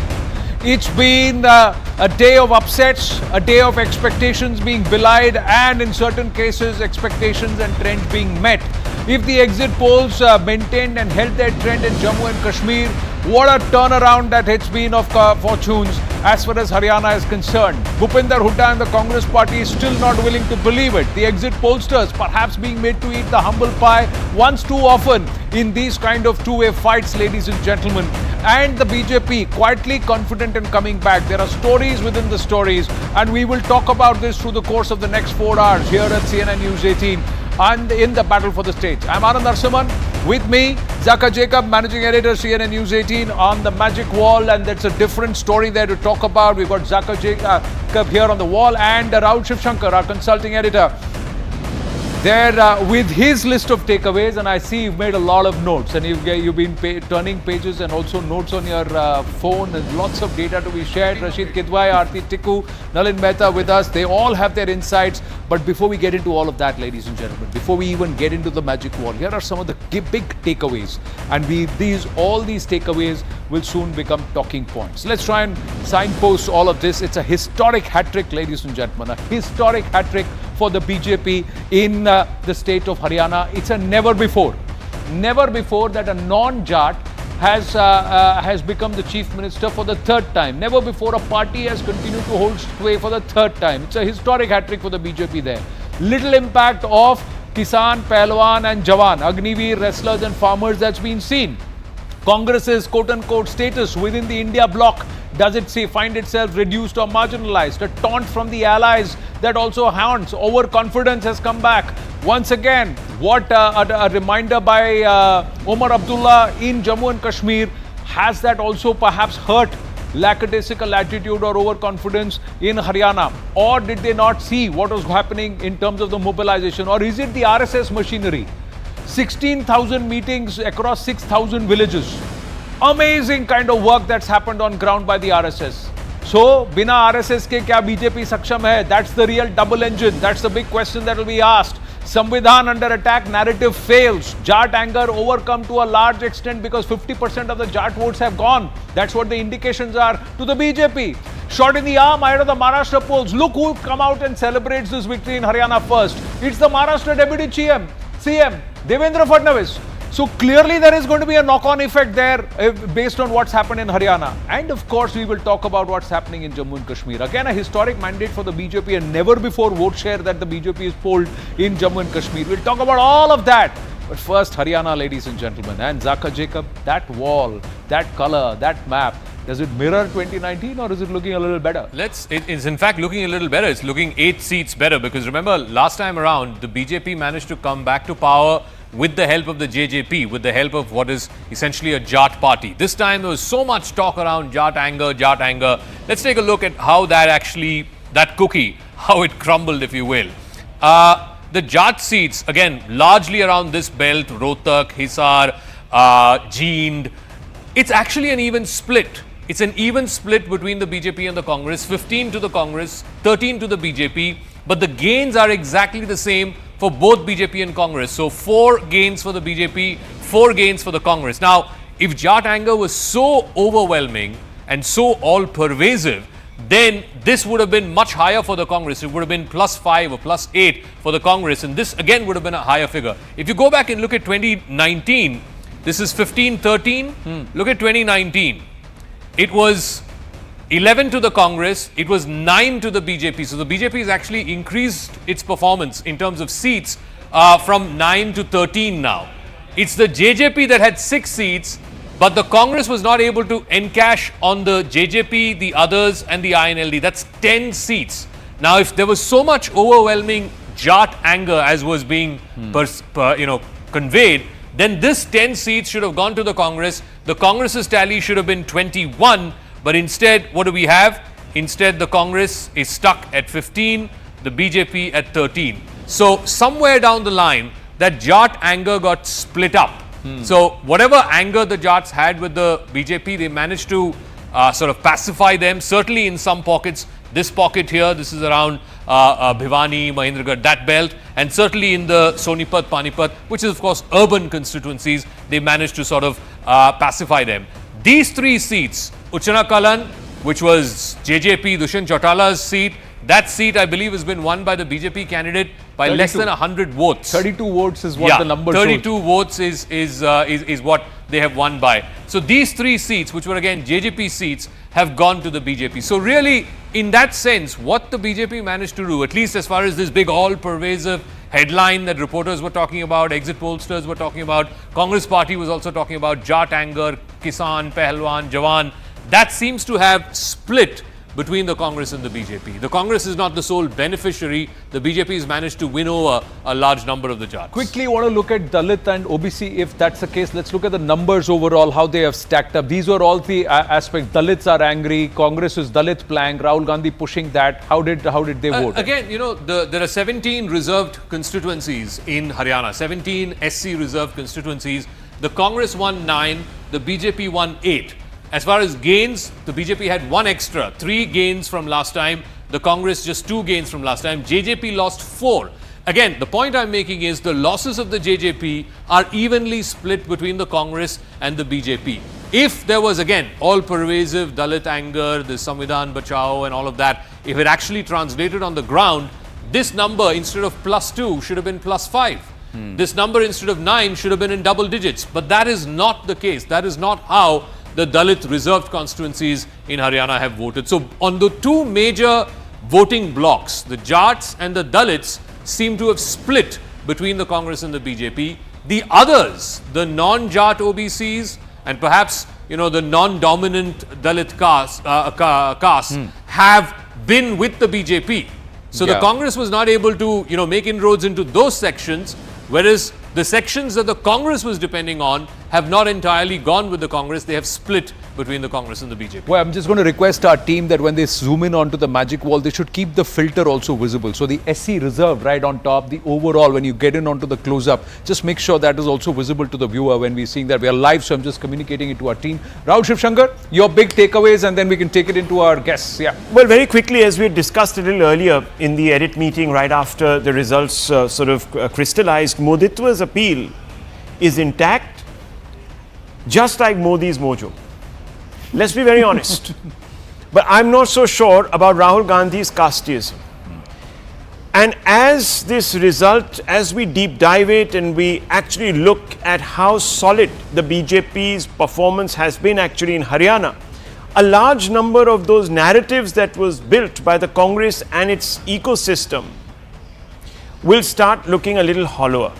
So Rahul Gandhi was banking very heavily on this caste card as perhaps the guarantor of upward mobility to those most needy in our society. Has that card lost its sheen? Fundamental question. And what does that actually do now for the Congress party and its strategy team? Will they now sort of recalibrate? Will they have to then begin to go back to the drawing board and look at where perhaps they need to sharpen the focus? Maybe they over-invested in this entire enterprise of suggesting that Modi is destroying the constitution. Remember, for 10 years, Modi has been in power. He has been prime minister. And so far, no one can actually say that he has ripped apart the spirit of the constitution. And whenever some of the decisions that he has taken, the vital ones, have been challenged in the Supreme Court, more often than not, the Supreme Court has come out and suggested that Modi was working within the framework of the constitution. People can begin to see through very easily rhetoric because it is usually not based in fact. Now the Congress party will have to go back to the drawing board. Most importantly, Anand, ahead of Maharashtra and Delhi, BJP has the momentum behind it again. And the Congress is walking away feeling that once again in the Hindi belt and once again in direct fights with the BJP, it flounders. See, what the Congress has a lot of issues right now. It's complaining quite a bit because there are a lot of tight fights and close fights. So let's just quickly take you through that. But the knock-on effect on Maharashtra, Priyanka Chaturvedi immediately trying to say it's not Maharashtra is different. But Devendra Fadnavis out there to say, see, look what we have done in Haryana and we're going to win. We now got he's trying to energize the cadre and say we now have to go and make this point in Maharashtra. Because perceptions matter. Imagine had the BJP lost. Correct. And it would have been a bummer for the BJP and it would have energized the Congress cadre. I mean, just the fact that the BJP fell short of a majority in the Lok Sabha was enough for the Congress to say we won the election. Koi 99 out of 543 like a jeet raha tha and koi 242 la karke haar raha tha. But that was the story then. I just want to quickly show you the close fights and this is an interesting talking point and then we'll open it up here. Uchanakala by BJP defeating the Congress by a margin of just 32 votes. Okay, so the Congress is a little worried there. But in Dabwali, the INLD defeated the Congress by 610 votes. In Loharu, the Congress defeated the BJP by 792 votes. In Sadhaura, Congress defeated the BJP by 1699 votes. In Dadri, BJP defeating the Congress by 1957 votes. In Panchkula, Congress defeating the BJP by 1997 votes. So there have been other tight fights, but overall it looks like eventually the BJP will hold on or consolidate. Can I just add to that? There are only 8 seats in all of 90, so that's less than 10% of the seats, which are margins less than 2,000. And out of those 8 seats, Congress is actually winning 5. So to say that, EVMs have been hacked or that, the margins have been cut down by vote katwas or third-party players or whatever, again does not hold true because the Congress has won a bulk of those tight fight seats. In fact, it's a gain of 1 from 2019. The BJP has not gained anything from 2019. So again, the tight fight seats have actually gone to the Congress. So this whole thing about, EVMs have been rigged or EVMs have been tuned in a way that it's only supporting the BJP in close fights, that's not true. Let me be mischievous as only I can be. Yeah. What has the Congress been calling the Prime Minister all these days? Non-biological Prime Minister. Now it appears that those words were prophetic because it would only have taken, as I said, unearthly audacity to pull off this stunt, which is to reverse the complete tide of both public perception and supposed opinion in Haryana. But Nalin Mehta has been looking at some of the numbers. So number of seats where the Congress is just marginally ahead vis-a-vis the number of seats where the BJP is marginally ahead also is a big difference. 8 or 9 seats, you had looked at those numbers some time back? Yeah, so when I was looking at those ones, those were evenly split, and they were, in fact, in more of them BJP was trailing than Congress. So in that sense, if anything, BJP would gain in that comparison. That was a 10 and 3 ratio at one time. Yeah, 10 and 3. Yes, Rashid Kitwai? Yeah, no, I am saying that whatever Rahul Shivshankar was saying about, Mr. Modi, regaining that kind of primacy in Indian politics, that would always be there. But Rahul, by no stretch of imagination, the Congress is not going to withdraw what it has been saying, or for that matter, India Alliance. You see, in Haryana, it was a Congress story and that flopped, I agree with you. But in Maharashtra, it is going to be India Alliance story. And the results may be very different. The best part about Indian politics is nothing gets settled. Electoral victory here or there is not going to make a qualitative difference. Not that the Congress is going to go back to barracks or abandon its trust on consensus. You know the Congress party better than any of us here in this panel. What are they saying? From saying we'll get 50 plus, we'll get 60 plus, even pollsters, those are the other class of people who honestly have to be asking themselves some hard questions today. Yeah. What are they saying? What led to this? No one predicted this. 48 for BJP, 37 for Congress will be the tally at the end of counting day. So Zaka, what happens if your spin doctor gets it wrong, your pollster gets it wrong, your in-house surveys go wrong? There were 90 seats, 3 surveys, and all 3 surveys it predicted 60 seats. In fact, the candidate selection was also done on the basis of very, so to say, scientific matter by a big pollster who has a sort of position in Karnataka government, and it goes wrong. So it's not a close fight. See, I can understand if it goes wrong. If everybody predicted, BJP has a slight edge or Congress has a slight edge. Every poll, everything that came from Haryana said, Congress is getting 50 plus or 55 plus or 60 plus.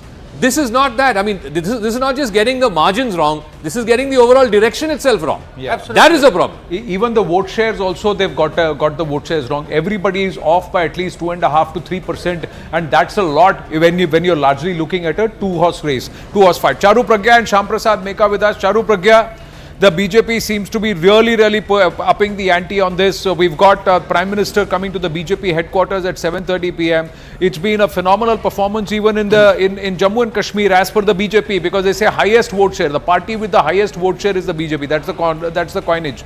But the party which is going to now form government is the National Conference along with the Congress party. Here, how important is this Haryana win going to be for Maharashtra? Is this perhaps a galvanizer for the BJP cadre? Oh, always. A good win is always a galvanizer, and I'm not going to pretend otherwise. It feels great, and honestly, I have been on air since 7 a.m. this morning, Anand. I am still full of energy because we have won this election. See, at the end of the day, when you're not winning, you do feel bad. It's like we have fought every single seat, victory or loss. That's why I sometimes wonder, how does Rahul Gandhi lose election after election? At last count, this was 88 elections that Congress has lost under his leadership. How does he take it? How do the people in Congress manage? Because for us, losing a few seats here and there will also put us in a really, really sad mood. And I'm not leading a party or contesting from any seat. Also, this was an election that Congress was slated to win in a huge way, in a big way. Yet Mr. Gandhi saw it fit to travel abroad on a day which could have been a massive celebration for his entire cadre. Shouldn't he have been here? And since it's become a loss, shouldn't he have been here to pick up the pieces of their broken hearts, if any? So I really don't understand the way that political party works. But it's just amazing to see how the BJP keeps so much more close tabs on what the Congress is doing, how many they have lost and where their leader is, rather than keeping tabs on what they did. Now in this case, would you not credit the 16,000 meetings, gram meetings that across the 6,000 villages that the RSS has done? After that Kerala meeting, Samanvay meeting, the RSS and the BJP seems to have mended, and that seems to have helped you here in the last 56-60 days. Absolutely, Anand, and I said that on your last show this afternoon. RSS and BJP are a part of each other. If there are certain tiffs, then we have to work at them like a family and iron them out. I would like to also say something about Jammu and Kashmir. You said that BJP is talking about the vote we'll percentage. come to Jammu and Kashmir in a bit. We're talking Haryana. Shyam Prasad Mekha ji, Rahul fail ho gaye ki Bhupinder Hooda fail ho gaye? No. See, first of all, we don't think we have failed. First point is we ran a very good campaign. We brought the issues out. Even by this result, Congress is in a better position than where it was in 2019. Okay. So now, there are questions on how it happened, where it happened, why it happened. Yeah, we will deal with that. So there is nothing like, okay, Charu might get back to Rahul Gandhi very quickly, because we don't think that way. We are not one person run organization like the BJP. Now they are in a hurry to put up the posters of Prime Minister all over the place, creating him with the victory. Yes, by all means do that. But he ran away from the campaign. That was there to see for everybody. So that's not the point. Our agenda, our campaign, what we went to the election, went to the people, are the issues that are still the people's issues. We'll continue to fight on that point about whether you're touching a chord with the people's issues, Mr. Mekha, I just want to tell you that obviously that one attack that, Mr. Modi's governance has underwhelmed over the last few years, that plank now will definitely weaken, at least when it comes to perceptions. Let me just give you a statistic, and this might sort of illustrate the point that I'm making. Haryana is the 11th state where the BJP has returned to power, cementing its status as the natural party of governance. Can you believe it? In the last 10 years, the Congress has not returned even once in a state across the Indian Union. Not once. So look at the numbers. And these are not unsubstantial states. Of course, there are smaller states in the northeast. There's Goa. But we're talking about Uttar Pradesh. We're talking about some major Hindi heartland states. And I'm not even talking about the states where the BJP has now entered, where it was never a force before, which is further east and of course in the south. So look, there is a qualitative difference now. The BJP comes back into the game saying that, look, you guys are cooking up stories about joblessness, unemployment. Yes, there is stress in the economy, no doubt. But don't think that the people don't trust us to solve their problems. I have a tactical difference between the Congress and the BJP as far as Haryana is concerned. So BJP, obviously, this is an old playbook going back to Mr. Modi's days as Chief Minister in Gujarat. They changed a large number of sitting MLAs. So BJP changed 16 out of their 40 MLAs that they had in 2019. They changed 16. 12 of them won. Wow. The changed candidates, 12 out of 16 won. 4 out of those 16 lost. The Congress, on the other hand, this is the opposite side of the strategy. The Congress, on the other hand, if you go back and look at 2019, they had 31 MLAs. Of those 31 MLAs, they repeated 26 of those MLAs. You know how many of those 26 won? Only 11. 15 of them lost. And today the difference between Congress and BJP is 11 seats. 15 sitting MLAs of the Congress party lost. I think that was a tactical mistake. Yeah, not just that. Bhupinder Hooda decided 80% of the 73 out of 90 candidates 73 out of 90 candidates were decided by Bhupinder Hooda. So what this result will he shows, be retired now? If I can add to what Zaka and Rahul was saying, what this election shows is the BJP's ability for course correction very fast. 3 months ago, this is a state where it had lost half the seats. Right, vote share had come down significantly. By the point you made, by the way, in UP they didn't do as well as they could have because precisely because they didn't change the seats. They've done a course correction. The 3 things have changed between then and now in 3 months. What has changed in Haryana in 3 months? One, that they went back to the ground basic and they learned the lessons. They took the lessons from this, right? Second, they made a lot of changes on the ground level in terms of promises and so on with the Kisans, with the Agniveers. The Agniveer was a real issue in Haryana. Third, they've managed to restore their social coalition. So there was an erosion of OBCs, there was an erosion of Dalits in particular, which hurt BJP also in UP and other parts of Hindi heartland. And there was a question mark over the Jat vote. So what the result is showing us is that in the reserve constituencies, if you can drop the filters, Zaka, the BJP has won the a large number of the reserve seats. Yeah. So the Dalit vote, which was deserting the BJP because of fears of the constitution being changed, a lot of it they managed to let recover. Shyam Prasad make a weigh in on this as Zaka calls this up. Shyam Prasad Meka, Kisan, Jawan, Pahalwan, all three have fizzled out. Has the Agniveer bogey now been negated by the BJP in Haryana? If they've negated it in Haryana, then nowhere else should it work. And also with the Kisan, the MSP being announced has worked. For them, Nayab Singh Saini in 56 days post the model code of conduct was removed, post the results being declared. Then immediately after that, they've gotten down to work. Isn't that manifest here, sir? I don't think so. See, the Kisan, the Jawan and the Pahalwan, all of them were ill-treated. They were unhappy. That is still an issue. If just by getting an election result, the BJP can't do that mistake of taking everybody for granted. No, these are still the issues on the ground, and we will continue to fight for those people. We are not going to back off.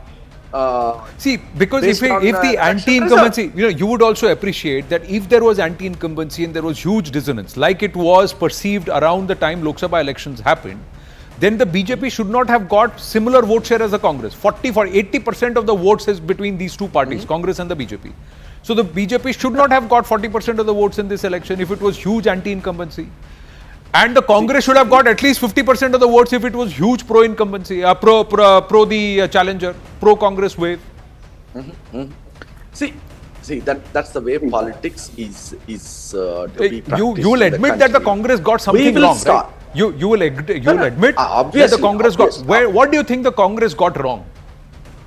In your own wisdom, I am asking. Where do you think? Yeah, I will come to that, but not at this moment. So okay, so we will come to that. Okay, no, why not this moment? I have my. You can give us one insight into where do you think one particular point where perhaps had they done this, the result could have been different. No, not at this point. We all gave our inputs. The party will come out and then we will come out with that. So now the simple thing is the art of politics is you will always be in a minority with your ideas. Then you build majority around your ideas. That's the long term.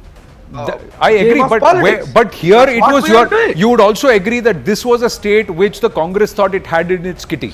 This was Congress's election to lose, because everybody, even the common person walking around in Noida would say Haryana to 70 seat Congress leke ja rahi hai. This was in June, July. This was the conversation. Let me tell you some news what coming in. Someone from very high up, yes, someone from very high up in government has sent a bunch of photographs of the Prime Minister L.K. Advani, Atal Bihari Vajpayee, the Prime Minister, and of course the three Lals. Emphasizing the point that the Jat vote was never really alienated from the BJP, that this was a chimera. The text reads, from Devilal ji to Bhajanlal ji to Bansilal ji, Prime Minister Narendra Modi has worked alongside all three Lals, the stalwarts of Haryana politics. This is to rub in the point that you people believed that the Jats were alienated from the Bharatiya Janata Party.